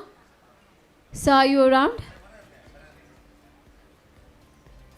Okay, while he might just be around the corner, I believe he's here. Well, ladies and gentlemen, the man is here. Give him a big round of applause. Zordar taaliyan ho jaye dosto. Come on, everybody. So thank you for joining us. Such an honor. It took me 10 minutes to read your description, sir, and still not enough. Thank you. Welcome. Please be seated, sir. Please be seated. Next, ladies and gentlemen, a former executive director, Air India Aviation consultant, author of The Descent of Air India and Turbulence and Triumph. Well, he's a writer and a commentator on civil aviation issues in print and electronic media. As a professional communicator, he regularly lectures on management subjects, particularly crisis communication, and assists corporates in formulating PR strategies and plans. Ladies and gentlemen, with over 20 years of experience, he served in Air India, 13 of which where he was the executive director. He held various positions. Well, his accomplishments are one story to hear about. So please put your hands together as we welcome Mr. Bhargav Jitendra, former Executive Director, Air India. Thank you for joining us, sir. Thank you, sir. Well, You will be covering the topics of power, precision, and politics, the strategy role of PR in public affairs. So I would request Mr. Bhargav to please take that up. And also for Mr. Professor K. Radhakrishna, shaping democracy, PR as the architect of political narratives. Would like you to talk about that. Thank you. Anybody can go first, as you wish. Good afternoon. As she said, I'm Jitendra Bhargav. I'm just repeating it. We had a morning function, the inaugural function, because the subject assigned is power, perception, politics, and what the role of PR. Now, we had two politicians inaugurating it, the key figures in the morning. So the perception largely with our Indian public is that the power is with the politicians. We will perhaps any kind of function and we say inauguration to koi mantri hi karega. Inauguration to politician hi karega. I've been very different from this. I've always believed politicians का कुछ काम है उनको करने दो. अगर हम उनको फालतू के काम में involve करेंगे, it affects India's work progress because वो लोग जो काम का काम होता है उसके ऊपर devote नहीं कर पाते हैं. So if we get them to do the peripheral work, some work suffers. So I belong to that 1% people who practice this in my corporate life of 40 years, let me put it this way. 12 years with Coal India, because there are some people from the coal industry, and 20 years with Air India. And having been a journalist prior to joining the corporate sector and post the corporate sector. So what is it that I look at it? When I was very closely associated with the Asian Games in 1982, I had a lot of lessons to learn because Mrs. Gandhi was closely monitoring this big sporting extravaganza, and I was looking at कि politicians होते हैं तो कैसे होते हैं, क्या होते हैं. Rajiv Gandhi, Arun Singh, Arun Nehru, and all that kind of brigade was there to look at it. Because what we do as general public is कि हम लोग को कुछ भी problem होती है, the first thing is we run to a politician for resolution. कि हमको किसी को नौकरी मिल रही है, job का vacancy है, and we know a politician who's associated with that ministry, let's meet him. You have a police problem, चलो हम इसको phone कर देते हैं. अगर जान पहचान होती है तो exploitation करते हैं because there's a perception that only they can help. So I looked at it very closely. I said, जब जनता जाती है मंत्री के पास में, politician के पास में, तो वो क्यों जाती है?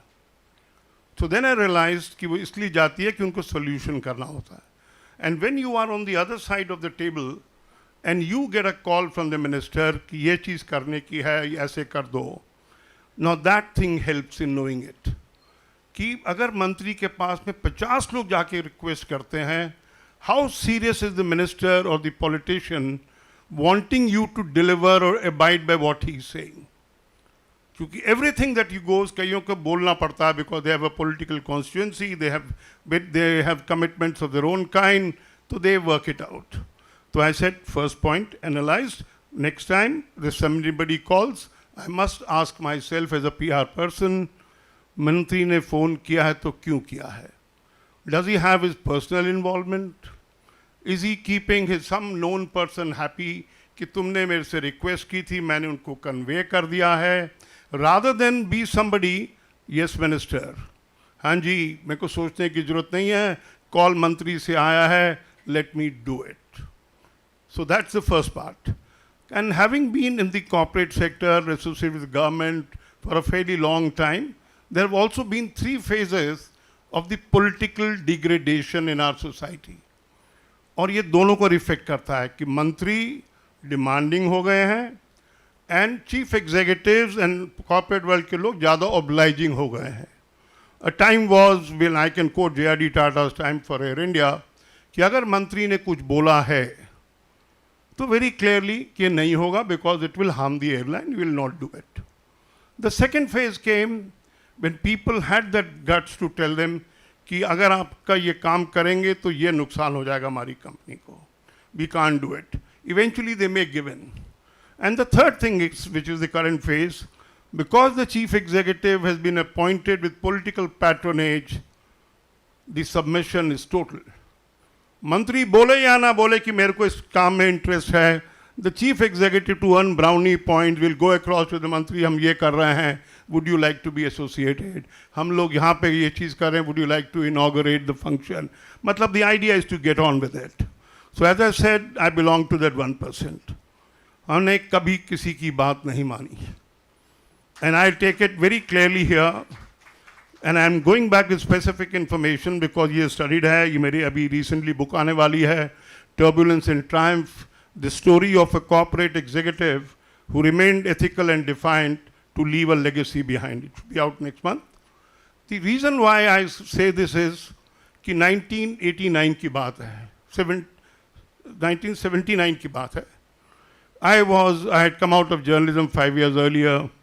Parliamentary team आती है जो PSUs में है, they would be aware of it. कि जो अंडर सेक्रेटरी साथ में आया है वो मेरे को पूछता है, mister Bhargav, what are you going to give as a gift? We happened to be in Korba, then Madhya Pradesh.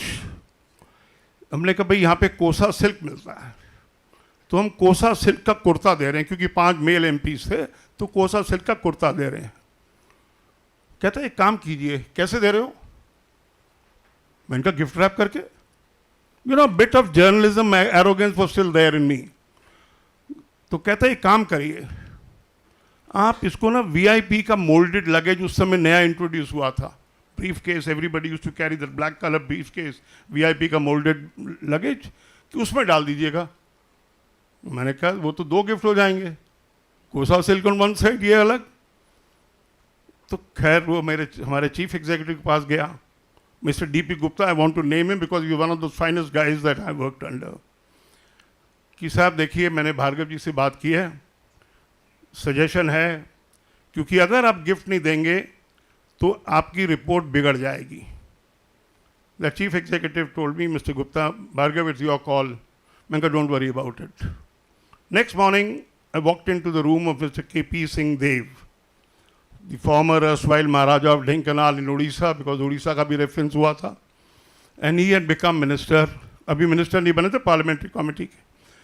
तो मैंने उनके कमरे में गया, मैंने कहा mister Singh Deo, the bureaucrat accompanying you is too demanding. कहते क्या हुआ? मैंने कहा ये हुआ. उससे धमकी दी कि मेरे चीफ एग्जीक्यूटिव को कि रिपोर्ट बिगड़ जाएगी. कहता look, it's entirely on you whether you want to give it और नॉट. तो मैंने कहा are you sure? Then we will stick to kosa silk. तो इसे ओके. 2 महीने निकल गए, बल्कि 1 साल 2 महीने निकल गए. वो एक दिन मेरे को फ़ोन किए सुबह, भाई I have been given the responsibility of the 9th Asian Games, Delhi में होने वाली थी 82 में, can you come and join me? तो मैंने कहा I will, it be my pleasure to join a sporting extravaganza of this kind, but deputation का system होता है करने के लिए. तो इसे that you leave it on me, I will do it. तो जब मेरे को कॉर्पोरेट लाइफ में अनसेरेमोनियस ट्रांसफर्स हुए ना, but not heeding to the minister और पॉलिटिशियंस एट्सेट्रा, मेरे को ये बात याद आई. मैंने कहा अगर मैं ब्यूरोक्रेट की बात मान लेता और ब्रीफ केस गिफ्ट दे देता, I would not have had interaction with KP Singh Deo. He would not have remembered me. I wouldn't have got a chance to work for the 9th Asian Games, and I wouldn't have received my presidential award for meritorious services in the conduct of the Asian Games. It was a big incentive to guide my career further. अब बड़े सारे civil aviation minister जो आज सुबह आए थे ना, mister Ashok Gajapati and Mr. Naik, both have been civil aviation ministers. And I have interacted with both of them. But they were the decent kind, let me put it this way. We've had ministers of all kinds. तो हमारे पास minister लोग आते हैं, बड़ी सारी बातें करते हैं. अब मैं आपको कुछ इंस्टेंसेस देता हूँ. एक मिनिस्टर ने कहा कि हम प्रोडक्ट डिफ्रेंसिएशन के लिए आयुर्वेदिक मसाज चालू करेंगे एयर इंडिया फ्लाइट्स के ऊपर में. Our chief executive, who was from Assam, was not very articulate, so he said, Bhargav ji, आप डील करिए इन मंत्री के साथ में. मैंने कहा ठीक है. Now, where comes the PR skills? I would put it this way, and that is why I'm elaborating it here. कि उनको बताया कि देखो आपने प्रपोजल दिया है, we are examining it, stage 1.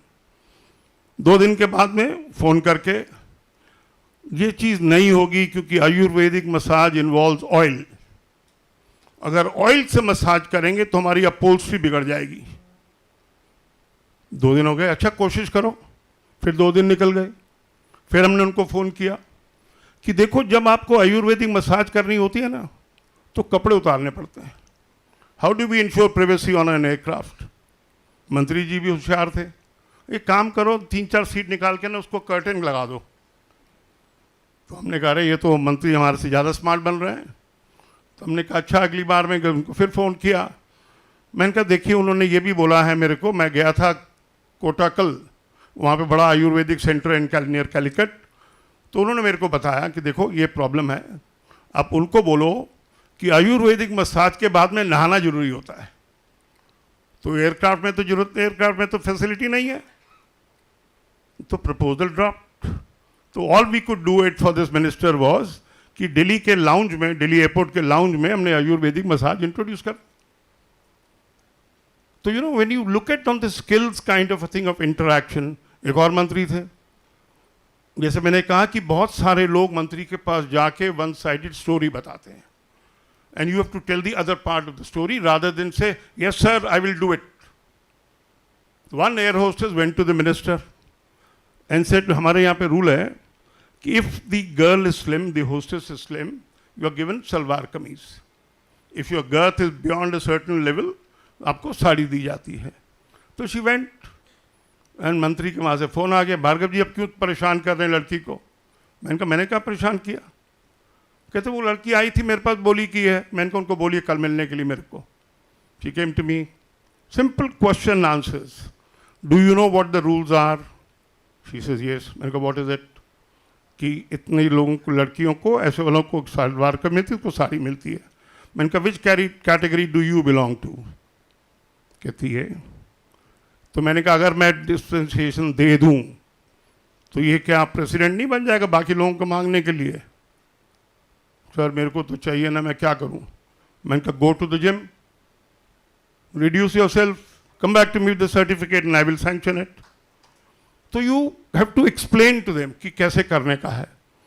Vijay Mallya जी जब तक किंगफिशर एयरलाइन चालू नहीं हुई थी, ये मिस्टर शरद यादव के पास गए, वो कुछ जेडीयू के टिकट विकेट से राज्यसभा के मेंबर बन रहे थे, कि भाई हमारी किंगफिशर को एयर इंडिया सर्व नहीं कर रही है।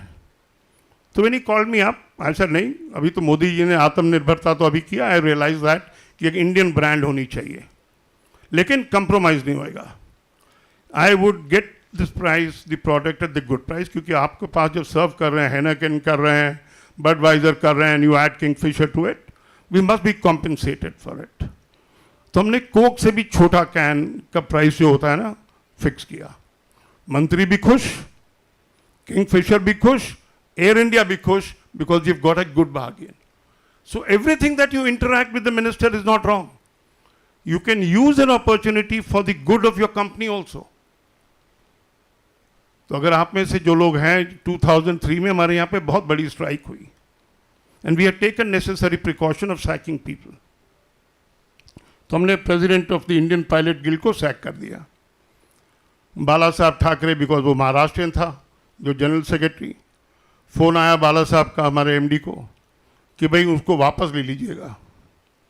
I was handling HR also, being a ब्राह्मण, उसने सिविल राइट्स के अंदर केस कर दिया कि because I am a scheduled caste, therefore mister Bhargava is harassing me. तो Sanjay Nirupam was that time with Shiv Sena, तो वो मेरे को मिलने आए, मैंने उनको बताया, कहते इज दिस द रियलिटी? मैंने कहा इतने पैसेंजर को नुकसान हुआ, इतनी फ्लाइट कैंसिल हुई, इतनी all that kind of a thing. Bala Saheb did not follow it up, इसे ठीक है इसको रहने दो। लेकिन 10 साल बाद that man was reinstated. I had retired, he was reinstated. तो मैंने अपनी जो किताब आ रही है उसमें लिखा कि शायद कोई ऐसा एग्जीक्यूटिव नहीं है जो CMD के पास करके बताए कि इसने ये क्लब को नुकसान किया था। नॉट ओनली नुकसान किया था, सिविल राइट्स के अंदर में केस फाइल किया था। And only because I had my PR skills, I said देखो हमने 4 लोगों को डिसमिस किया। One is a Parsi, one is a high class Hindu, one is Sikh and one is a schedule caste. तो अगर हमको बायस होता तो क्या था, police people very clearly understood कि भाई ये चीज़ है, कुछ नहीं है। तो ये PR के अंदर में when we look at it, don't hide information, try and communicate as much as you can and tell the minister कि हमको क्या चीज़ें करने की हैं. I have lived my life, कभी कोई प्रॉब्लम नहीं हुई. अगर कोई मंत्री ने कुछ बोला है कि ये गलत है, समझाने की कोशिश कर दो. ज़्यादा से ज़्यादा वो क्या करेगा, आपको ट्रांसफ़र करेगा. I had a catering contract at London, 80 crores worth of it, and we got rates better than the previous caterer, previous contract. But what did the minister say? क्योंकि जो perception है ना कि आप मंत्री के पास पहुंच जाओ तो मंत्री कुछ भी काम करवा सकता है. So this London caterer also went to the minister, and I was called to Delhi. उन्होंने बताया भी आपको क्या करने का है. मैंने कहा कुछ नहीं कर सकते, 10 करोड़ का घाटा हो जाएगा क्लब कंपनी को. He said नहीं. Again, what could the minister do? Only transfer me from the department. मैंने कहा ठीक है, कर दो हमारे को transfer. The final thing was Ghulam Nabi Azad. I'm naming him minister. मेरे को बुलाए दिल्ली, एयर होस्टेसेस के इंटरव्यूज हुए थे, and he handed me a list of 25 people, 25 girls. इनको ले लीजिए. I went, उस समय मोबाइल का ज़माना नहीं था. I called up my office in Mumbai and said, भाई इसमें से चेक करो, how many have been selected? They said 5. I went to his office and said, 5 girls have been selected. नहीं, I want everybody to be selected. I said, वो नहीं होएगा. My reputation is very clear. हाँ तो हाँ, ना तो ना. There is no gray area. It's either black, it's either white. So I took my flight back. आने के बाद मेरे को क्या मैसेज मिलता है, मंत्री ने सारी की सारी सिलेक्शन कैंसिल कर दी है. अब मेरे कैंडिडेट नहीं तो कोई भी नहीं. You know, with that kind of an attitude we function and we function. तो ये जो power and perception that we hold कि भाई मंत्री की बात सुन लो and it be good for you. So simple message that I want to put across is कि देखिए, where is your commitment to your company? या तो आप अपने इंटरेस्ट को सर्व करो, या आप कहो कि my interests are relegated to a level which is lower than that of the company. Company is supreme. मैं कंपनी के लिए काम कर रहा हूँ.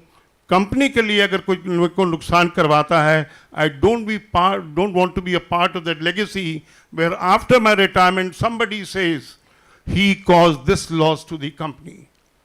So you are not remembered for it. So I feel very proud and very happy कि देखो हमने कोई नुकसान नहीं किया. I wrote my first book called The Descent of Air India, very fairly written, fearlessly written. When I have written the second book here, again narrating of all instances to look at it, but then would I have been able to get that presidential award in the first place? If I was a compromising type, not ethical, not defiant, would I have been able to write my second book? The answer is no. I want to leave a legacy behind to be remembered that this is what is it. And in conclusion, I can only say, 15 years after retirement from your sector, aviation sector, if you are still called upon to be the prime television channelist for television programs on aviation, that's a tribute that I carry with me. कि देखो, upright रहे, knowledgeable रहे, you have educated people and you have been ethical and defiant. So PR के अंदर में, it is no longer yes sir, I will do it, your word is command, your wish is command, nothing of that kind. Stay loyal to the company. You have been recruited by the company and you have your appointment letter on the letterhead of Air India or the organization. The people who sign the letters are only transitionary. They come and go. So anybody who can sign does not mean he owns the company. I have lived my life with this principle. So whether it is the power, perception, politics, my perception is very clear. Politics is for the politicians. Power, no, I will not allow you to yield so much power that you harm my organization. So PR people, be very clear about it. You owe an answer to your family, you owe an answer to your successors. You can't be leaving a legacy behind of having ruined the company. 13 years, she said in my introduction, in 20 years was as executive director. I was executive director at the age of 45, retired at the age of 58. I could have been managing director, chairman. But do I regret? The answer is no. Because while all those people who occupied the chair of a chairman are forgotten, they're not even recognized, they're not even remembered, Jitendra Bhargav is. To me, that matters more. Thank you very much. An excellent experiential talk by my friend Bhargavji. Experiential. In Karnataka, there is an excellent art form called Yakshagana. Kannada people may know it. In Yakshagana, the roles of an artist is not fixed. Throughout the night it is played in those days. The first scene he could be a Rakshasa, Ravana. The last scene the same artist acts like a Rama. He comes as a Rama. I just narrated because I am an Yakshagana artist. I have different experiences. I am asked to speak about the PR as an architect of political narrative. About political narrative, let me talk about it. And Yakshagana also. As a student, I was the activist towards left, naturally. And therefore, I had rubbed shoulders with people like Yechuri and others. Little later, I joined ABVP, and during emergency, I was the president of ABVP. Went underground. My association were with some top people of ABVP who have held an excellent, great positions in India. During emergency, I had a contact with George Fernandes.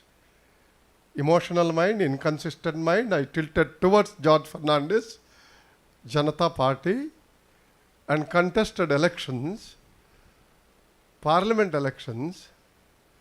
You understand, I lost beautifully. I contested. And later, it happened so that in one interaction with the present Congress big family, they just invited me and I joined them, and even today, I am theoretically associated with them. Having said that, I have some right to speak about democracy. India is a great democracy, right? And equally greater hypocrisy. It's a great democracy and greater hypocrisy. When I say hypocrisy, I am not talking about only politicians. How to deal with politicians. What are the narratives we are talking? Let me understand. I have rubbed shoulders with the right, left, center, north, south, etc. The top people. Let me tell you, most of them are human beings at the personal level. I'm not talking about individual political narrative.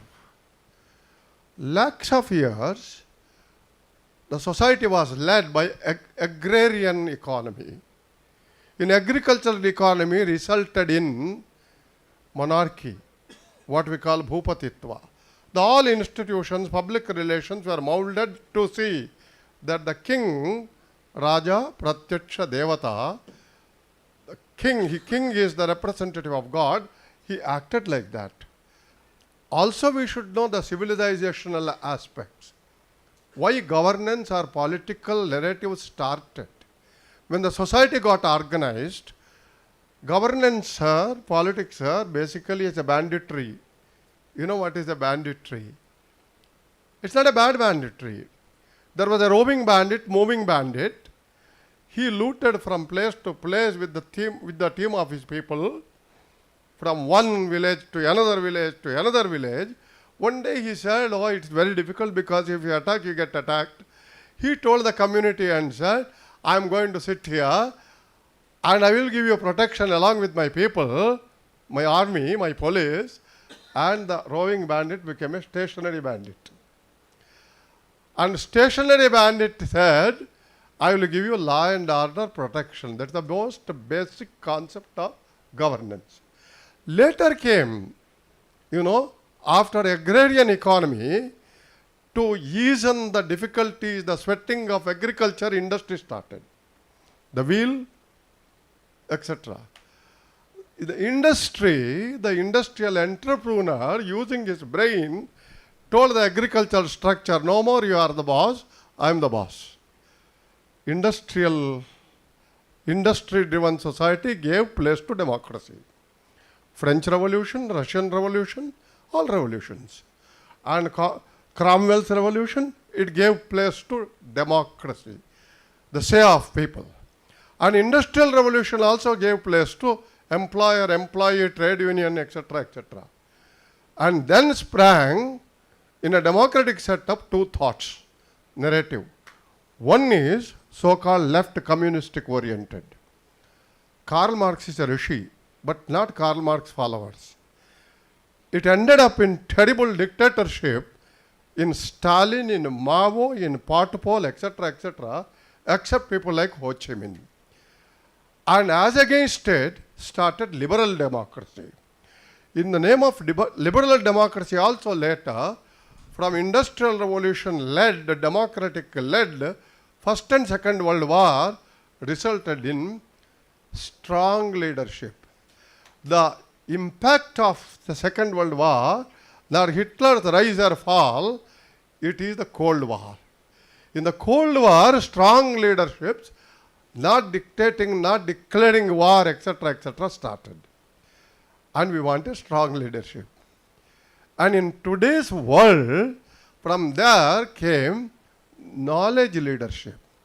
The knowledge leadership opened up the borders, knowledge leadership, what you call LPG, liberalization, privatization, globalization, free visas, easy visas, etc., wealth everywhere, big cars, small cars, started wealth, everybody became mammon worshippers.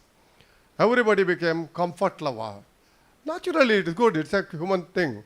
But that resulted in, the reaction to that resulted in today, what is that game? Not words you match, what you call world play, not word play. You play mathematics. We are today in the world of drones, trumpeting Trump, cold voiced Putin, nobody knows what, Z, everybody knowing Erdogan of Turkey, and Rajapaksa, Nepal, Bangladesh. Imagine, could we imagine few years back that we created Bangladesh and Bangladesh is going against us? I'm taking only theoretically. Today's political narrative is dictated by commerce and ego. Commerce and ego. It resulted world over strong leadership, including in India. There is a clamor for strong leadership. Whether democracy is jaded or democracy need to be guided or democracy need to be guarded, democracy today getting resulted in once in 5 year elections, promising. I was the chairman of the manifesto committee of Karnataka government and Karnataka Congress party. I tell you, power by hook or crook, I'm sorry, power by crook. So you promise everybody everything, emotionally lead people, either in the name of religion or in the name of economic benefit. Economic benefit. And today that is the whole situation. In this situation, friends, that is the narrative. What should be the public relations? A politician is an excellent public relations man. You are talking about Azad. It's also a good friend of mine. Now, Azad's story can be actually a beautiful story for political narration. Azad's story is a very, very involved, very intelligent, excellent politician. When the ego hurts or something like that, I becomes important. In English grammar, I is always like this, friends. I is like this, you is like this, we is like this. In today's politics, there is no I or you, there is no we. We is only in our preamble. We, the people of India, will give the constitution unto ourselves, and we say fraternity is the soul. Equity, fraternity. Today, I'm not condemning today's democracy. How over the years, a new challenges, very fascinating according to me. We are in a very fascinating world today, in a fascinating world. I'm not telling confused world. We are trying to get into the roots of the human existence today. At one level, we are going to Mars. We are going to Mars. As a grandfather, I'm very happy to announce and tell every one of you, my granddaughter will be a future astronaut. She will be a future astronaut. She is in US. Now, today we are going to Mars on one level. Information is so much, destroyed knowledge. There is so much of humanity, what you call excellence, pravinya, what you call expertise, but humanity somewhere missing. Bertrand Russell, who said, the one who has got a control over mass psychology in future will control the entire world. Today, WhatsApps.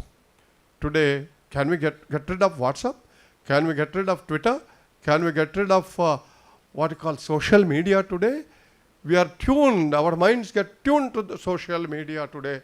We get influenced so much. And today in the modern world in PR, even advertisement, things go better with Coca-Cola. Things go better with Coca. Have you tasted Coca-Cola? No. Fair and Lovely? Fair and Lovely? But the moment there is all these ladies will go and buy Fair and Lovely, not knowing how fair it is, how lovely it is. And then things go better with Coca-Cola. From there it started today, entered into political world. And how it started? Yes, I can, said Obama. The people of America said, public relations. People of America said, yes, Obama, you can. They never said, we can. He said, yes, we can. But they said, you can. These slogans, MAGA, somebody said, MAGA, our Trump started trumpeting. I call Trump a greatest happening to this world because he is shaking the entire world and trumpeting the whole issues. And somewhere else, you have Sabke Saath, Sabke Haath. Who is that sub? Who is that sub? Whether it is Hindi sub or English SUB sub. No. I'm not talking about against anybody. I'm just saying, this is the modern situation.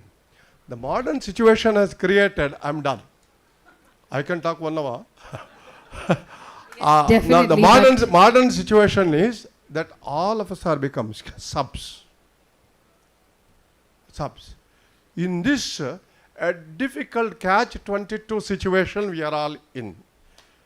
And how do we go about it? Not an easy job. Humanity has overcome greatest and greatest and greatest of volcanoes, volatilities, difficulties. And today, the seasons. Even seasons are unbecoming today. There is nothing like monsoon and spring and winter and summer today. Today, what is our season? Season is season. Everything is season. And that nature's tuning. And therefore, public relations today, I'm not talking about public relations council. I'm much more confused than everybody. And I enjoy my confusion. Because my confusion gives me place for learning, place for accepting, place for forgetting. And therefore, friends, a politician is the greatest public relations. I end up telling that Rama was in search of idealism, not just in search of Sita. Pandit Nehru writes in the Discovery of India, Rama establishes Ramarajya. Ramarajya is not established in Ayodhya. Ramarajya gets established in Kishkinda and in Sri Lanka. At the end of Ramayana, Rama actually gets into Sarayu. And he tells, no. Likewise, humanity is always in search of an idealism, political narrative. We are all in search of a political narrative. We all speak of an ideal politician without becoming an ideal citizen. I am not questioning anybody.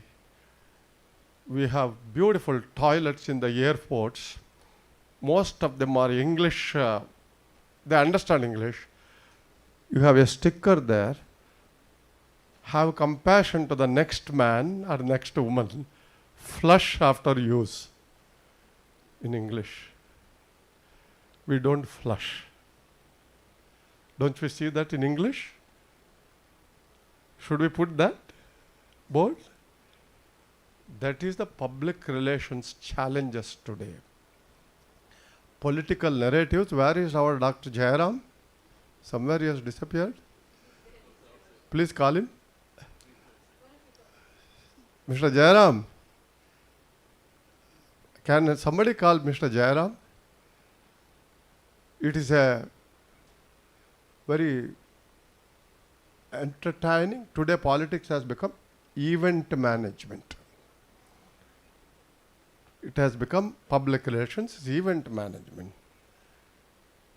Larger than the live shows, bigger shows, everything is bigger, everything is booming, everything is sound, everything is noise.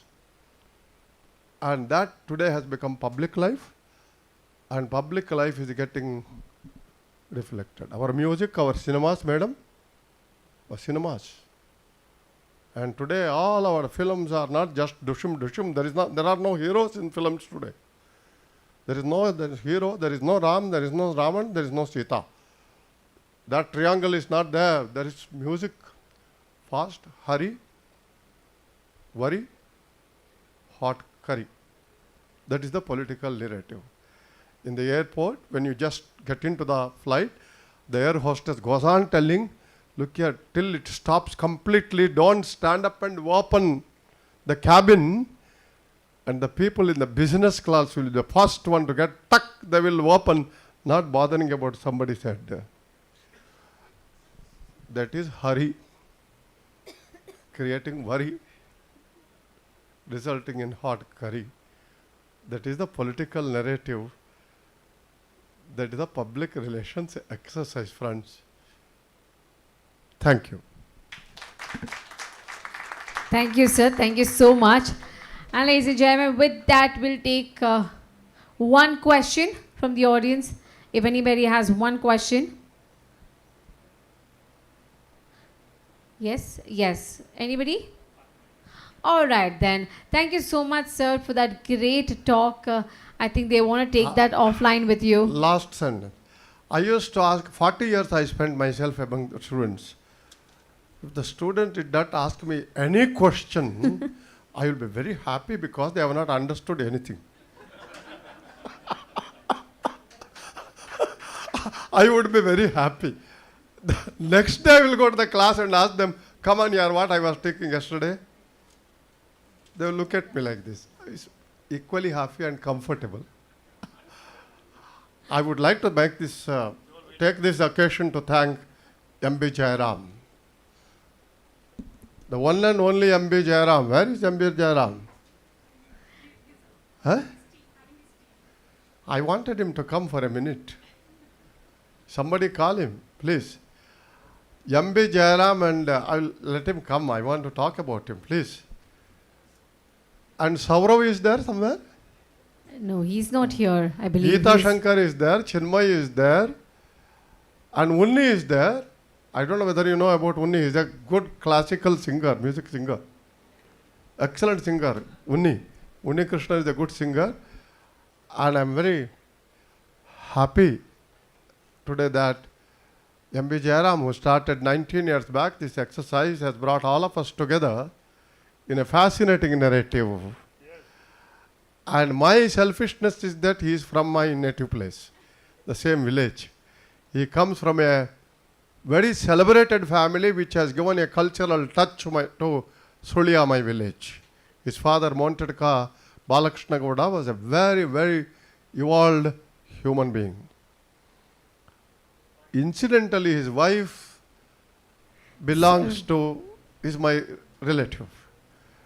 But that bias does not actually make him to praise him. Jairam requires a big, where is he?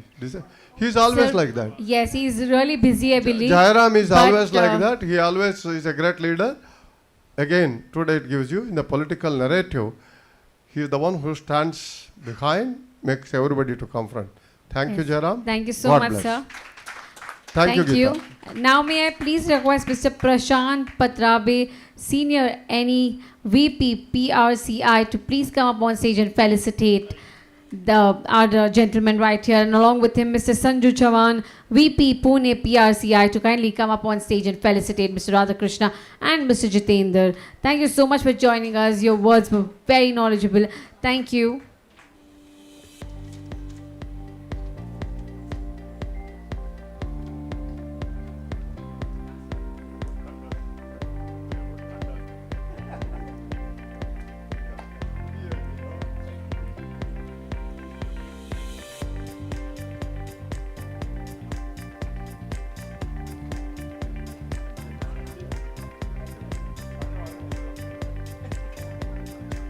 Truly honored to have all of you here.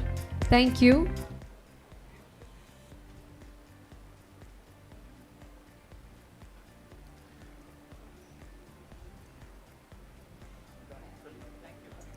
Now, ladies and gentlemen, thank you. Thank you so much, gentlemen. Thank you. Now, ladies and gentlemen, without any further ado, and let's prepare for the next segment. But just before that, I know all of you need a refreshing break. How many of you actually count your walk counts, your steps? How many of you count your steps?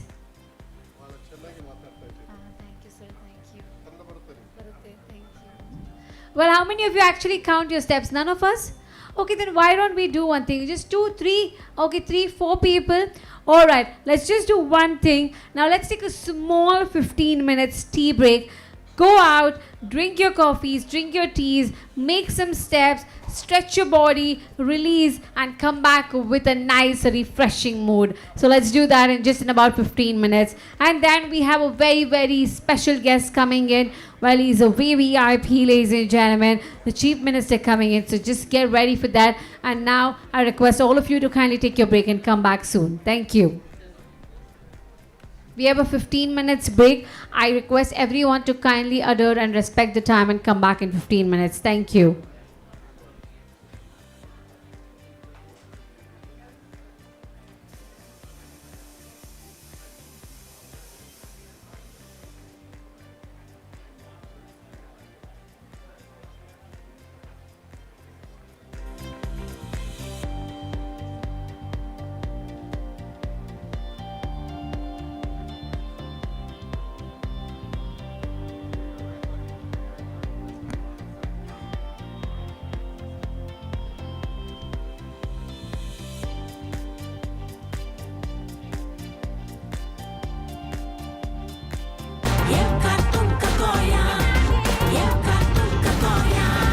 Goa. See more, be more.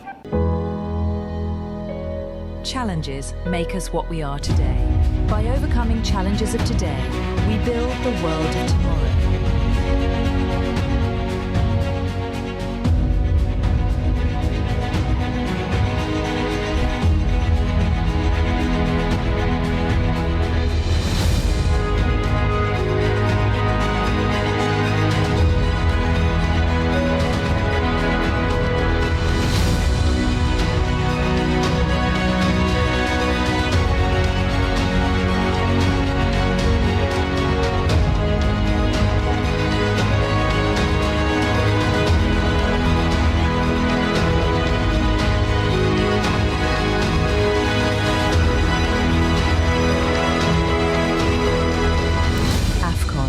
Incredible engineering delivered worldwide.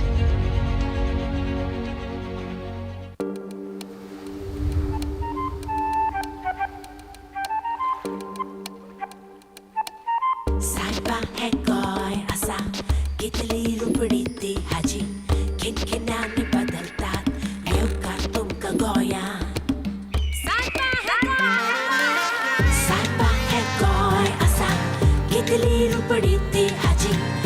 khinani badalta, ye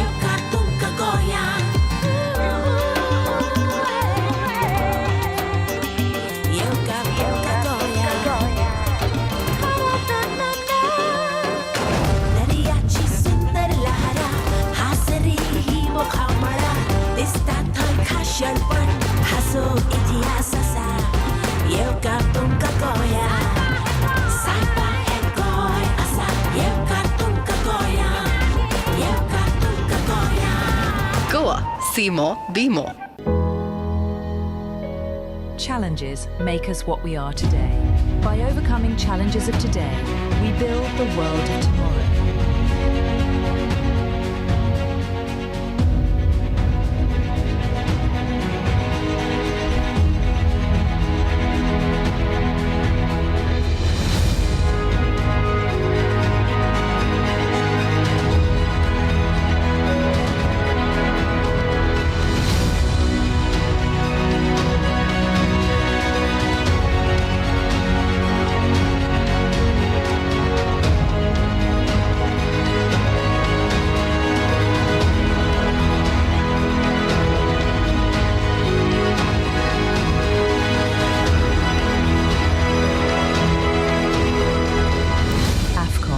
Incredible engineering delivered worldwide.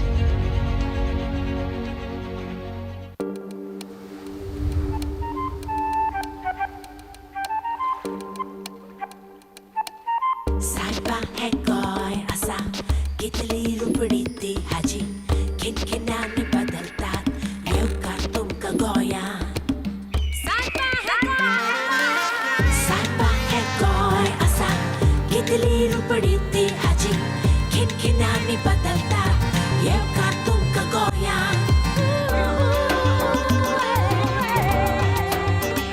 येवका तुमका गोया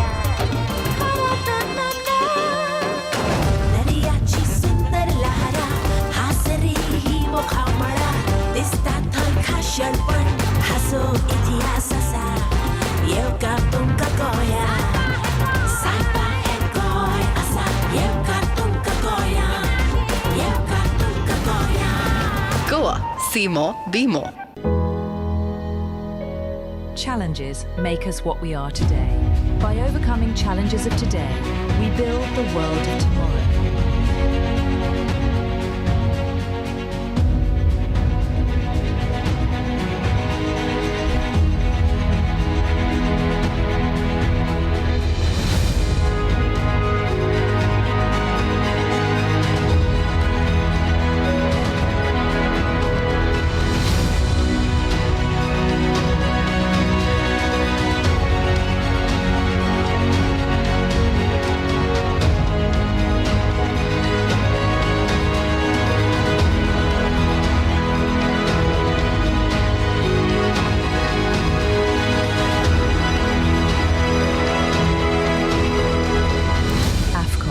Incredible engineering delivered worldwide.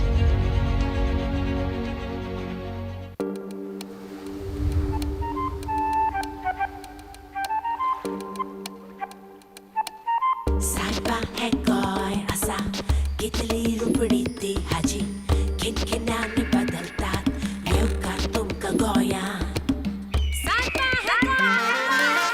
सायपा हे गोय असा कितली रुपडी ती हाजी खिनखिन्यानी बदलतात येवका तुमका गोया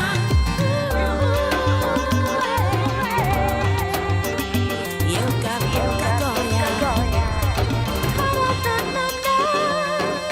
दर्याची सुंदर लहरा हासरी ही मोखामळा दिसतात थंय खाशेळपण हसो इतिहासाचा येवका तुमका गोया सायपा हे गोय असा येवका तुमका गोया येवका तुमका गोया Goa. See more, be more. Challenges make us what we are today. By overcoming challenges of today, we build the world of tomorrow.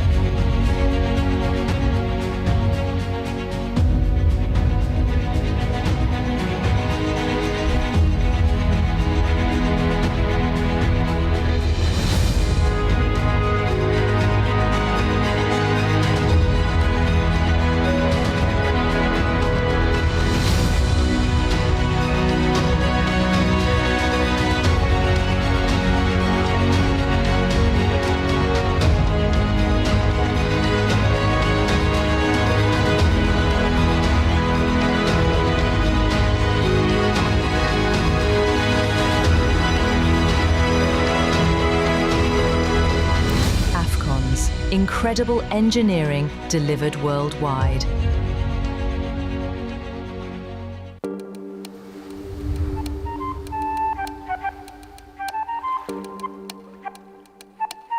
साइबा है कोई असा कितली रुपड़ी ती हाजी खिनखिनाने बदलता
Hello.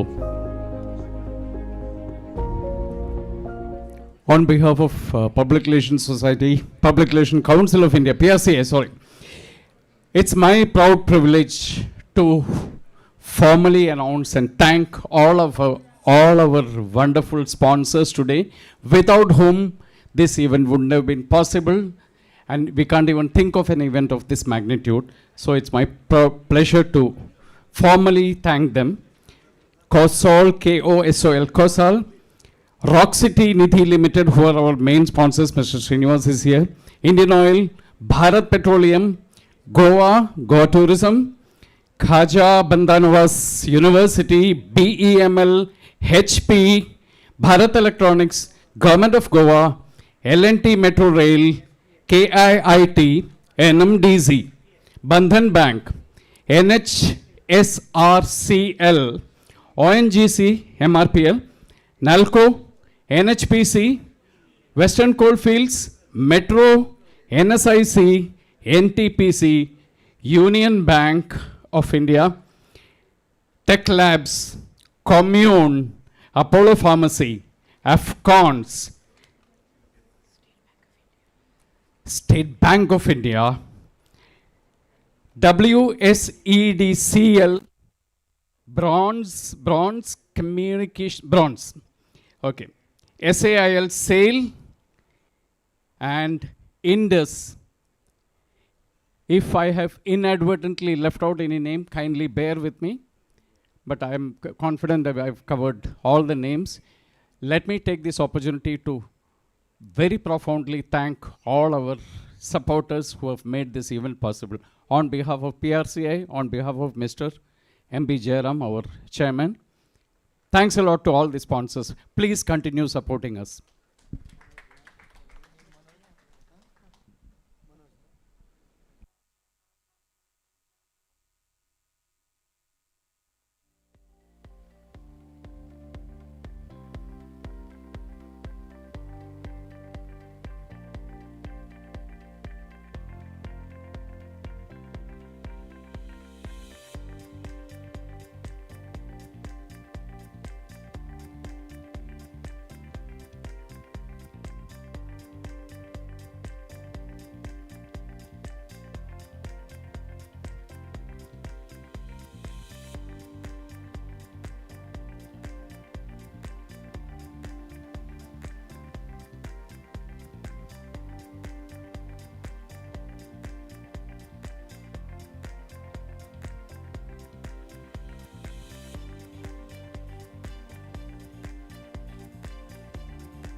All right, ladies and gentlemen, once again, a very good evening and welcome you all to the 19th Global Communication Conclave by the Public Relations Council of India. What an honor to have all of you back. So let's just see the pulse and the energy in the crowd.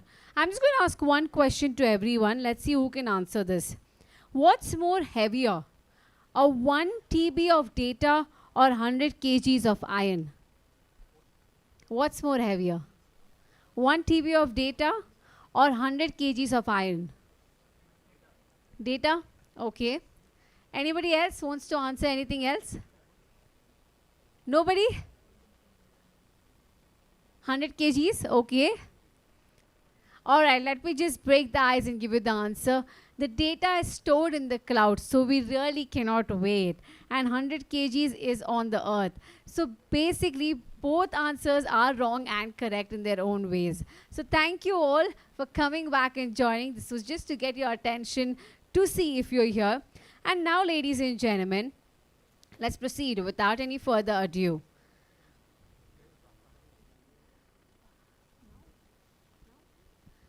Okay, well, how many of you have watched this iconic movie? It's one of the most famous movie and it came from the roots of sandalwood and that we call From Karnataka. Well, a movie that turned everybody's head towards the sandalwood movie cinema. Okay, have you watched Kantara? How many of you have watched Kantara? Okay, a lot of them. How many of you haven't watched Kantara? 1, 2, okay, 3. Then I suggest, if you're taking a flight back, download that movie Kantara and watch it. It's one of the most iconic movie, one of the movies that have changed the way the entire world looks at sandalwood. And now may I please ask you to play a small glimpse of Kantara, please. That is a glimpse, that's a teaser from the part 2. So if you want to watch the part 2, you have to watch the part 1 for the folks that haven't.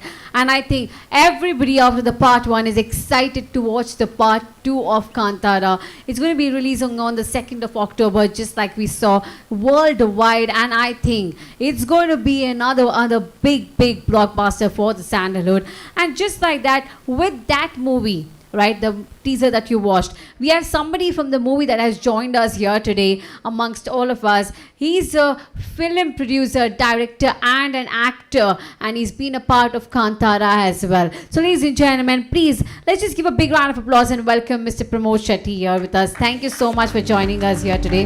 Thank you.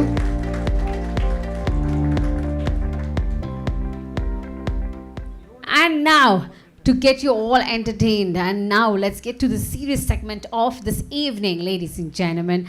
Boys and girls, it's an honor. I take so much pride and a privilege to welcome this personality. Well, he is the guiding forces for so many of us. Well, this person becomes a person who genuinely shapes people and shapes their path.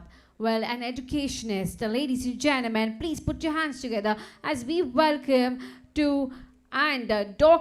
Manoj Kamath, Principal of Dempo College, to kindly come and address the gathering with a big round of applause. An honor to have you here, sir, with us. Is he here? Yes, ladies and gentlemen, Dr. Manoj Kamath, Principal of Dempo College, here with us. Sir, thank you for joining us here today. An honor to have you.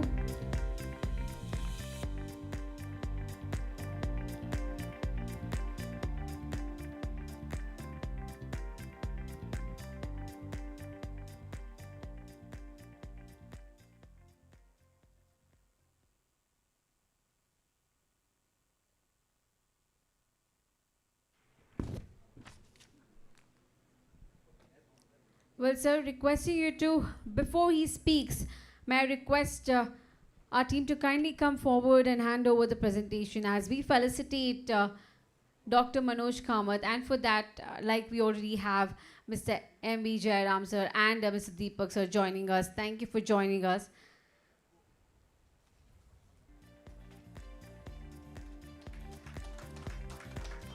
Ladies and gentlemen, the traditional Goan way We call it the Kunni. So is that right? Yes, it's right.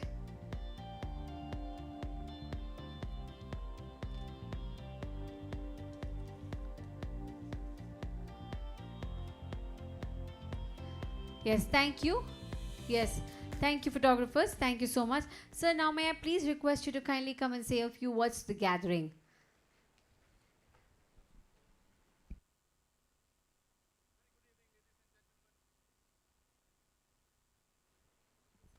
We are awaiting the Honorable Chief Minister in few minutes.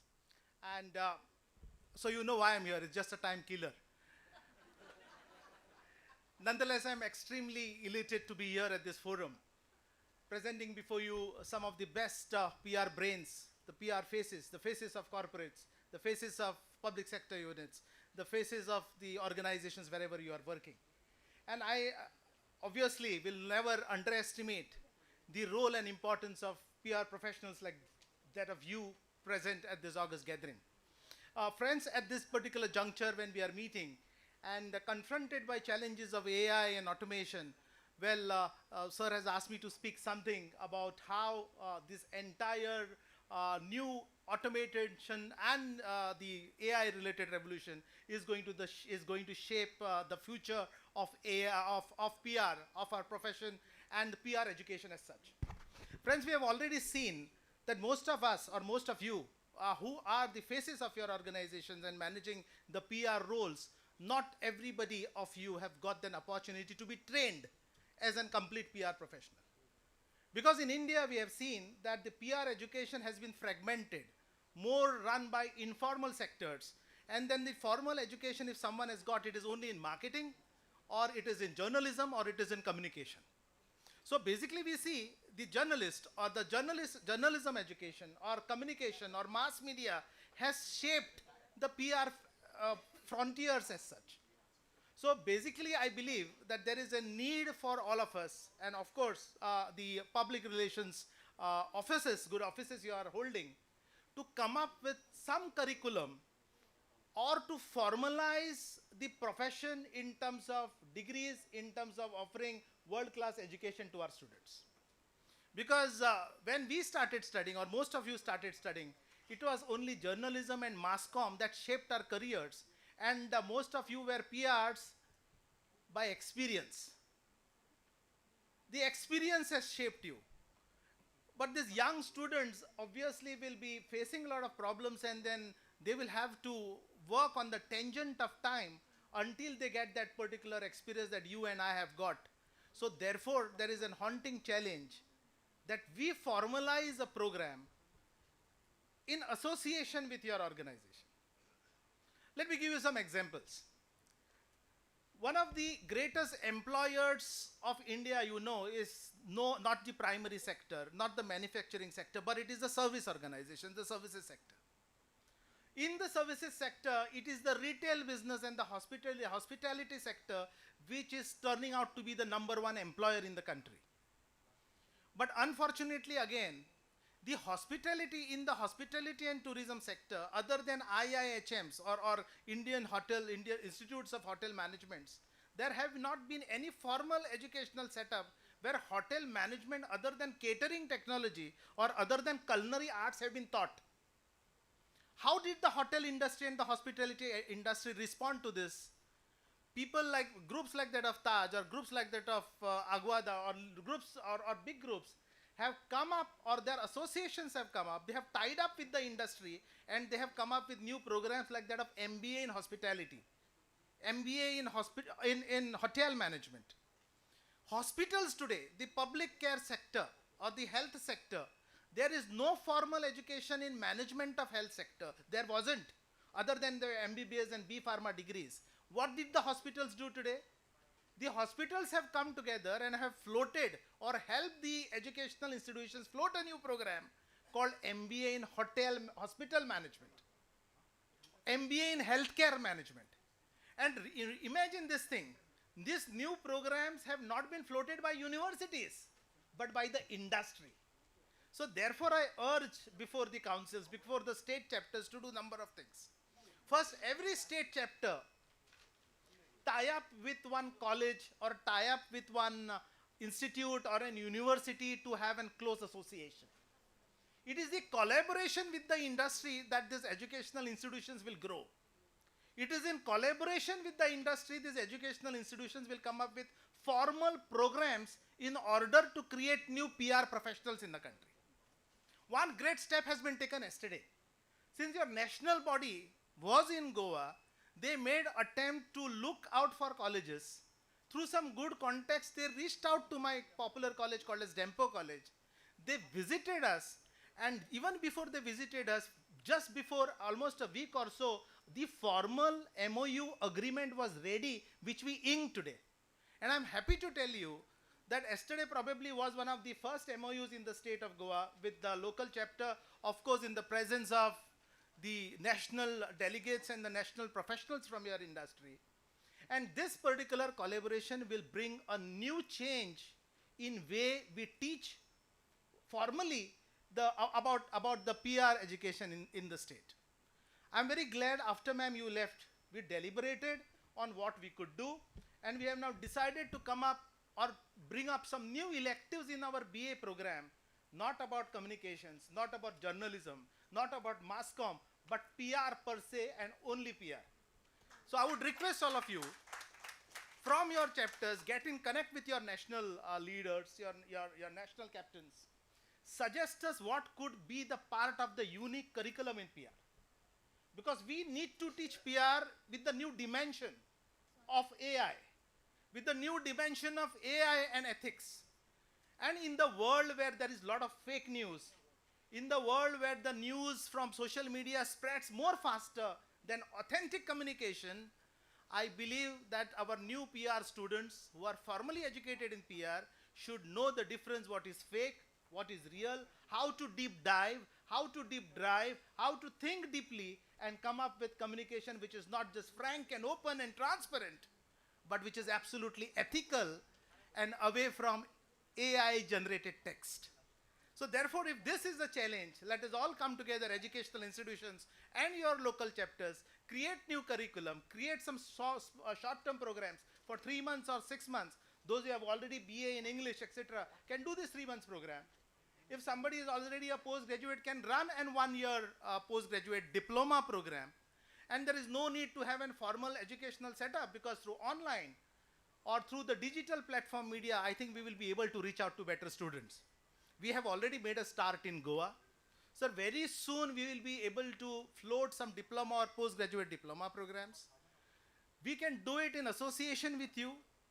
You can dwell into details the finer nuances of the curriculum. You can vet the curriculum. We can also issue degrees if there is some autonomous college around. We can always give degrees along with your affiliation. And I'll tell you a beautiful model how the Retail Association of India has worked for all this.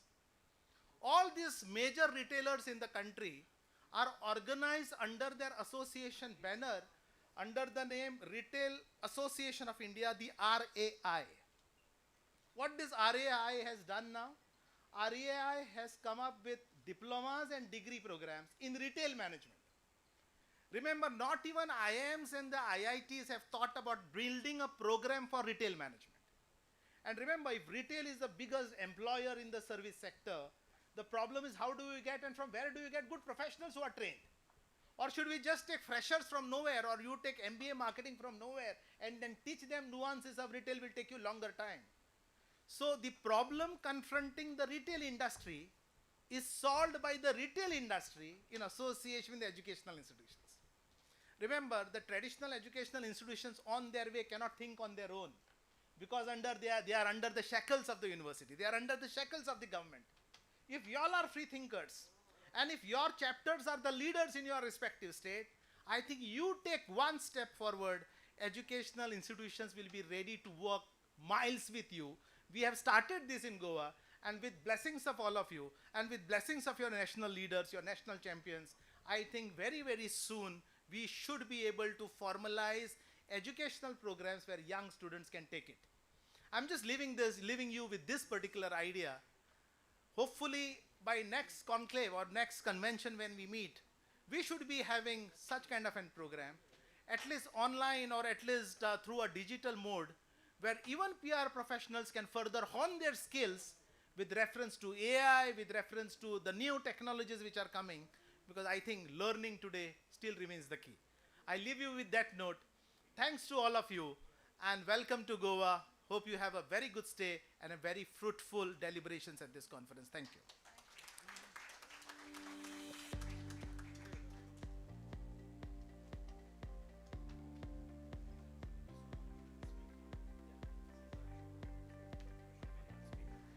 Thank you so much. And I think a principal, right, a true leader who actually guides us through the spirits and also molds us in a very different way. Thank you so much, sir. Thank you for joining us.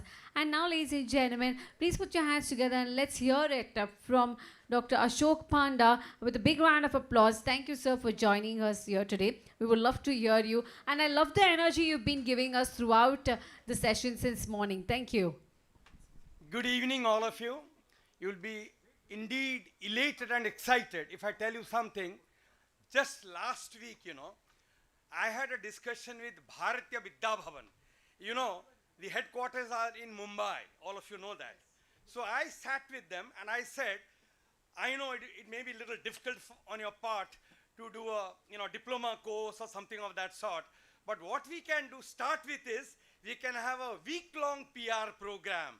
And friends, you will be really happy to know, 25th, 26th, 27th, 28th and 29th, 5 days of November, I'm doing a PR program with them where I'm also involving the Rotarians. You will tell me, Ashok Panda, why are you involving the Rotarians? Believe me, friends, we'll get students from there. At least last time, when I did, I had 32 students from the Rotary fraternity. So this time also I'm expecting at least 40 or 30 people from the Rotary, Public Relation Council of India, and again Bharatiya Vidya Bhavan. Together we'll do an excellent, program.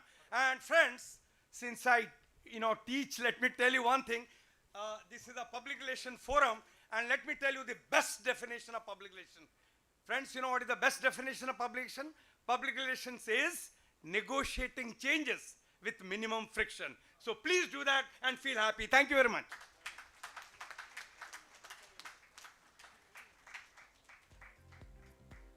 Thank you so much, sir. Thank you for those wonderful words. Now, may I please request Chinmay to kindly felicitate Dr.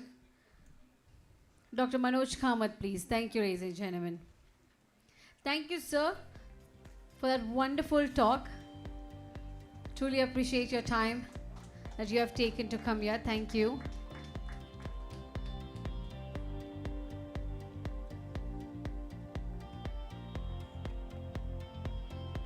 All right. Now may I please call upon, ladies and gentlemen, we'll just be waiting for the CM to arrive, and in the meanwhile, may I please request Geeta Shankar to kindly come and address the gathering. Say a few words. We would love to hear your story.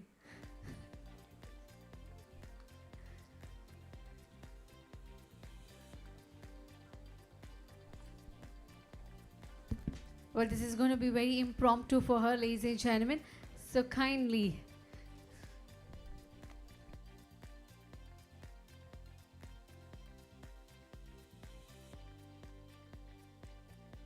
What to talk about. It's going to be an extempore talk, and the mic has been handed over to me very smartly. What do I talk about? I can talk only about Public Relations Council of India. Yeah, we are 21 years old, right to vote. Yeah, and we have 59 chapters all over India, and 11 chapters, international chapters, with the addition of 3 chapters today. From 8 is moved to 11. And what do? We do so many things. Like, it cannot be told, it cannot be used as a filler. Okay, so we have lots and lots of functions. The Daughters' Day, and then we have the Communicators' Day, and then we have lots of people who are empaneled as speakers and also professionals who go to universities and teach. And we have a branch of Public Relation Council of India dedicated only to the youth, which is called the Young Communicators Club. And then we have the WCC World Communicators Club. And we do a lot of things. In fact, the year is filled with activities. Headquartered in Bangalore, we have sort of lots of what do I say? There's a lot of cooperation among the different chapters, the 59 chapters, and either we meet online and newly, like we've also brought in a lot of streaming, especially like it's become registered and the membership has increased. And in fact, within I think in 2 months, we've had lots of membership and people from different places are asking if we can open chapters. Yes, and that is something like we are becoming more and more popular. And what are the different awards we give? We give the Chanakya Awards, we give the Kautilya Awards, we give the Hall of Fame Awards, and then international awards, and which in a few minutes you will be witnessing. And in fact, what do I tell about our Chanakya Awards now that I have become a sort of upma now. I have to bring in different ingredients and talk about it. So this is a signature award called the Chanakya Awards. It is PRCI's signature award. And in fact, when it was first started, people were asking, why is this name given, Chanakya?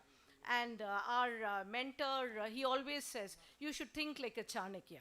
He always says that, whenever I do something wrong or I fight with him, he says, you should be a Chanakya. And I think Chanakya is a very favorite name which he preferred giving, and hence this signature award, we call it as a Chanakya Award. And what does Chanakya Award do? It recognizes and felicitates outstanding contributions in various fields by organizations and individuals who add value to the PR profession, the corporate world and society. And in fact, this year, it is our 16th Chanakya Award. And my dear friends, the entries, it's a free entry, and people from different professions apply. It could be for you write very well, you write a blog, you're a very good poet, you're a very good author, and your college has been doing outstanding performance, they can apply. So we have different categories. In fact, we had 50 categories, and this is not just based on, this is how we do. Based on the market trend and how the profession, you want me to start? And how the profession goes on in the corporate world, we devise these awards.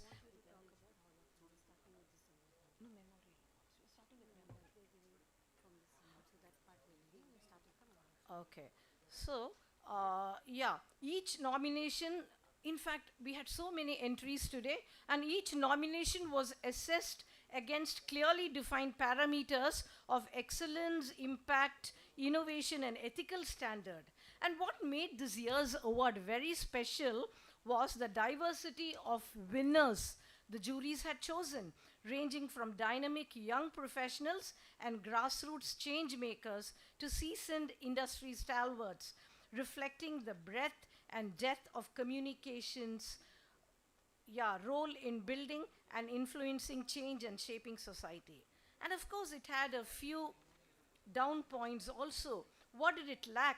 There weren't many prospects for drama, theater, art, and photography. What's happening to us? Are we losing our creativity? There weren't many nominations here, and many had competed for the same award. And the jury had a very challenging time placing the good profiles after thorough scrutiny, and they had to place them in a different award because we found the CV very, very interesting and extremely very good. Well, the applications for the award are increasing year after year, keeping the process interesting and challenging.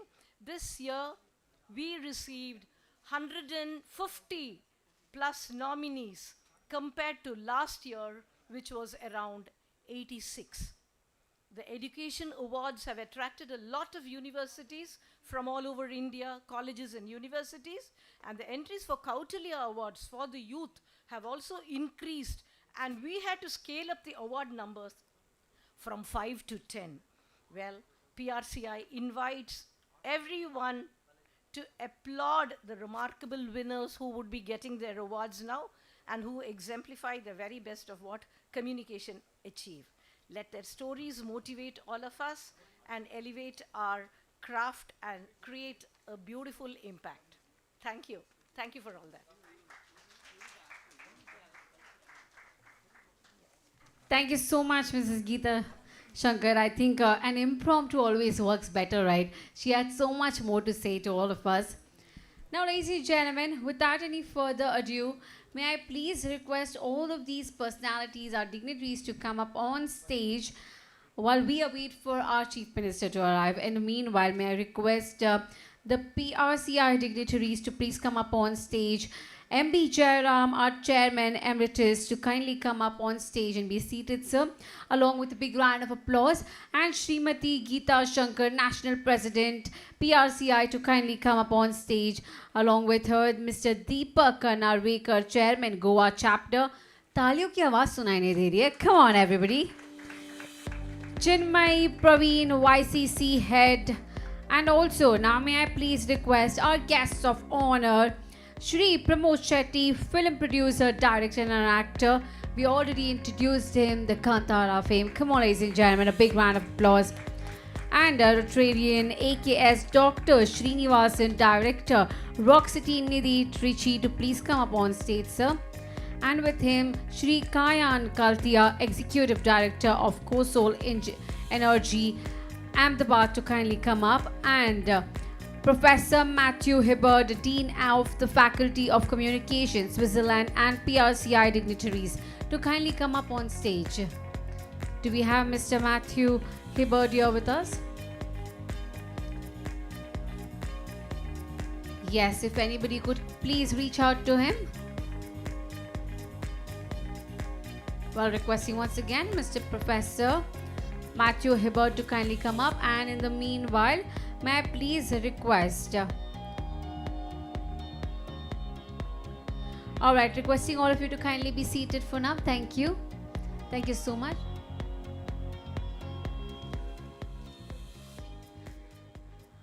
And now I request our dignitaries to kindly facilitate the award to the awardees.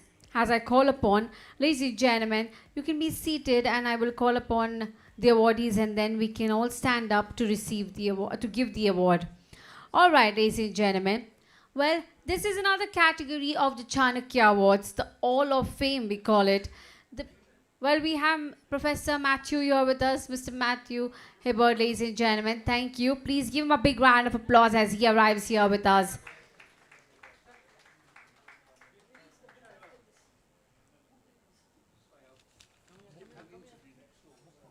Thank you. Please come. Please be seated with us. Thank you for joining us. Thank you.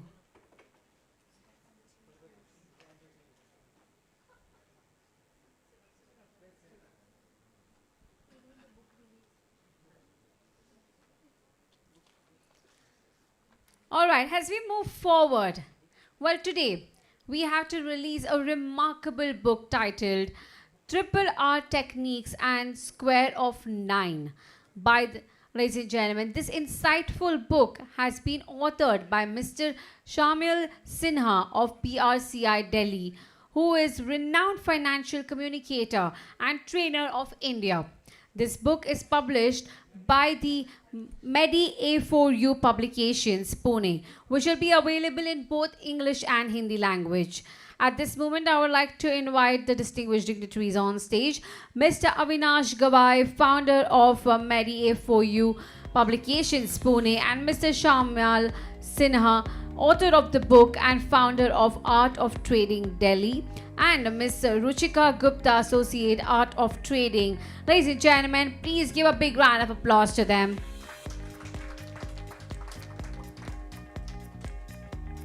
And maybe please get the books.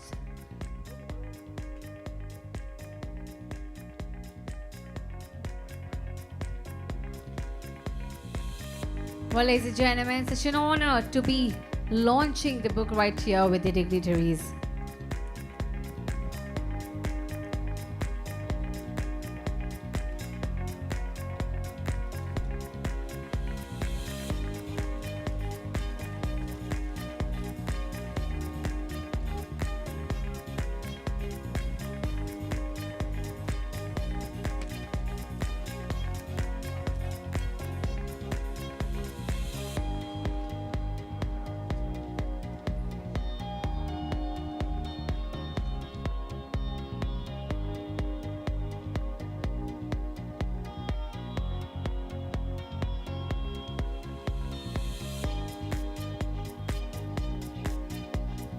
Presenting to you, ladies and gentlemen, the book that's going to be making sensation.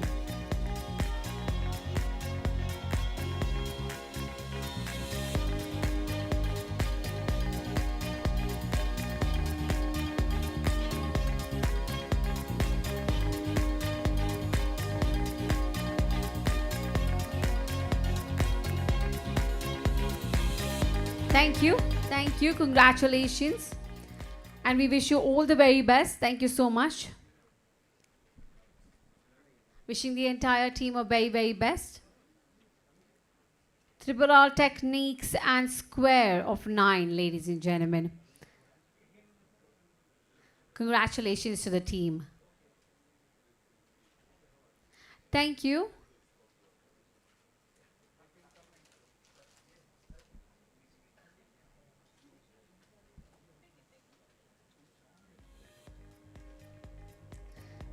Thank you.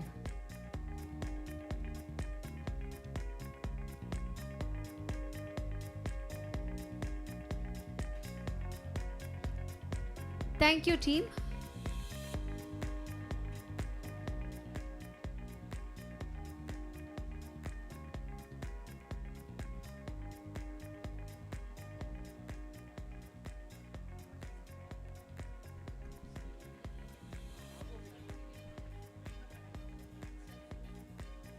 Yes, can we have the certificates, please, for the authors?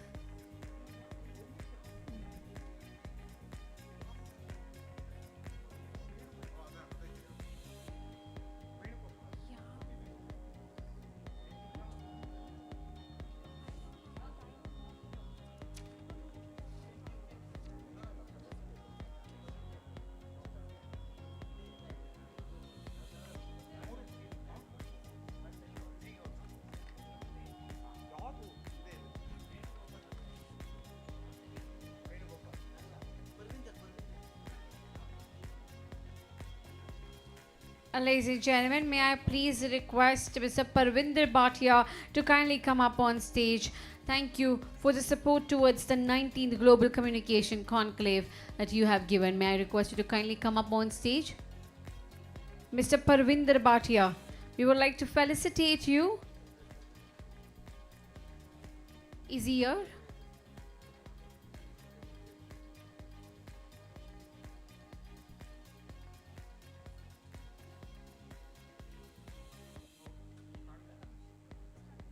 All right, ladies and gentlemen, without any further ado, well, I apologize for the miscommunication that we've been handling, but thank you so much for your patience. And now, without wasting any time until the CM arrives, we have decided to go ahead and do the Hall of Fame Awards. So, ladies and gentlemen, as now I call the awardees, I request all the awardees to kindly line up as we present the award.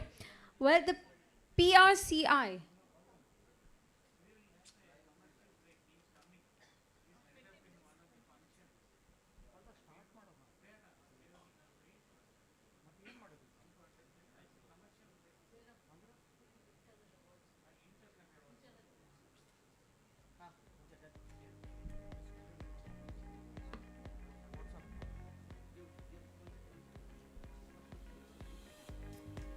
All right, before we present the internal awards, ladies and gentlemen, it's time, before we present the Hall of Fame awards, it's time for the internal awards now. And these are for national achievers. And Public Relations Council of India is pleased to offer them these awards. And now, ladies and gentlemen, I request all the dignitaries to get ready for this award. And the award goes to the Membership Growth and Engagement. Okay, before we say.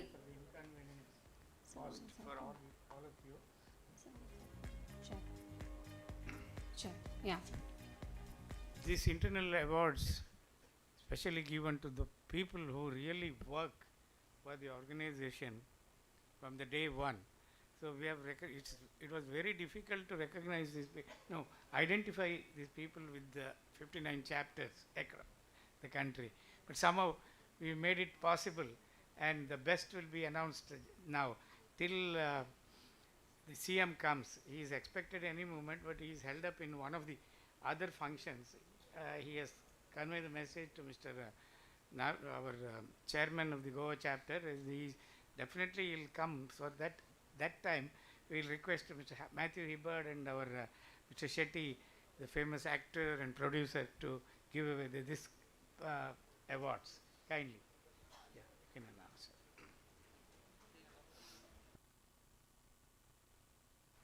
Thank you so much, sir, for setting the context for the award. Thank you. Well, like you said, people who have worked really hard, it must have been so tough for them because everybody is the best. But this is just an extra mile that we are pushing for the others to come up next year and be the best. But not like you're not the best. You are the best. Remember that. And now, ladies and gentlemen, the Membership Growth and Engagement Award goes to Ahmedabad chapter with a big round of applause. May we please call upon the Ahmedabad chapter on stage. Congratulations. Anybody who is representing Ahmedabad chapter, kindly come up on stage.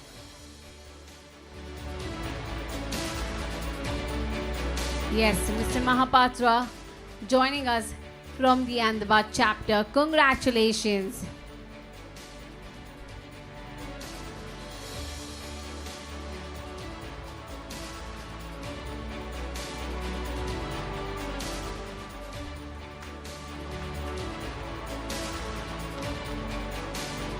Thank you.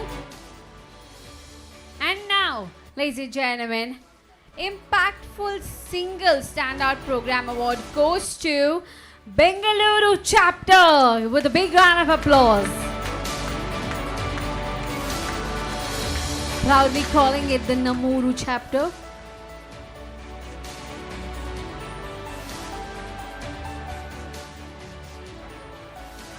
Yes, Bangalore chapter, come up on stage. This is your moment to take the pride. Take that certificate back home with a lot of pride.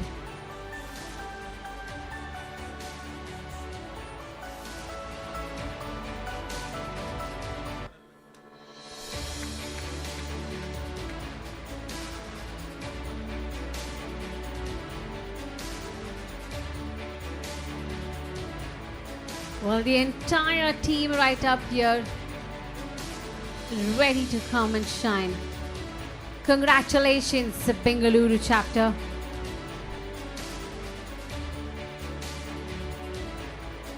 Thank you. And the next Chapter Leadership Team Award. Mr. Mahapatra, requesting you to come up on stage once again. We haven't taken a picture for the Ahmedabad chapter. So please make sure that you take pictures, otherwise the photographers will ask you to come again. So give them that moment.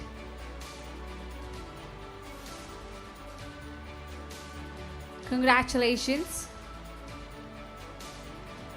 Alright, the next subcategory, Chapter Leadership Team Award. And the award goes to Goa chapter. Yes, come on, right here in their own city, the vibrant, the spirited, we call it the clean Goa, green Goa. Where is the Goa chapter? Yes, Goa chapter, come up on stage. This is your city.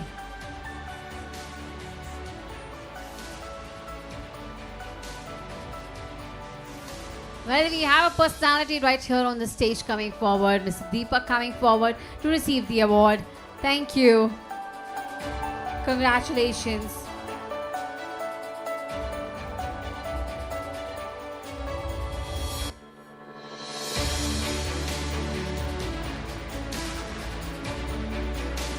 All right, the next one, Teamwork and Collaboration Award.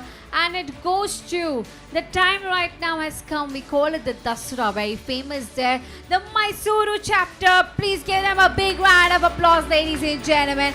Come on, I want to see everybody clapping for them.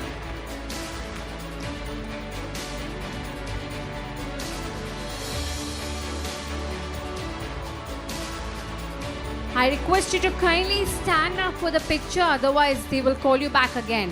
So make sure all of you are visible, bright and nice.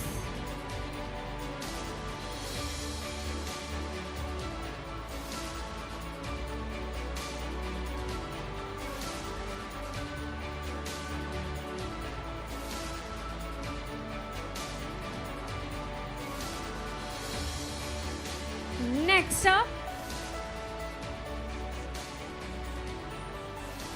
All right, thank you. One more picture. Of course, we are the Karnataka people, love the movie stars from Kantara. Thank you. Now the next category is the Innovative Initiative Award, and the award goes to a city that comes from God's own country, Kochi chapter. Big round of applause, ladies and gentlemen, to them.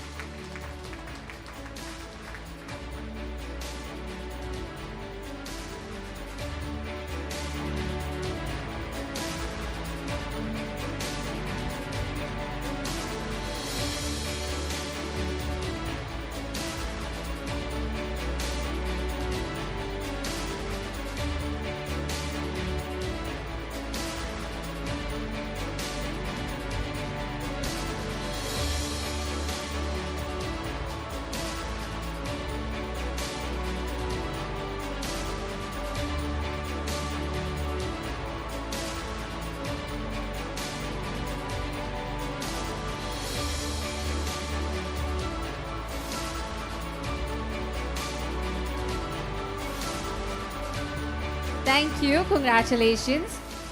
Next up is the Best Administration and Governance Award.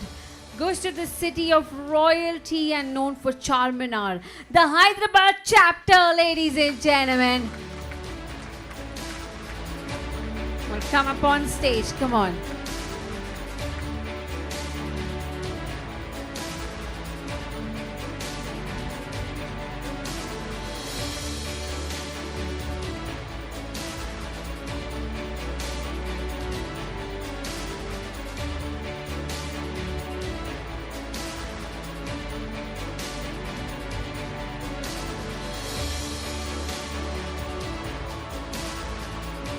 Yes, please come up on stage.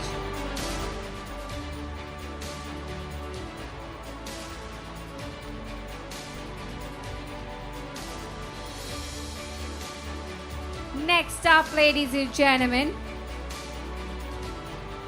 Thank you. Congratulations. Thank you, Hyderabad team. Thank you.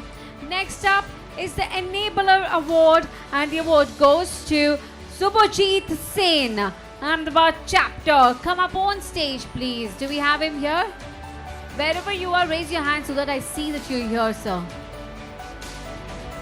He's not here? Okay, should we move forward then? Moving forward. The next category, Rapid Response Award. And also is very rapid all the time, even on the stage, if you can see. That goes to Mr. Deepak Narvekar. Ladies and gentlemen, Chairman, Goa chapter. Rapid and everything, I must say. Quicker, fastest finger first.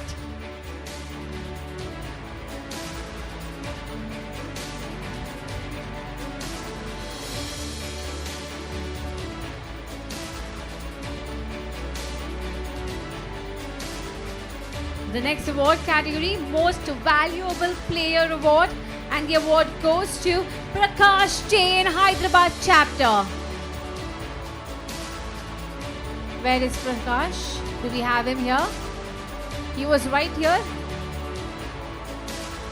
Well, went missing in a nick of minute, I see.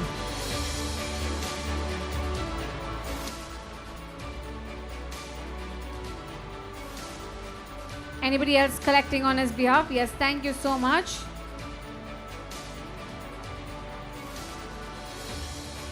He was here just a moment back. We have Shakil Ahmad receiving on behalf of him. Thank you.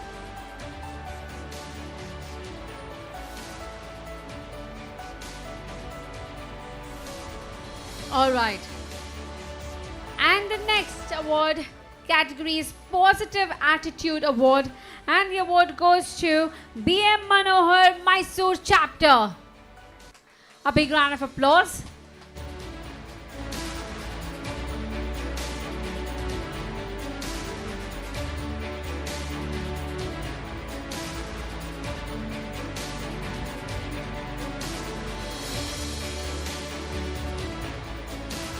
All right, the next category is the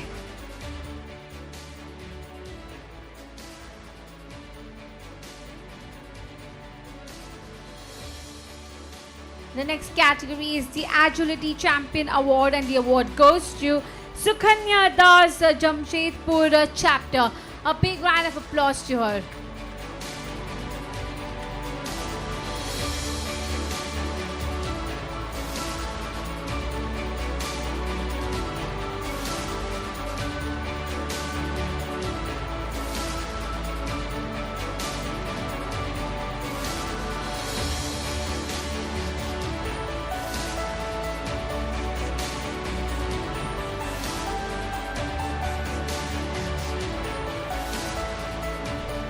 Yes. Thank you. Congratulations. Good news for you, he has left that place. And till then, our Matthew Hibbert from Switzerland, he will go. He's going to speak for a few words. Till then, please sit down, man. Yeah, you can have one. Thank you. Thank you. Good evening, everyone. My name is Matthew Hibbert. I'm the Dean of Faculty for Communications, Culture and Society at the University of Lugano, USI, in Switzerland. It's a great honor being a European representative to be with you this evening. This year I'm celebrating 18 years of association with PRCI. I started my life with PRCI in 2007. So it's wonderful to be back again amongst so many old friends and also new friends as well. I've been asked to speak until the Honourable Chief Minister arrives. So I will just say a few words to you, and hopefully his Honourable Minister will arrive to take over proceedings. I work in Switzerland. I work, as I said, at USI University in Lugano on the Italian border. We are the 9th university in the world for small universities.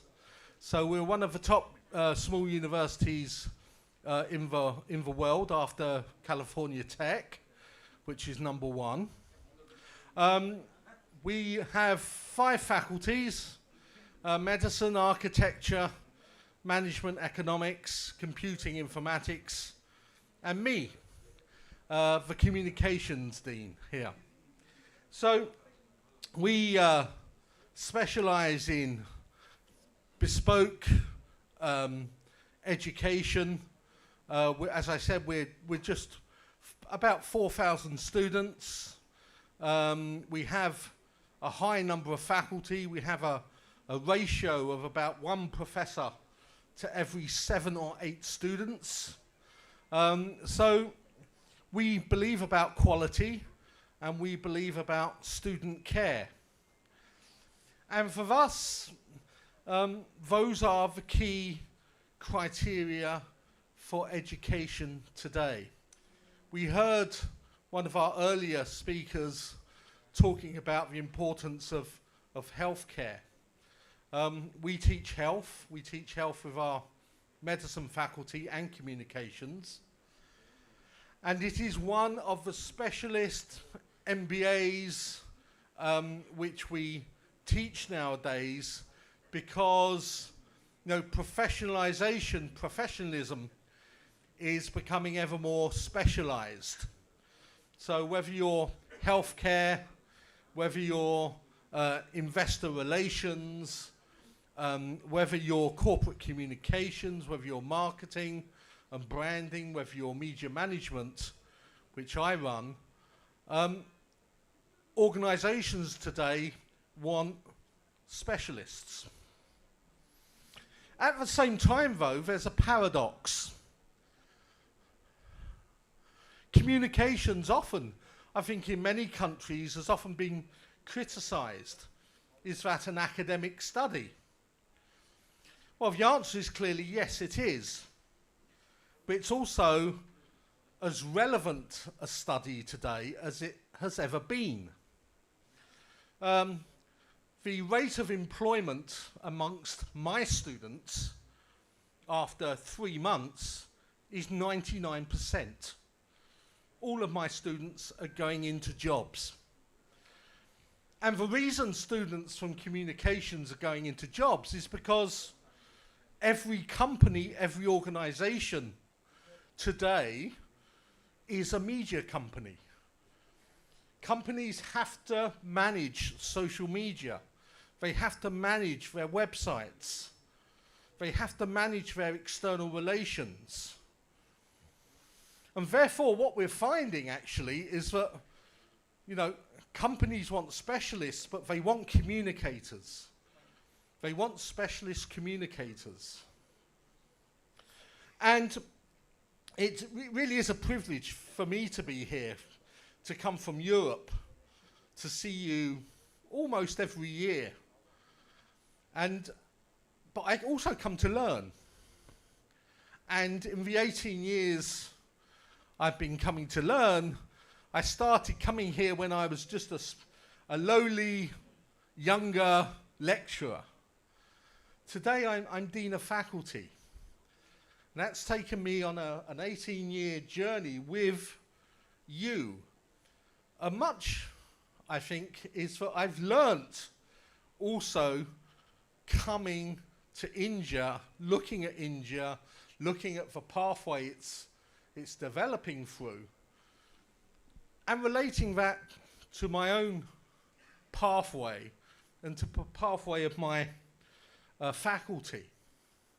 Now, along the way, I've met many good friends. Mentor M.B. Jairam, obviously, has been so important since 2007, but also Madam President Geeta Sankar, who I've known for many, many years as well.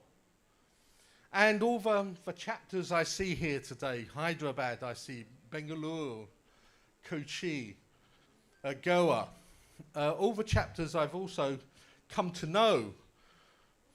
And in 18 years, it's now grown to 59 chapters, which is quite wonderful, and 11 international chapters. Its growth and its success is really an inspiration to us all. Along the way, of course, though, we have lost members. Okay, and I recall with great fondness people like Dr. Singh, Rajpal, people who now, their families have given their names to memorial prizes here. And especially with Rajpal, who I used to meet in Delhi, who I learnt so much from. I still remember him every year I come to PRCI.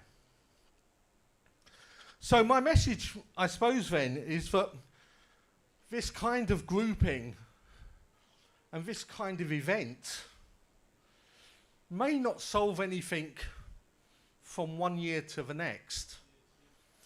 But what I've seen over 18 years is so many people grow and develop with the organization to build their careers, to build their families.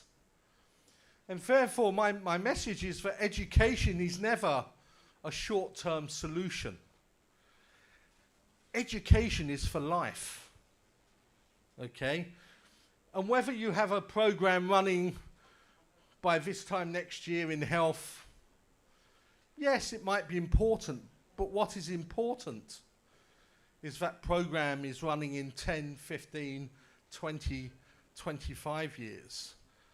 And that different generations of communicators can learn from their peers, from their elders, and obtain that formal education which will help them with careers.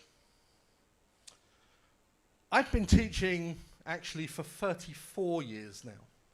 I started teaching in 1991, and I've been teaching at university since 1993. So I'm just starting to feel a little bit older. Every year my students get younger. This year they're all born after 2000. Oh dear. Oh dear, oh dear. And some people say, oh, students today, they've got ChatGPT to do the work for them. They're lazy, they're feckless. You know, they just use AI. But actually, they're wrong. Today's students and my current crop of students who started last week, our semester started last week, are as able as any cohort of student I've seen in 34 years. I've even got a student who started with me last week who's a medical doctor, who's given up medicine to pursue communications. Okay? I've got engineers. I've got real industry practitioners. And this is becoming a growing trend where actually some of the most sort of practical, honourable people in society, such as doctors, engineers, are actually now coming to us. Because what they're seeing is just the increasing importance of communications. Communications which can unite us, communications which can divide us. We'll be speaking about this tomorrow in the armchair session at 11:15. Please do come to it. So again, I think organisations and bodies like the PRCI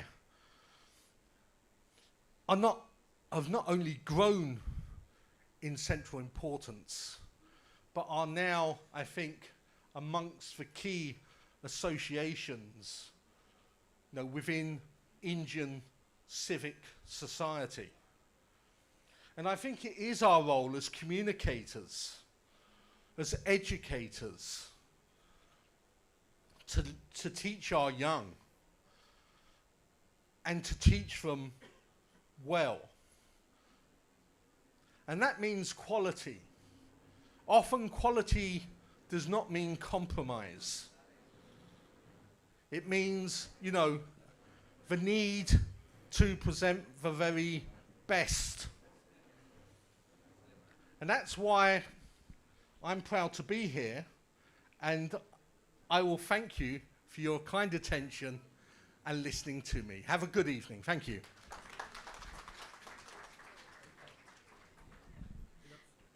Yes, yes, thank you so much. And I think you understood the sign language as well without even saying anything. Thank you so much, Professor Matthew. Thank you. Well, ladies and gentlemen, as you can hear all the noise that we've been making outside, I think with that we have already guessed who's here. And he'll be here with us in just about a minute. So, ladies and gentlemen, get ready to welcome this personality who is an achiever, who's a dreamer right here with us. So we'll give that a minute. May you please open the doors in the meanwhile. Yes, and in the meanwhile, may we please play. May you please play the PRCI song.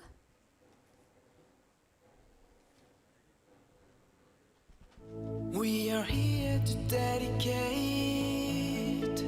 We are here to reiterate. We are here to communicate, to make a better world, to make a better world.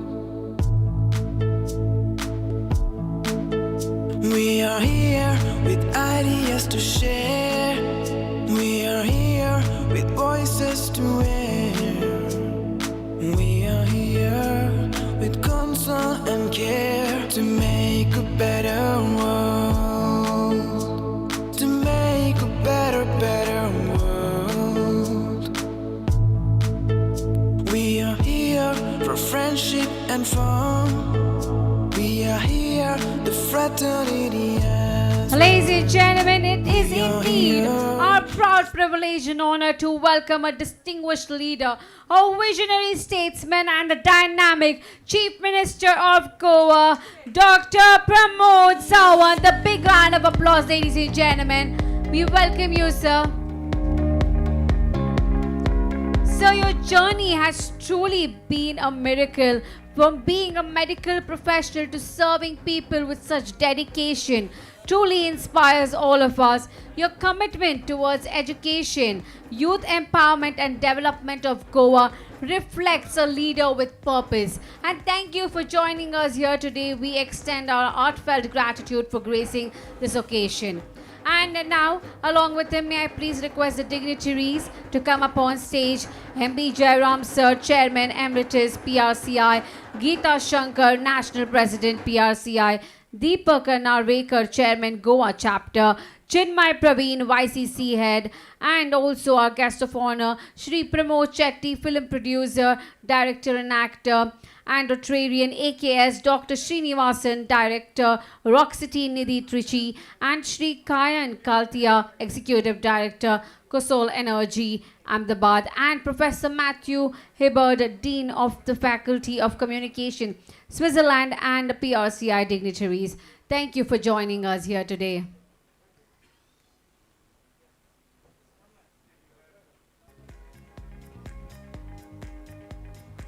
Thank you so much. Now may I please request Geeta Shankar to kindly come forward and show gratitude and respect and welcome our Honorable Chief Minister Dr. Pramod Sawant with the bouquet. And thank you for joining us and taking your time out today, sir. Such an honor to have you here. It's a privilege for us to be under the same roof as you. Thank you.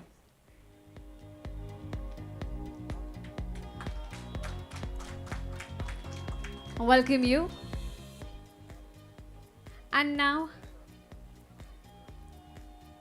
yes, we go the Kunbi style as well.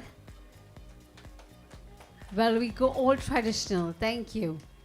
Thank you, sir. Welcome you. Now, may I please request Jonas Samuel, Goa Chapter, to give Shri Pramod Shetty, the film producer, director, and actor, a welcome bouquet and welcome him to with the Kunbi shawl, please. Thank you. A big round of applause, ladies and gentlemen.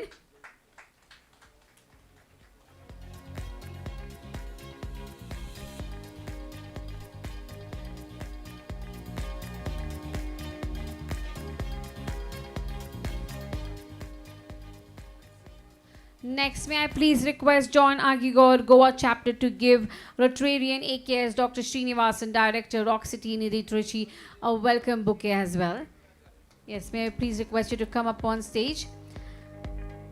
Next, may I please request Matthew Samuel to please be ready to give Shri Kayan Kaltia, Executive Director, Kosol Energy, the bouquet.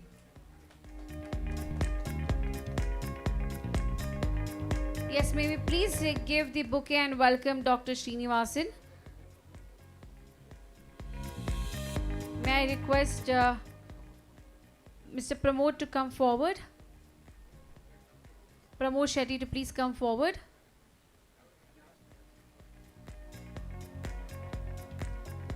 And may I request R.N. Mahapatra to please be ready to welcome Professor Matthew Hibbert, Dean of Faculty of Communication, Switzerland, and PRCI dignitary.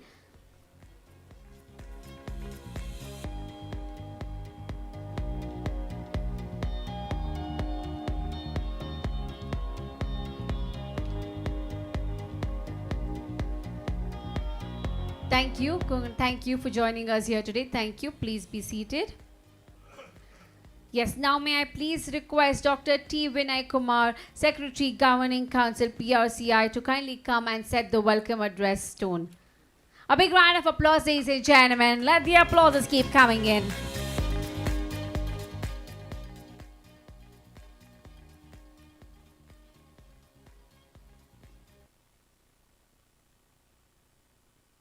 Chief Minister,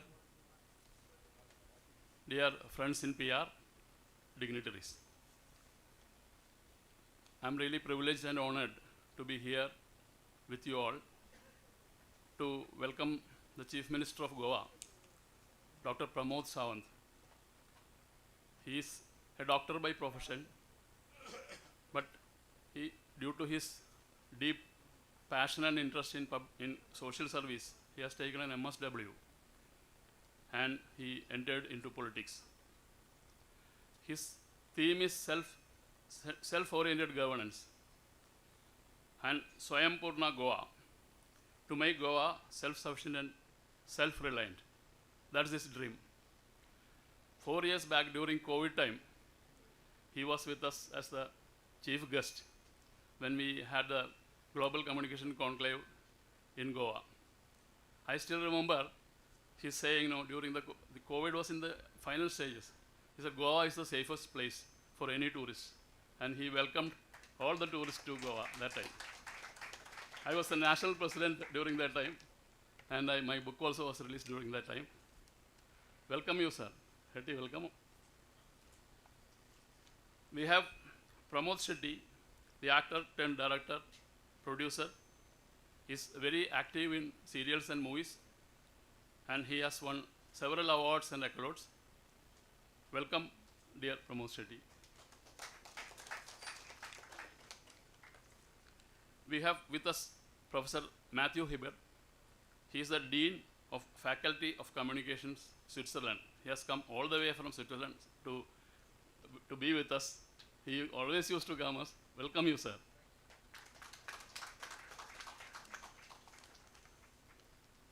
We have K.N. Kaltia. He is the Executive Director of Kosal Energy.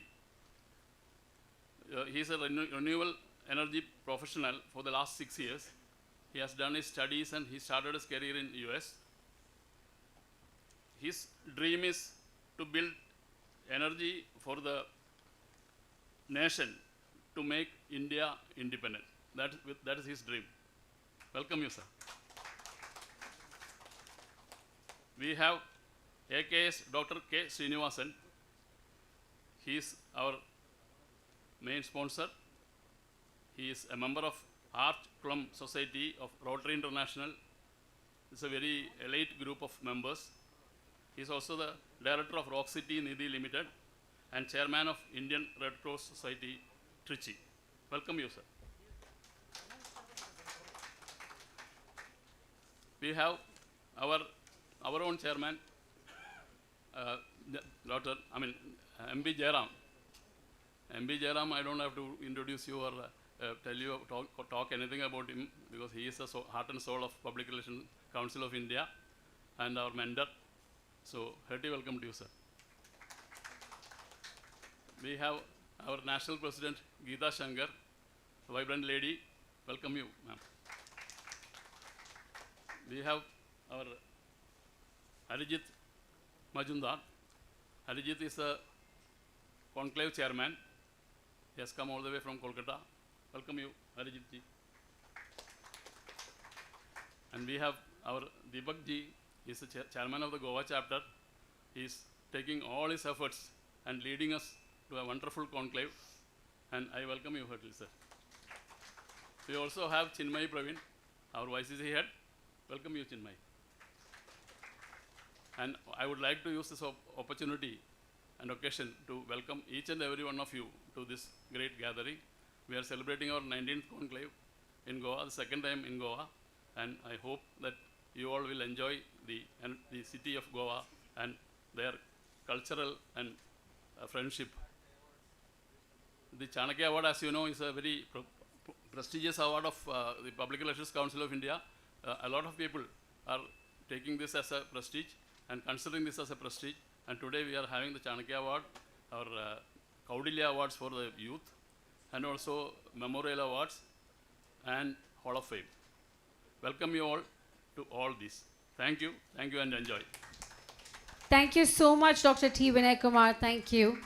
Now, ladies and gentlemen, I think the context of today has been set, and like already our National President Geeta Shankar mentioned about the Chanakya Awards, we will move forward with that, and I request our Honorable Chief Minister to kindly come forward for the awards, to give away the awards. Thank you, sir, for joining us. Now, ladies and gentlemen, the Memorial Award, the first goes to Dr. M.V. Kamath Memorial Award for Lifetime Achievement in Journalism goes to Mr. Suhas Belakar, journalist, Goa, to please come up on stage. And in the meanwhile, may I please request all the awardees to kindly be lined up, kindly come forward so that we can finish the awards as soon as possible. I request you to kindly respect the time, and all the awardees kindly move forward. You can come towards the right hand side. Yes, you can come towards the right hand side, easy for you to enter, or also towards the left hand side, a few folks. Yes, the next category is the Dr. K.R. Singh Memorial Award for Lifetime Achievement in Communication, and the award goes to Mr. K.M. Prashant, General Manager Corporate Communications, NTPC, New Delhi.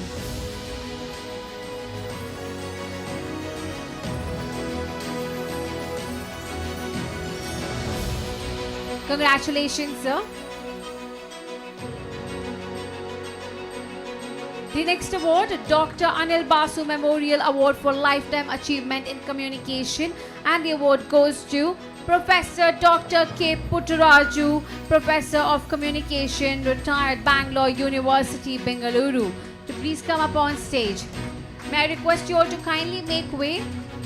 We also can have a few awardees on the left hand side. Thank you. Is he here? Dr. K. Puttaraju? Can you please make way for the awardee? Is he here? Alright, next may I request Dr. Thomas MJ to please be ready. Ladies and gentlemen, Mr. N.D. Rajpal Memorial Award for Communicator. He's here, he's here, he's here, he's here. He's here. Puttaraju, please come up on stage, sir. Requesting the awardees to kindly be present here. The next is the Mr. N.D. Rajpal Memorial Award for Communicator of the Decade goes to Dr. Thomas M.J., Principal, St. Paul College, Bengaluru. Please come up on stage, sir.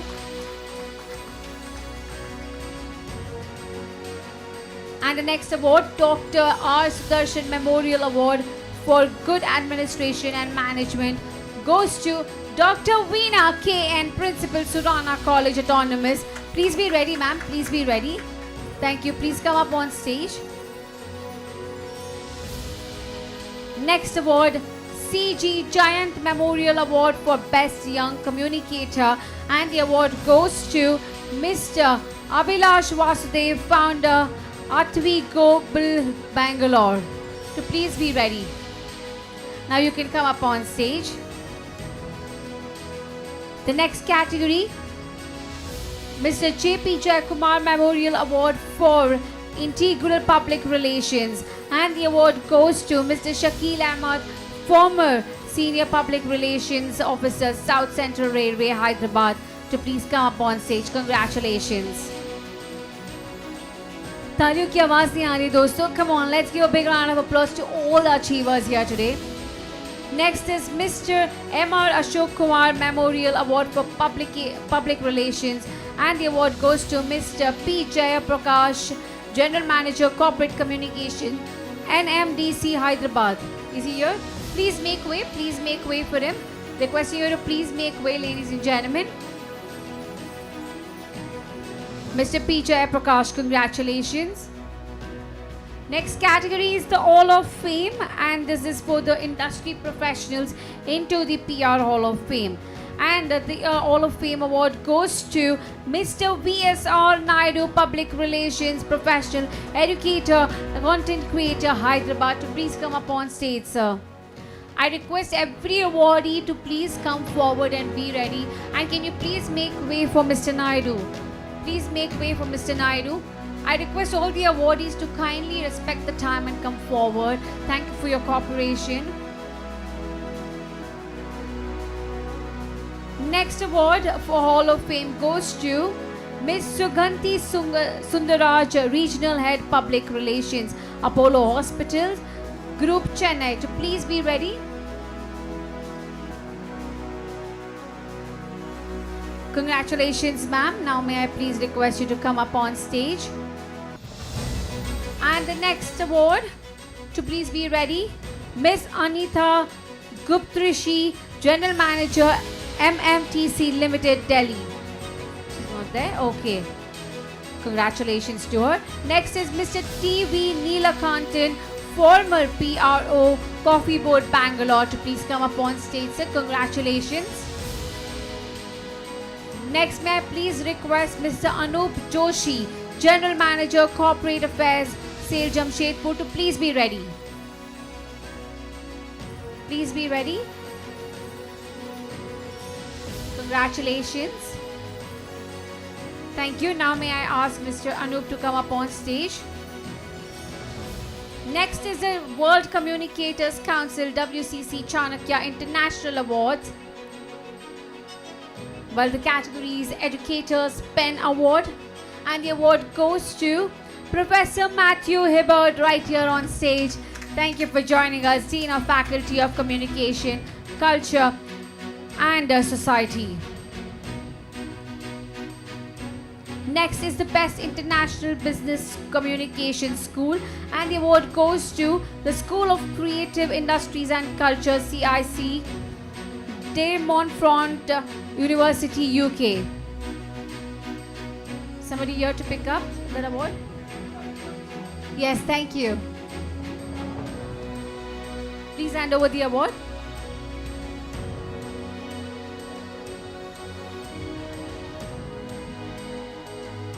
Next is the HR Awards for Exemplary Individuals, and the People-Centric Leadership Award goes to Dr. Hemant Sharath Pandey, Director, Human Resource at Western Coalfields Limited, Nagpur. The next category, Inclusive Leadership, and the award goes to Srimati Priyadarshini Gadam. So please be ready. Director, HR, NMDC, Hyderabad. Is she here? And now the PR, is she here? Okay, moving forward. PR Communication Awards for Exemplary Individuals. Communicator of the Year, Government Sector. The award goes to Mr. Syed Abbas Akbar. Please come up on stage. Next, MSME Champion, Mr. Manoj Lal, Executive Director. Is he here? Yes, sir. Please make way for him. Please make way. Please come up on the stage. Chief Business Officer, National Small Industries.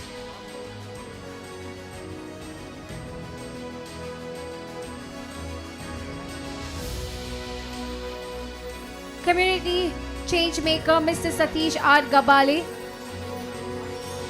That's the last one.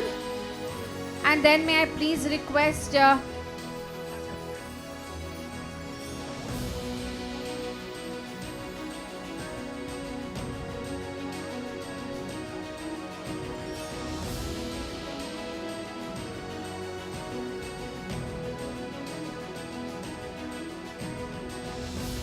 congratulations.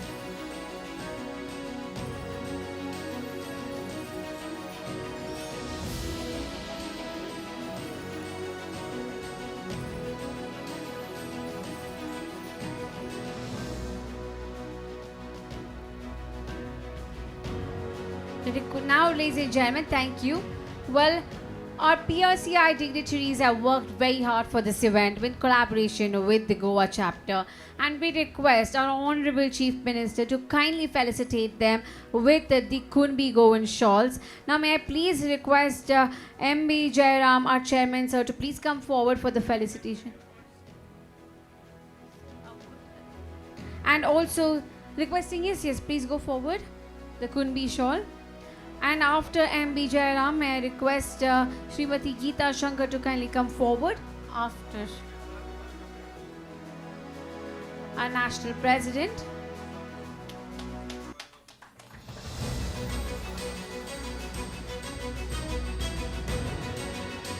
Now may I please request Mr. Satish R. Gabale, General Manager, to come up and receive the award.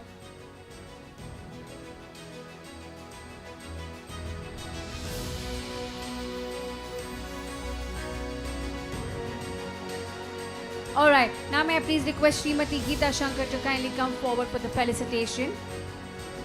A big round of applause, ladies and gentlemen.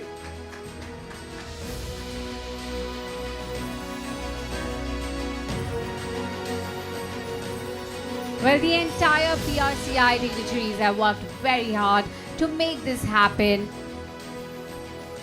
And now may I request Chinmay Praveen to come forward for the felicitation.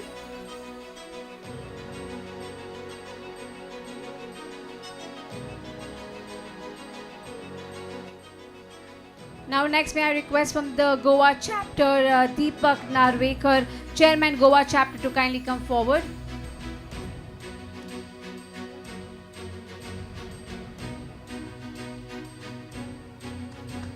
Next may I request Nikhil Wag, Secretary PRCI Goa, to come forward.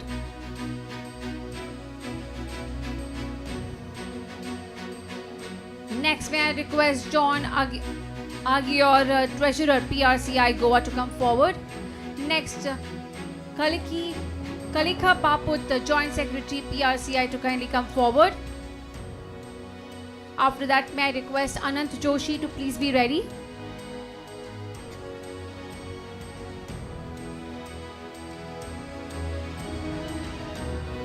And next, Jonas Samuel to please be ready. Sir, please be ready. Please be ready. Sir, 1 second. Please be ready. Yes, now you can come up on stage.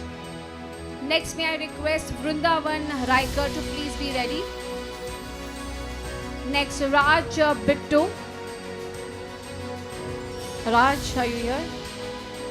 Okay. Please come up on stage. Next, may I please call upon Nikita Chodankar to please come up on stage. Okay, yes, we have him here. And Gurunath Pai, please come forward.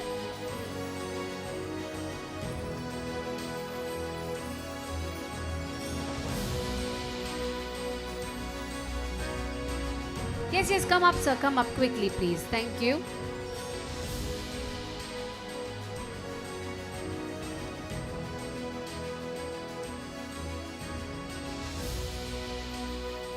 Now with utmost respect and admiration, I now take the honor to invite our Honorable Chief Minister, Dr. Shri Pramod Sawant, to kindly address the gathering, sir.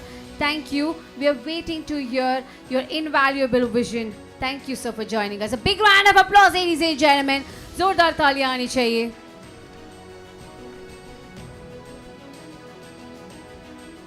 Good evening, friends.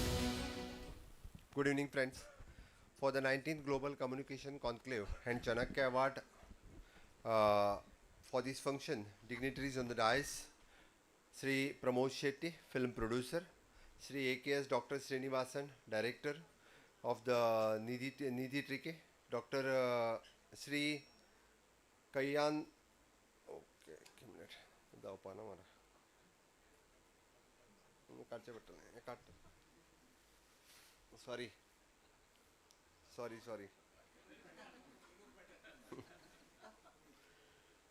Sri Kayan Kalathia, Executive Director of the Coastal Engineering Ahmedabad, Professor Matthew, Dr. T.V. Kumarant, Dr.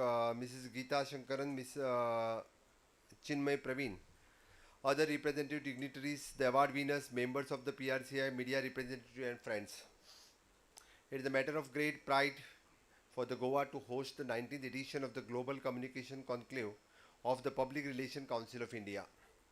I extend my warmest greeting to the distinguished guests on the dais, delegates from across the country and abroad, and the bright young minds and who carry forward the profession of the communications into the future. Goa has always welcomed the new ideas, and this conclave is yet another example of our state serving the meeting point for the innovation and collaboration. The Public Relations Council of India has been shaping the future of communication in our country for 21 years, holding the 19 conclaves of the international repute. To sustain such a consistency to create a platform for the thought leadership and the honor professionalism, and with the prestige Chanaka Award, speaks the volume about the PRCI vision. I congratulate the PRCI leaderships and members for creating an institutions that has become the synonymous with the professional excellence, integrity and communication. The Chanaka Award stands as one of the most respected recognition in India's communication sector. These awards celebrates the innovations, resilience and the ability of the professionals to lead the convergence of the transform the society, and to recognize by the PRCI is not merely the professional personal honor and for the awardee, but also the inspiration for the entire community, for the communicator across India. Tonight we are celebrating the achievers and who have advanced communications practice with a creativity, responsibility and impact. The theme of this conclave is an emerging waves for the communication is most timely. We live in the age where the communication is no longer the one-way broadcast, but it is a dynamic exchange. The technology has made it possible for the information to travel instantly, but it has also raised the stakes for the authenticity, ethics and credibility. As a leader in the field, and you are the forefront of ensuring that communication empowers, informs, unite people rather than divide them. The development today is not driven by policies alone, but how efficiently those policies are communicated. The communication is what builds trust, creates the understanding and inspires the participation. Whether it is in mobilize people for the social change, explaining the complex reform or handling the critics, communications in visible thread and binds the citizens to governance. In a democracy like India, where diversity is our strength, communication ensures that every voice finds in a place in a collective narrative. I am glad to note that the conclave also celebrates young communicators. Their energy, creativity, digital fluency will shape the future of media and public relations. As the Chief Minister of Goa, I strongly believe that Yuva Shakti must encourage not only to adopt the new tools but also to uphold the timeless value of the truth and responsibility. The recognition given to emerging that by PRCI is a wonderful example of nurturing the tomorrow's leaders today. In times of the rapid digital transformation, responsibility is anchored. Technology may amplify your voice, but it is in your ethics that gives it legitimacy. As a communicator, and your task is not only to inform but to guide, to inspire, to protect trust. In an era where the misinformation can spread faster than truth, it is your professionalism that safeguards democracy. Let us never forget that the communication is a public responsibility as much as it is a professional skill. Goa is proud to host the thinker practitioners and leaders from across the world. The event like this contributes immensely by making the Goa hub of ideas and dialogues. I hope that all of you will take back not just the memories of this session but also the spirit of Goa. As we celebrate the excellence of awardees and reflects our emerging waves of communication, let us remind ourselves of the power we hold. Communication can break barriers, heal divides, and accelerate progress.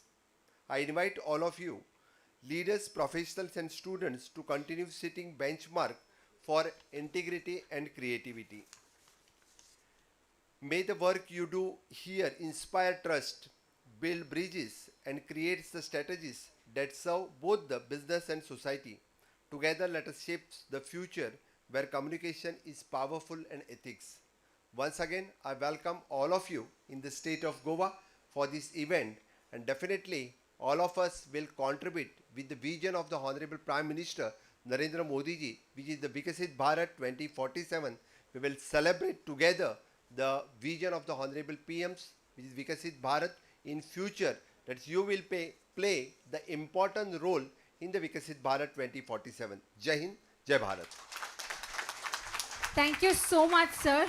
And with that, I might want to say that Dev Boro Koro, Thank you so much with that note. And you have so highly spoken about our PRCI. It means so much to us, and you have highly considered this platform, and that has touched all of our heart today. And we truly are grateful for your gracious presence.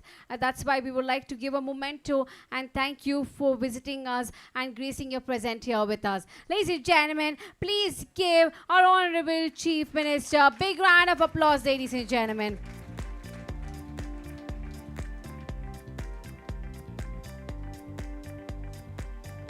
Thank you, sir, for your heartfelt gratitude and joining us and gracing us present. Honorable Chief Minister, Dr. Shri Pramod Sawant, ladies and gentlemen, thank you. And the program continues with the awards. Please be seated as while we say a bye and a thank you to our Honorable Chief Minister of Goa, Dr. Shri Pramod Sawant, ladies and gentlemen, thank you. Please be seated, requesting all of you to please be seated. Requesting the dignitaries to please be right here. Continuing with the awards, ladies and gentlemen. The category Excellence in Internal Communication. And the award goes to Ms. Shaila Ganayar to please... Shaila Ganayar, I might say. If that's right, to please come up on stage. Congratulations. General Manager, PR and Brand, Bharat Petroleum Corp Limited, Mumbai. Congratulations, ma'am. Requesting our guest of honor to kindly give away the awards. And next, may I invite for the Corporate Communication Excellence, Dr. GVNS Narendranath, Deputy General Manager, Corporate Communications, L&T, Metro Rail, Hyderabad Limited, Hyderabad. To please be ready. Are you here? Please come up on stage, sir. Requesting all the awardees to kindly be ready. Next, PR Professional of the Year, and the award goes to Mr. C.S. Srinivas Rao, Deputy General Manager, Corporate Communication, NMDC, Hyderabad. To please be ready, sir. Are you here? Are you here? Okay, moving forward. Market Excellence Award goes to Mr. Naresh Sharma, Head Corporate Communication, Afcons Infrastructure Limited, Mumbai. To please come up on stage. Congratulations, sir. Next, Excellence in Public Sector Communication. Mr. P.A. John, former Corporate Communications Officer, NTPC Limited. My dear friends, are we forgetting something? Yes, a big round of applause and the smiles on your face. Come on, thank you. Yes, Excellence in Public Sector Communication. Mr. P.A. John, are you here? Okay, moving forward.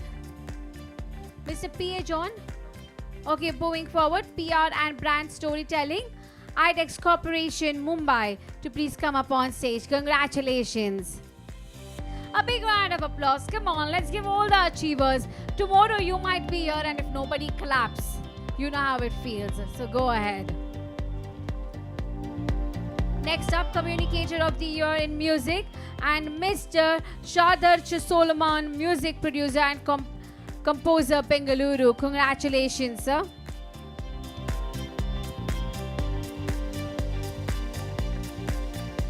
The next category, Media and Journalism Award.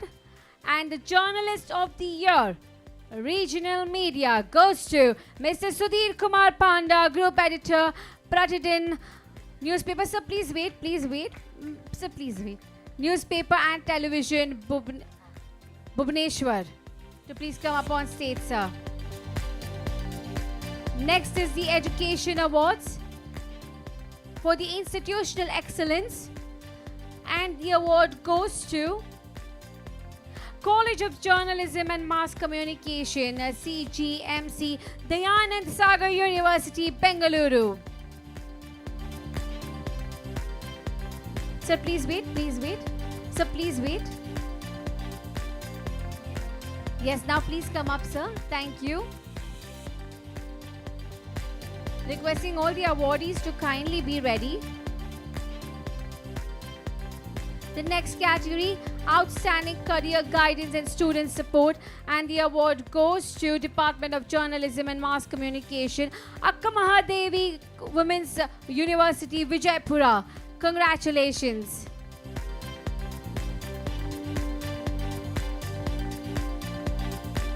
Next category, leadership excellence in education.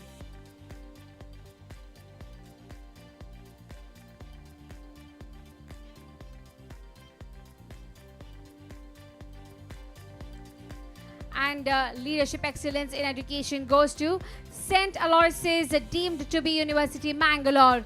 Congratulations. Yes, there is a talia baja do. Come on everybody, a big round of applause. Thank you. Next is the education champions and projects. Education campaigns and projects. Department of Media Studies, Christo Jayanti, deemed to be University Bengaluru. Congratulations. Please come up on the stage, sir.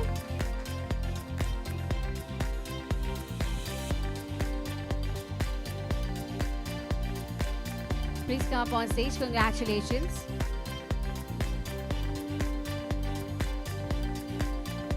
Next is the Excellence Awards in various fields. Excellence in Holistic Life Coaching. And the award goes to Mr. Vivek Shetty, Life Coach, Mumbai.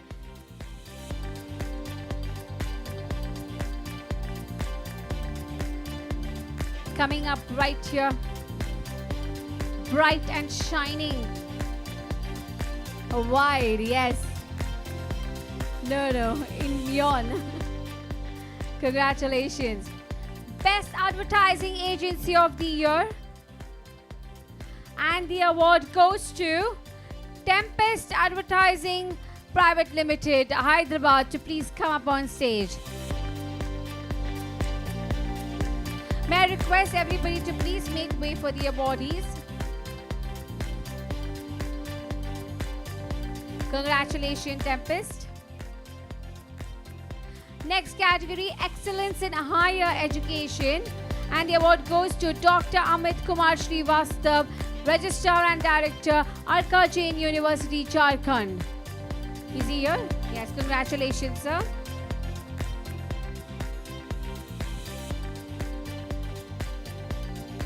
Next, Excellence in Mass Communication. And the award goes to Dr. Priya Chadda, Assistant Professor and HOD, Department of Journalism and Mass Communication, Goswami Ganesh Datta, Sanathan Dharma College, Chandigarh. Congratulations, ma'am. Next category, Excellence in Media and Journalism. Award goes to Mr. Krishnan Kumar Rattu, Director Media and Head School of Journalism and Mass Communication, Jaipur National University.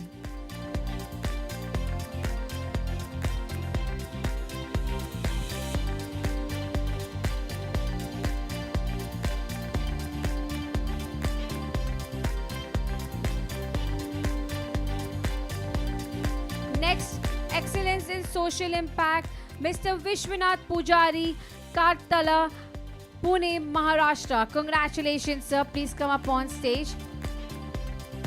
I'm sure all those folks are from Pune. That's why you're giving a big round of applause. Suddenly, I see the energy rising in the room. Next, Excellence in Crime and Legal Affairs Education.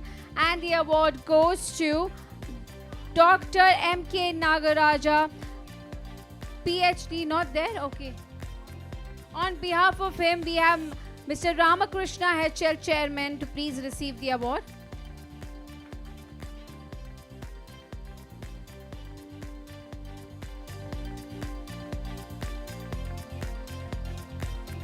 And next,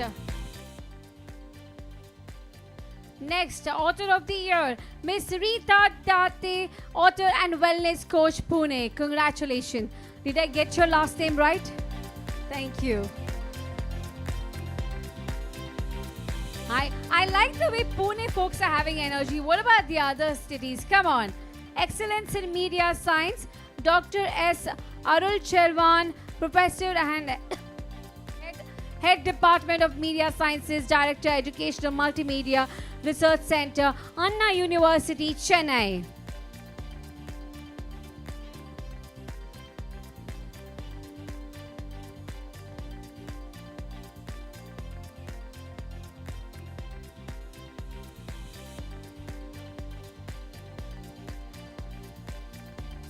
Next, excellence in structural engineering, and the award goes to Mr. S.V. Chidambaresh, founder and partner, Chidambaresh Concepts, Bengaluru. Bengaluru, come on, show your energy a little bit. I know we are more in numbers.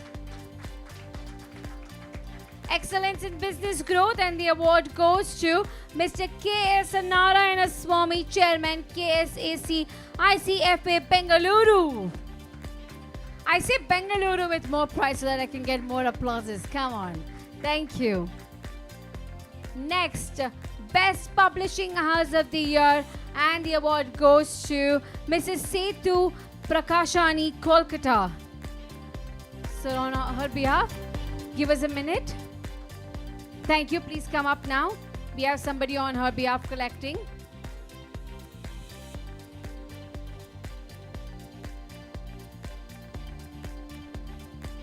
Next award, NGO of the Year, and the award goes to Snehalaya Charitable Trust, Manjeshwar, Mangaluru.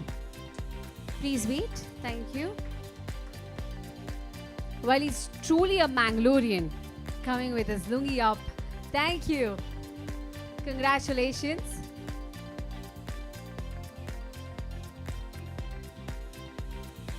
Next category, Promising Jury Special Awards, and subcategory Promising PR Person.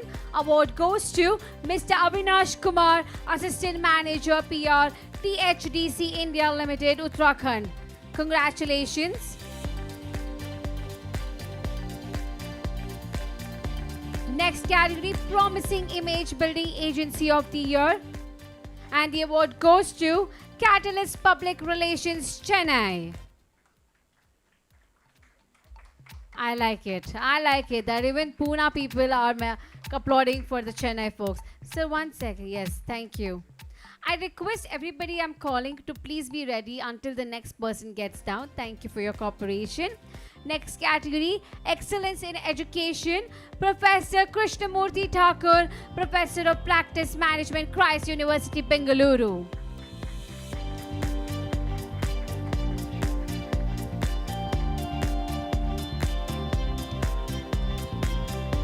Next category, Cyber Security, and the award goes to Ms.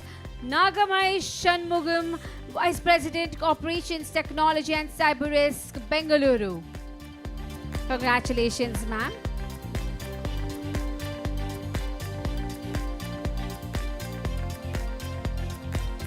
Next category. Thank you, congratulations, thank you. Yes, requesting Ms. Nagamai to come up on stage.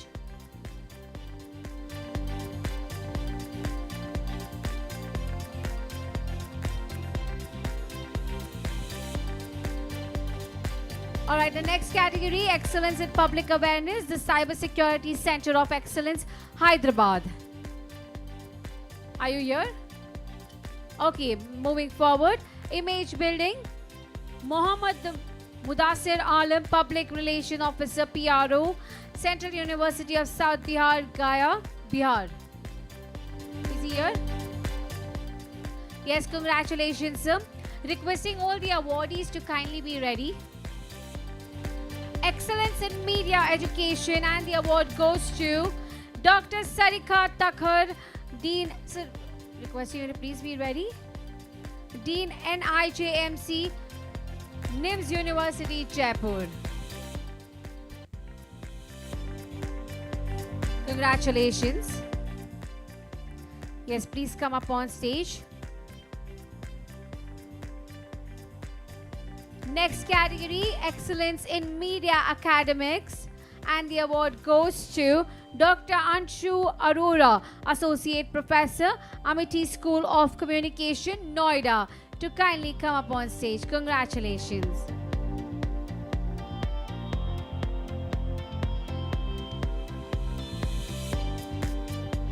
Next category, Promising Eco-Friendly Business, and the award goes to Ms. Preeti Shenoy, Entrepreneur, Mysuru.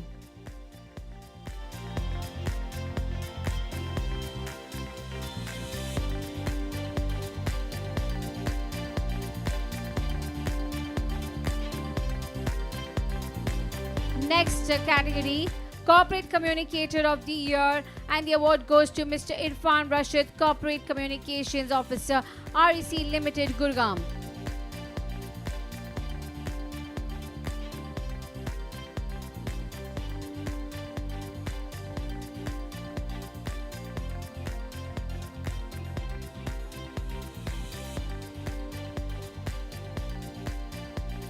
Next, Promising Print Media Person, Dr. Nitish B. Bandur, Assistant Professor, Surana College, Bengaluru.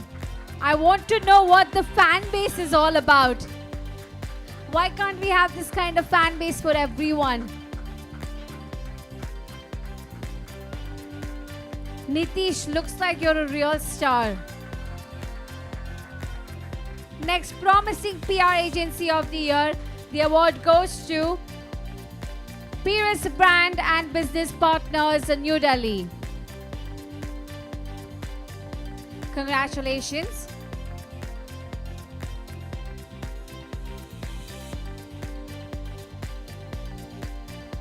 The next category is the Young Communicators Club, Youth for Change Communication. And this is for the talented young stars for the outstanding contributions to education and extracurricular activities. And the award category is the Academic Excellence Public Relations. And the award goes to Ms. Kashish Goyal, Amity University, Noida.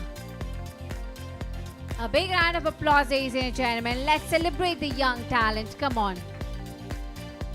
Next category, Academic Excellence Digital Communication. And the award goes to Ms. Sanjukta Kulkarni, D.Y. Patil International University, Pune. Pune folks disappeared. Please be ready. Yes.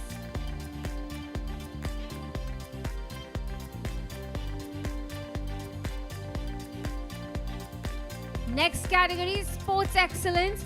Award goes to Mr. Kanuri Harshavardhan, KL University, Vijayawada.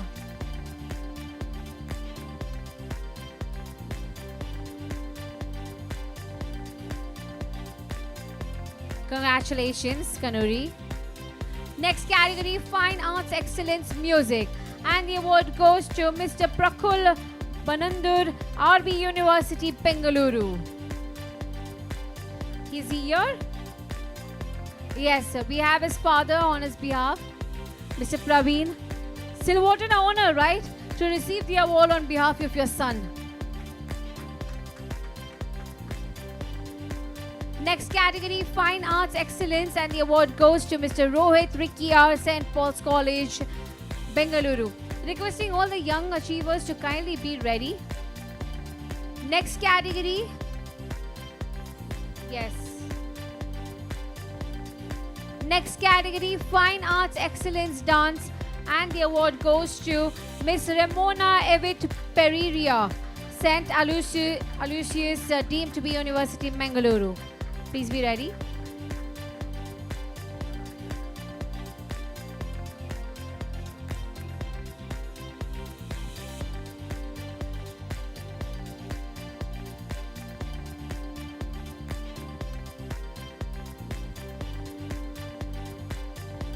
Excellence in Documentary Filmmaking, and the award goes to Ms. Devendu SL, Sacred Hearts College, Kochi. Requesting all the awardees to please be ready. The next young content creator, Ms. Ahana Jeena, Reva University, Bengaluru, to please be ready.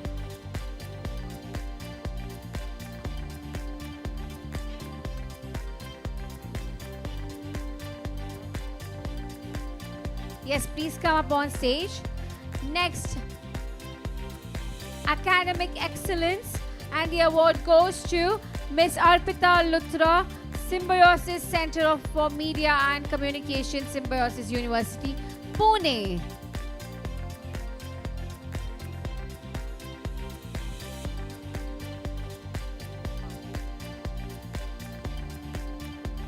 Yes, can we have Arpita now on stage?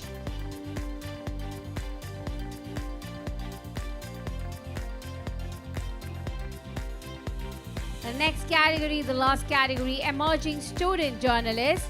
Miss Kirtana Surana College, Bengaluru. Be ready, be ready, be ready, be ready. Yes, congratulations.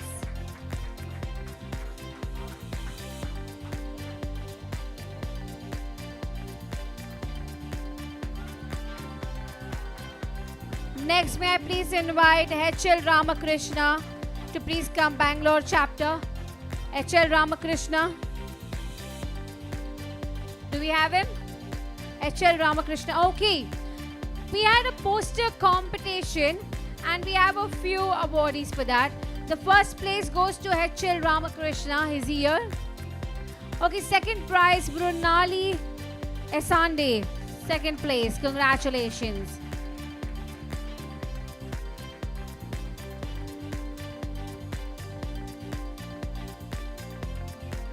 And the third prize goes to Julie Shiv Prakash. Please come up. And the consolation prize goes to Shreya M. Please be ready. Julie, congratulations. Yeah, sure. Julie's on behalf of hers, her friend is taking.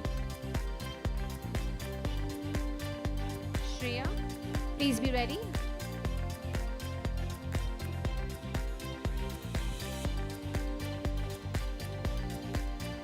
Next, Shreya M. Consolation Prize. Come up on stage, please.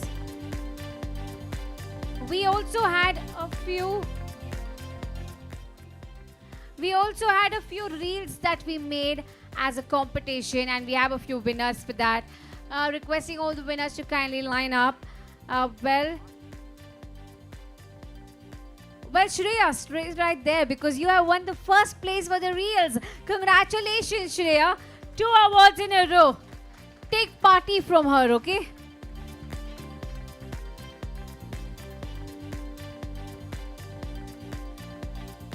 Calling another friend up, Shreya M.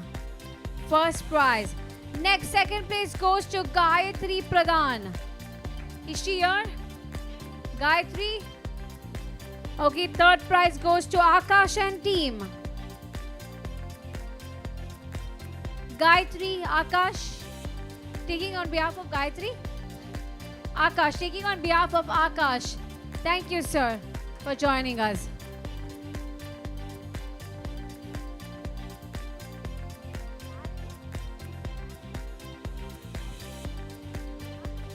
Next, the consolation prize goes to Sunbol. Sunbol, are you here? No, okay. Then Darshan Vadekar. Who is this? Which team? Darshan? Yes, congratulations.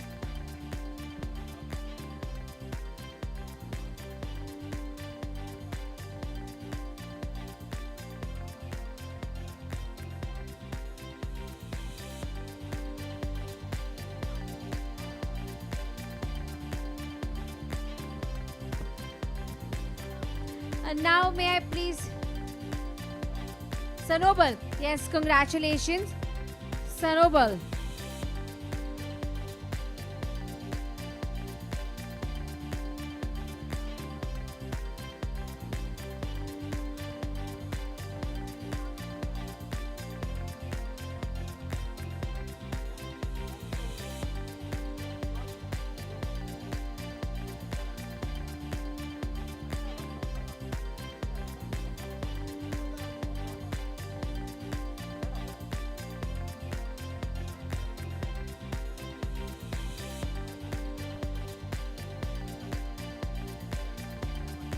Ramakrishna, please come up on stage.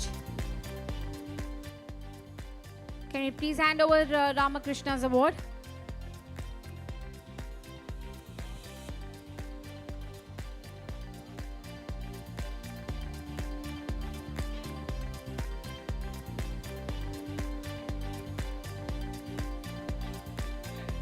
Thank you.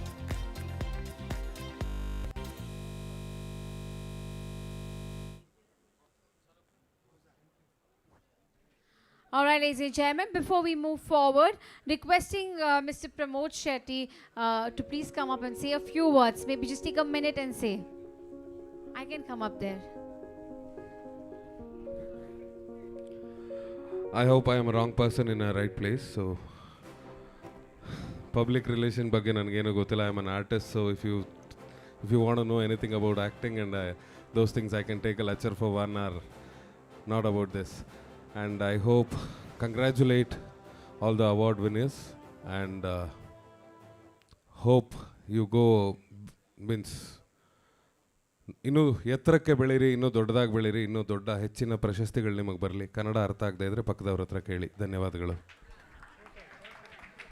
And also requesting MB Jairam sir to kindly give a memento to Pramod Shetty. Thank you. Gift.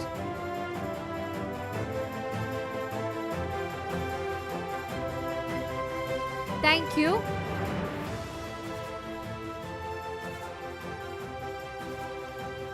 Now may I please request Shri Kayan Kaltia from Coastal Energy to say a few words.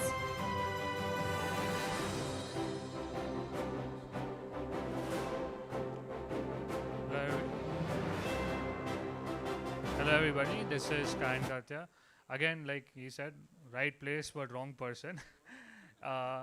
So I'm from the renewable energy sector, and honestly, the effort that is required from all of you to spread the word when it comes to our sector is tremendous. And thank you for all the support that you are currently giving, if you are giving to our sector.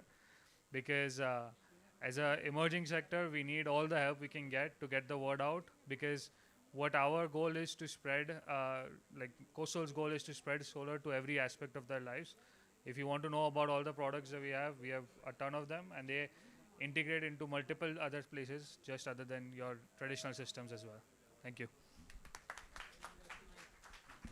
Thank you so much, Kayan. And now may I please request MB Jairam sir to hand over the gift to Kayan. Yes, thank you. And now we're almost coming to an end. But before we close it, I want to tell you all, we have a surprise for you. How many of you like dancing, singing, music, all of that, right? And also, like you've all been excited to network with each other. Just before that, just before I let you go, may I please request Mr. Nikhil Wak to kindly come up on stage and give the vote of thanks. Thank you from the Goa chapter. Thank you, Mr. Nikhil. On to you.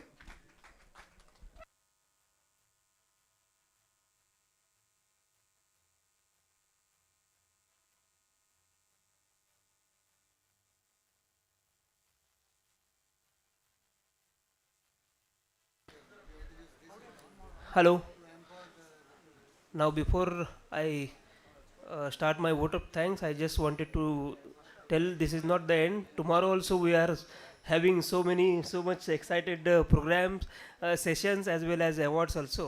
So on behalf of Organizing Committee of Public Relations Council of India, I extend my heartfelt gratitude to Honorable Chief Minister of Goa, Dr. Pramod Sawantji, for joining us this evening, and for recognizing achievers in the field of public relations. And by honoring these professionals, you also honored our value of public relation itself, the profession that plays vital role in connecting people, building trust and shaping narratives that matters to society. As we continue our journey through today and tomorrow, we convention will offer not just awards and recognition, but also platform for dialogue and learning. It will allow us to reflect on how public relations is no longer limited to communications alone. It is a force that shapes perceptions, influence, action, and strength the democratic values. I must also take a moment to acknowledge this immense contribution of our senior PRCI leaders, Sri MB Jairam sir, Chairman and Emeritus, Geeta Shankar, National President, our Goa Chapter Dynamic Chairman Deepak Narvekar ji, and Vice Chairman Vaman Pramukh, the Dr. Vinay Kumar, Secretary GC, Surendra Unni, Secretary, Sri Ajit Mujumdar ji, Conclave Chairman, Chinmay Praveen, Head of YCC. Their leadership, guidance and encouragement have ensured that this conclave stands on such strong foundations. Finally, to all our delegates, participants, and especially our young professionals, who you are the heartbeat of this event. Your curiosity, your energy, and your willingness to learn and contribute will ensure that today and tomorrow we leave behind lasting memories and meaningful outcome. I also especially would like to thank Government of Goa and Art and Cultural Department, who also now after some time they are performing and making this evening more beautiful. And thank you everyone. Thank you.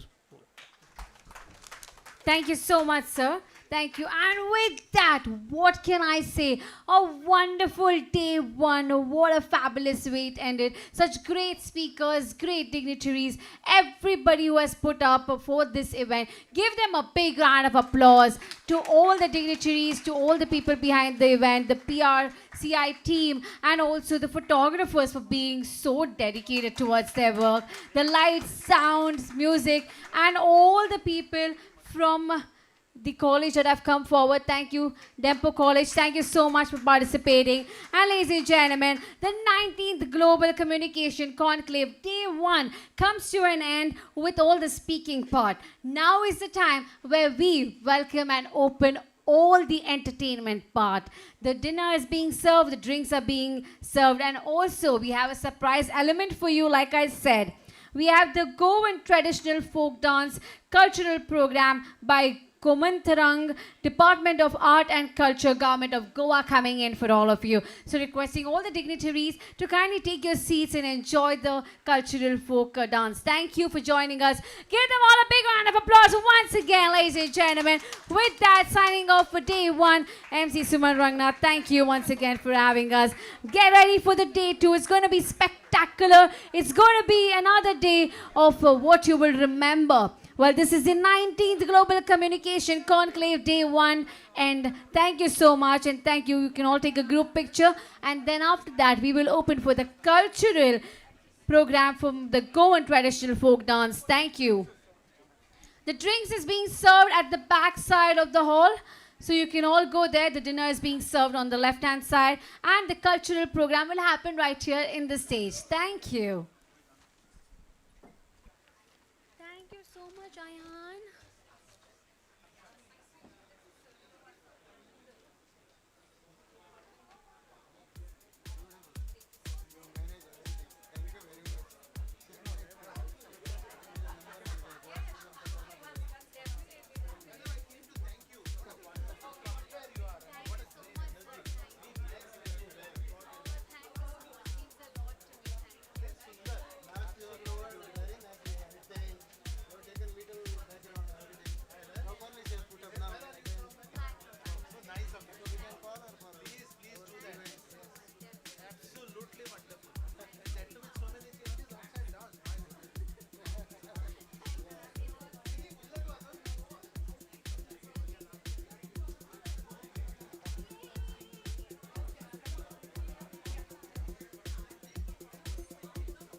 All are requested to wait in this hall. Now beautiful cultural program of Goa will be organized here from the Department of Art and Culture. Everyone please stay back in the hall to witness the cultural evening of Goa.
Hello. Check 1. Hello.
Hello. Good evening, everyone. We required another 10 minutes. I request all the delegates to kindly move back because we need to remove this front sofas and 3 rows. We have around 40 to 50 artists together performing. Kindly excuse us. And in 10 minutes, we are starting with the performance. Thank you.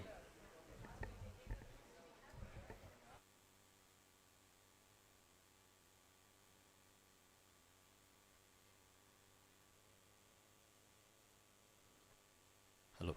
I request volunteers and organizers to please clear the first 3 rows.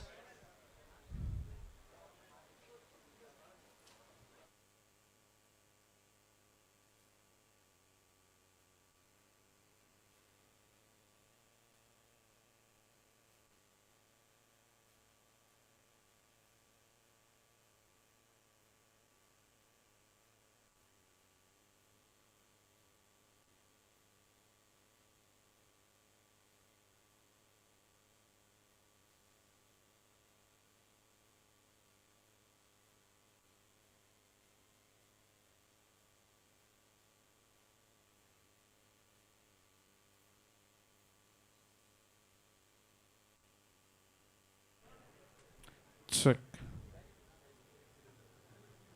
Check.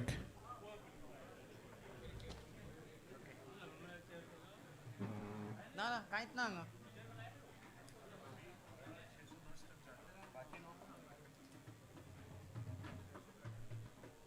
Harmonium होत mic adjust करचो पडटलो तुमकां Check. Check. Check. Check.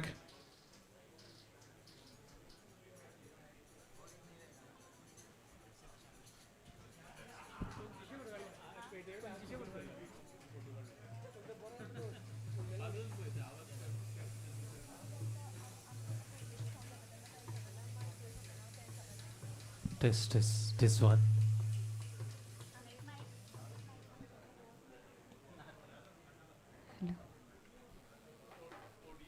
This.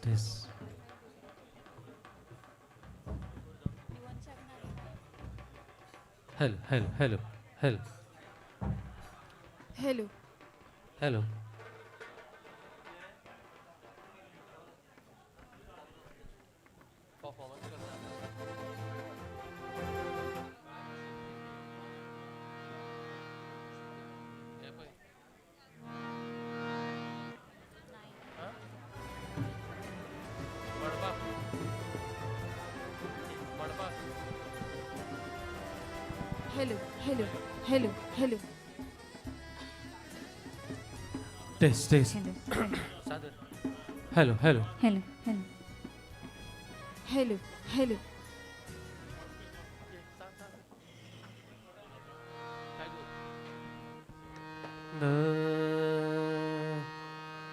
Hello.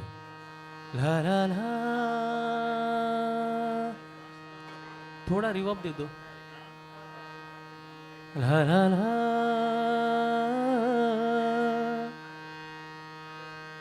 La la la.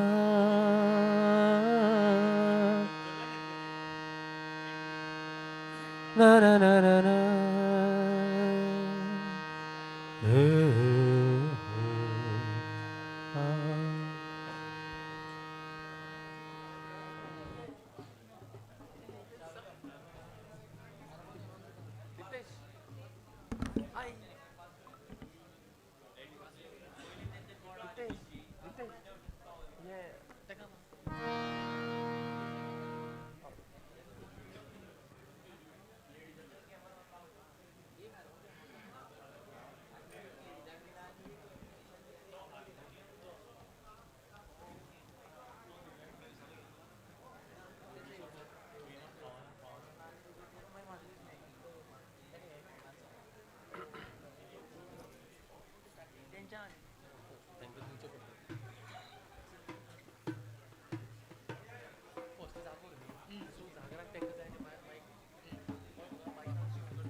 Hello. Hello. Check.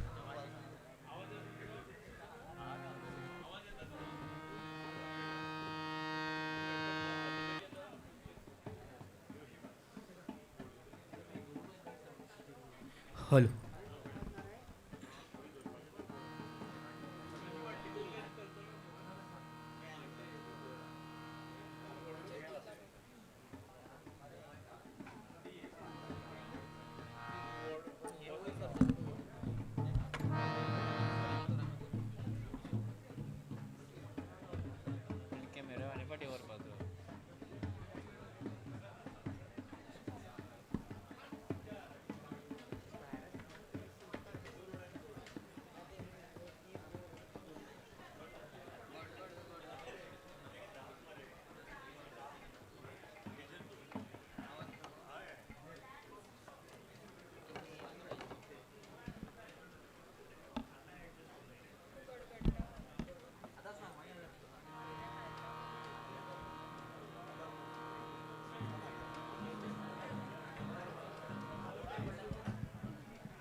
In few minutes we'll start the program.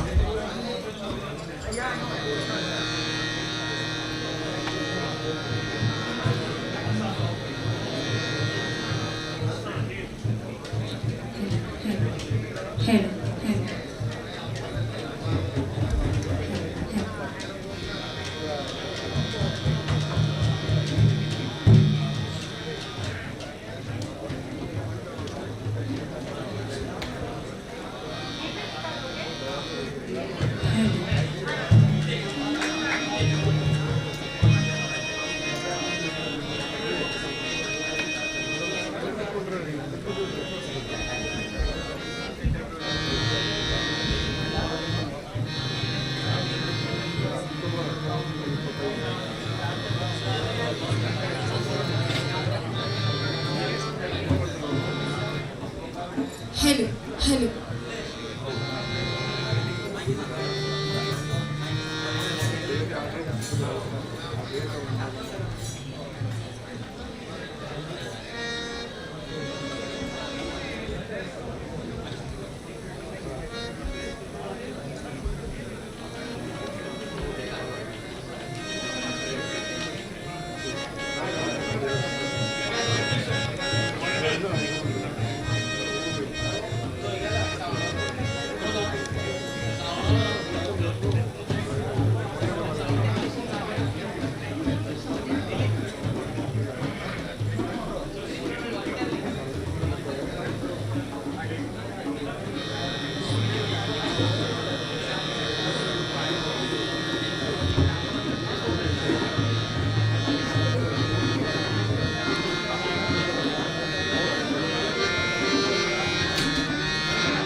Hal. Hal. Hal. Hal. Hal. Hal. Hello, hello, hello, hello, hello, hello. 7 number.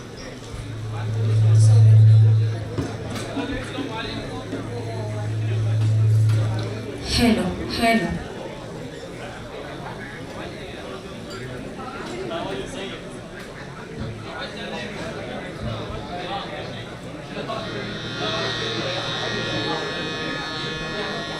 Hello, hello.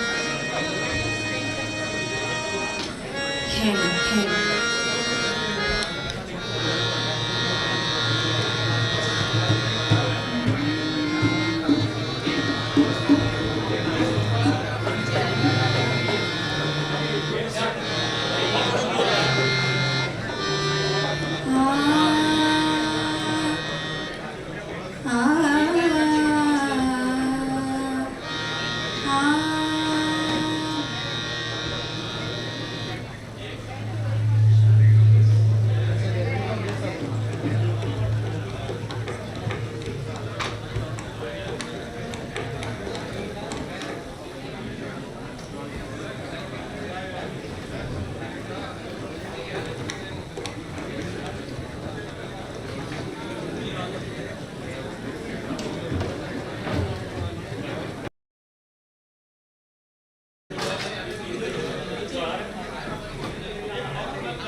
काफ़ी है?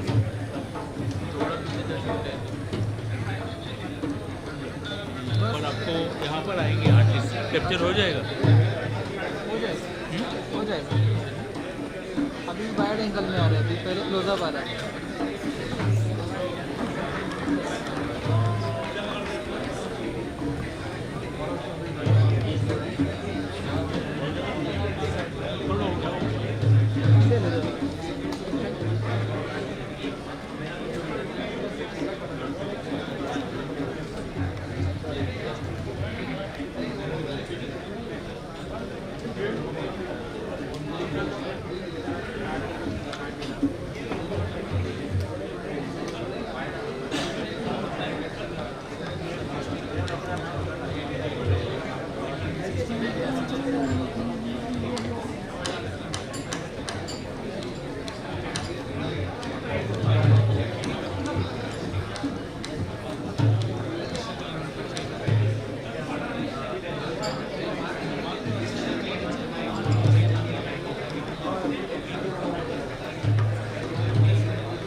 The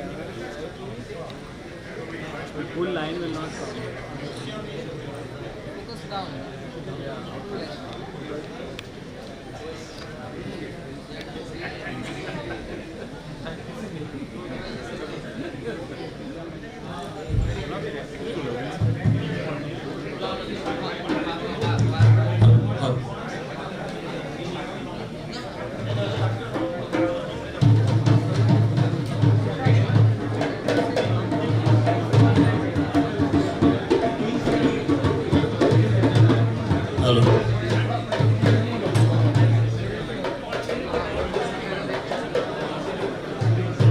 We are ready with the preparations.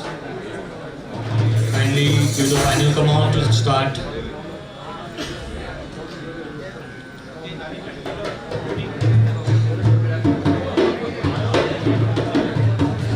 We request all the delegates to kindly take their seats. Those who are outside the auditorium, we request all the delegates who are outside, please take the seats to witness this cultural extravaganza.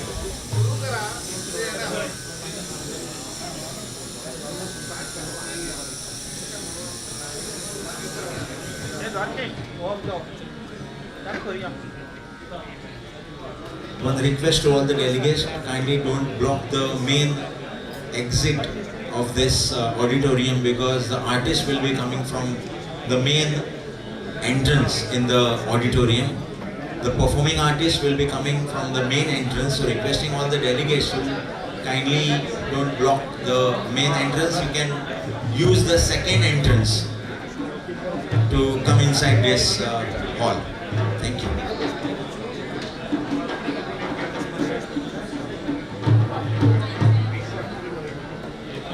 So let's begin with this cultural heritage of Goa. Namaskar, ladies and gentlemen.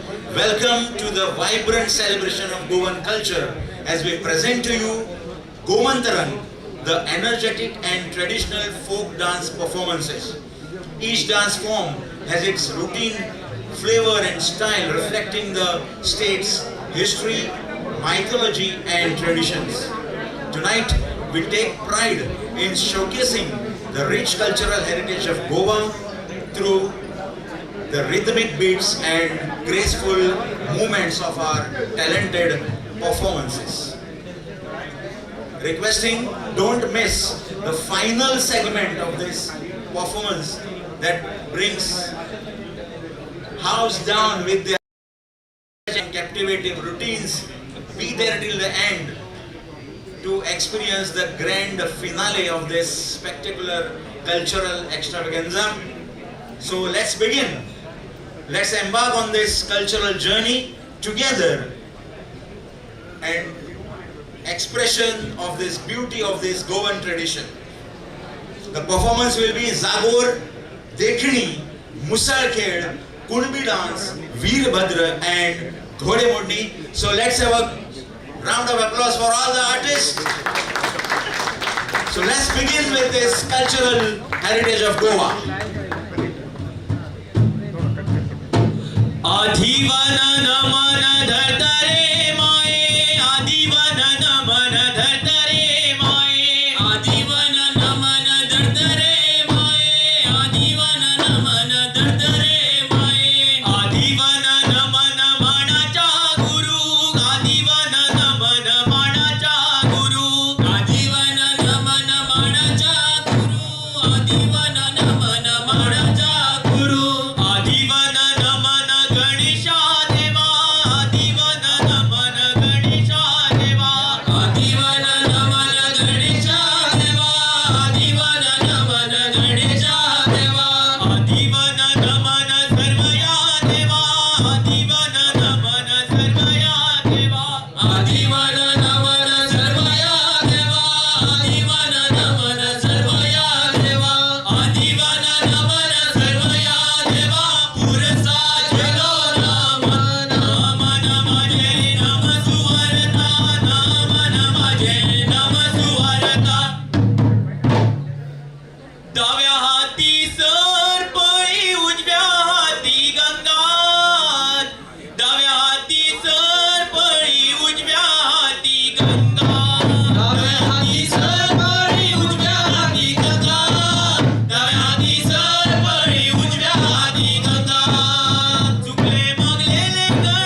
आला निकंठार सभे केला नमस्कार, आला निकंठार सभे केला नमस्कार, आला निकंठार सभे केला नमस्कार, आला निकंठार सभे केला नमस्कार, आला निकंठार सभे केला नमस्कार.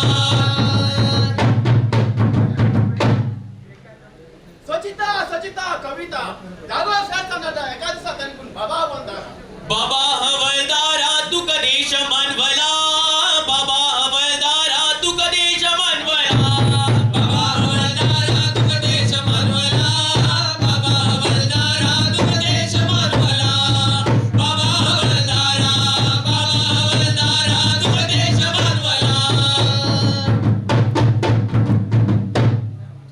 गावन गावचं पार्वती रे गावन गावचं पार्वती गावन गावचं पार्वती रे गावन गावचं पार्वती, गावन गावचं पार्वती रे गावन गावचं पार्वती, गावन गावचं पार्वती रे गावन गावचं पार्वती, गावन गावचं पार्वती रे गावन गावचं पार्वती.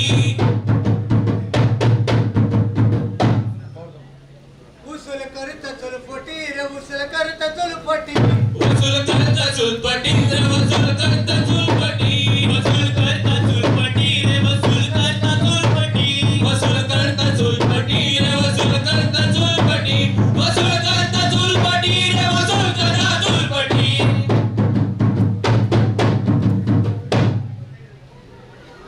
ओला वडाला गबरे सकला वडावली गोबी कोमेन रो रे हाला ओ पार्वती दगावला कोम्यान रोर खाला पार्वती दगावला, कोम्यान रोर खाला पार्वती दगावला, कोम्यान रोर खाला पार्वती दगावला, कोम्यान रोर खाला पार्वती दगावला, कोम्यान रोर खाला पार्वती दगावला. झटफळ्या भिंगरेल या सरपळी शेळली रे गया, झटफळ्या भिंगरेल या सरपळी शेळली रे गया, झटफळ्या भिंगरेल या सरपळी शेळली रे गया. घर सकल भला रे बाजार डोके मोड्यात दियात रे आधार, घर सकल भला रे बाजार डोके मोड्यात दियात रे आधार, घर सकल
हावसाहेबा पलतडी वेता दामोल्या लग्नात वेता म्हाका साहेबा वाट दाखय म्हाका साहेबा वाट कळना हावसाहेबा पलतडी वेता दामोल्या लग्नात वेता म्हाका साहेबा वाट दाखय म्हाका साहेबा वाट कळना दामोल्या वाट वाचूं कलवताचो किरू दामोल्या वाट वाचूं कलवताचो किरू आगा मोजा तार्या मामा आगा मोजा तार्या मामा आगा बोरका विशिरोड्या विशिरोड्या आगा बोरका विशिरोड्या विशिरोड्या गे गे गे गे गे गे गा साहेबा गे गे गे गे गे गे गा साहेबा आणि दामोल्या पाटवान घुमटा वाजवता आणि घुमटाच्या तालात पलवट वाजवता आणि दामोल्या पाटवान घुमटा वाजवता आणि घुमटाच्या तालात पलवट वाजवता गे गे गे गे गे गे गा साहेबा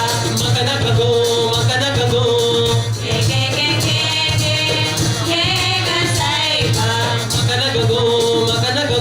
शेवटी मोगरी आबोली मातक मारून बसतेली शेवटी मोगरी आबोली मातक मारून बसतेली तुझ्या पाया लागी बसतेली होय बसतेली तुझ्या पाया लागी बसतेली होय बसतेली वेल्या वेल्या डोंगरार उडकुई कोंगरे उडकुई कोंगरे जाले कलवा तुई मोगरे सैयाय रे तुम्ही सैयाय रे हाव देखणी ना जोता जय जय जय सैयाय रे तुम्ही सैयाय रे हाव देखणी ना जोता भार झाला कोणारी भार झाला शेवट्या मोगऱ्यांचो भार झाला कोणारी भार झाला शेवट्या मोगऱ्यांचो शेवटी मोगरी झाली सवार शेवटी मोगरी झाली सवार उडमाक नाका गो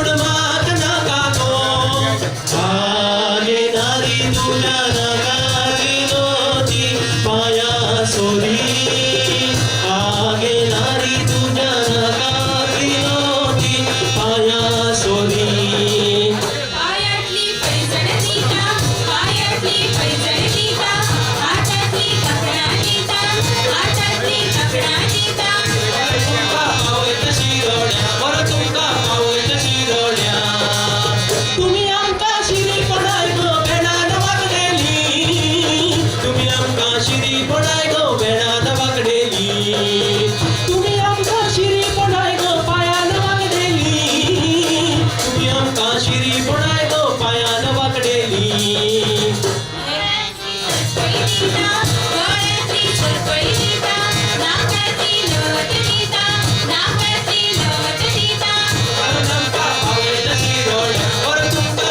पावयत शिरोड्या गे गे गे गे गे गे गा साहेबा मग नका गो गे गे गे गे गे गे गा साहेबा मग नका गो हावसाहेबा पलतडी वेता दामोल्या लग्नात वेता म्हाका साहेबा वाट दाखय म्हाका साहेबा वाट कळना हावसाहेबा पलतडी वेता दामोल्या लग्नात वेता म्हाका साहेबा वाट दाखय म्हाका साहेबा वाट कळना तेंडुलीची तेंडुली देवा गे देवा देवा तेंडुलीची तेंडुली देवा तेंडुलीची तेंडुली देवा गे देवा देवा तेंडुलीची तेंडुली देवा तुझ्या गोपातली तेंडुली देवा रे देवा तुझ्या गोपातली तेंडुली देवा तुझ्या गोपातली तेंडुली देवा रे देवा तुझ्या गोपातली तेंडुली देवा गोडे काढा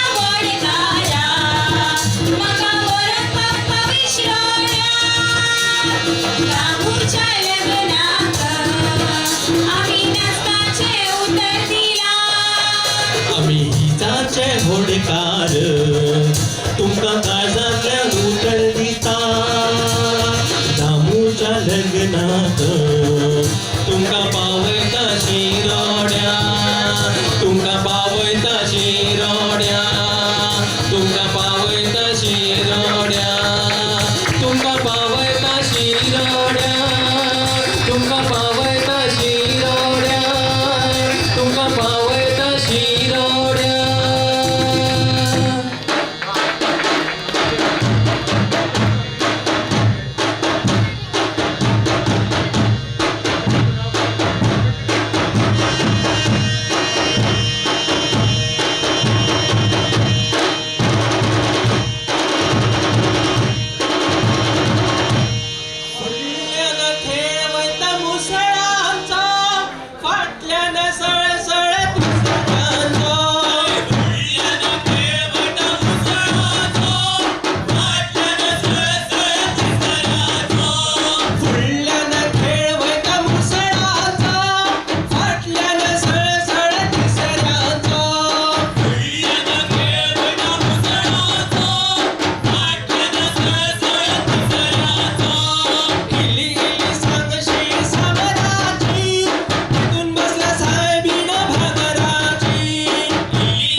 was the presentation by Directorate of Art and Culture, Government of Goa, and this dance performance was choreographed by Professor Deepak Amonkar and all the artists from various parts of this state.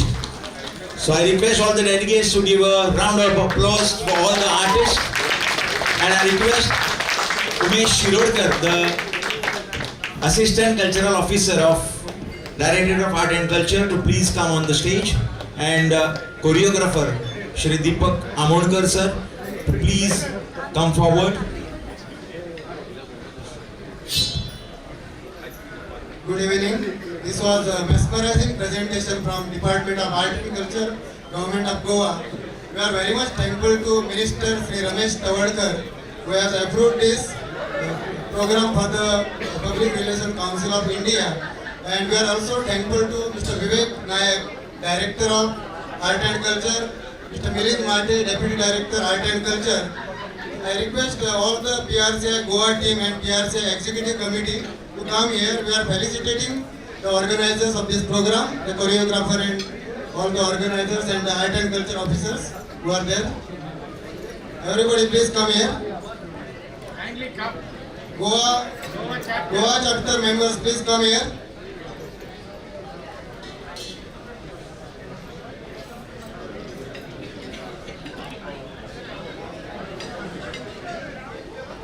I request M.V. Jayaram sir to present flower bouquet to Mr.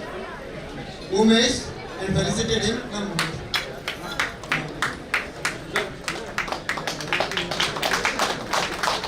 This was a fantastic program. It's a part of Goa government campaign Goa Beyond Beaches.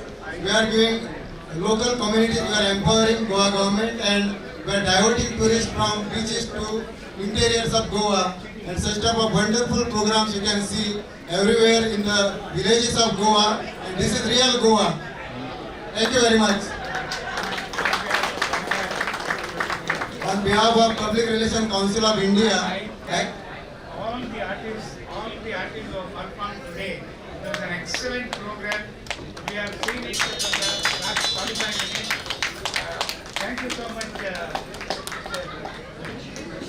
Umesh, and his team of artists, all smiling artists, and their expressions, everything was good, excellent. Thank you so much. Thank you very much.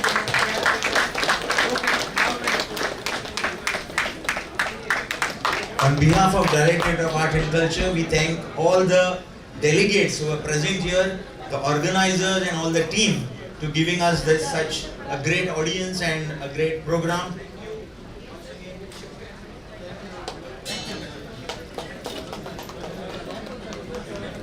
Sir.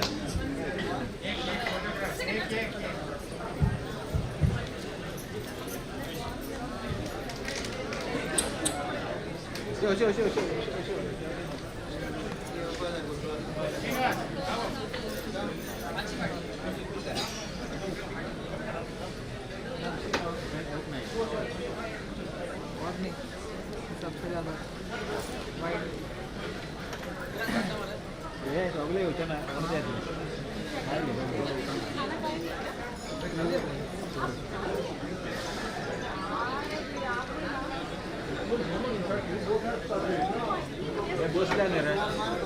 बसल्याने रे ते आता दिल्ले मारता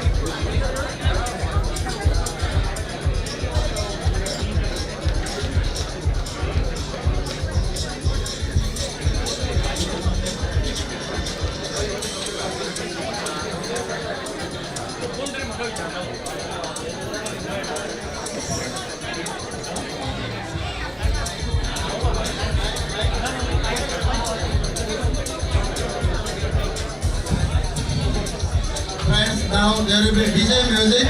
all the PRCI members and all the delegates from all over India who have come here. Please enjoy the DJ and enjoy yourself, Goa. Thank you very much.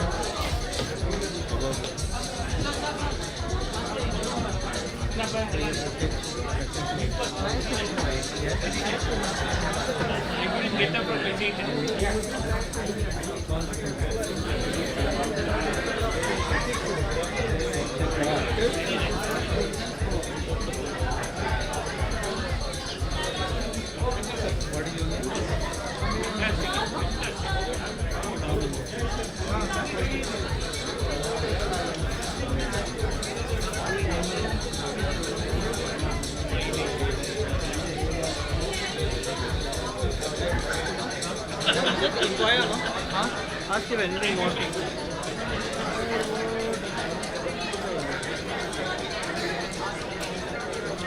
Everything is giving. No, after this one is technically he said.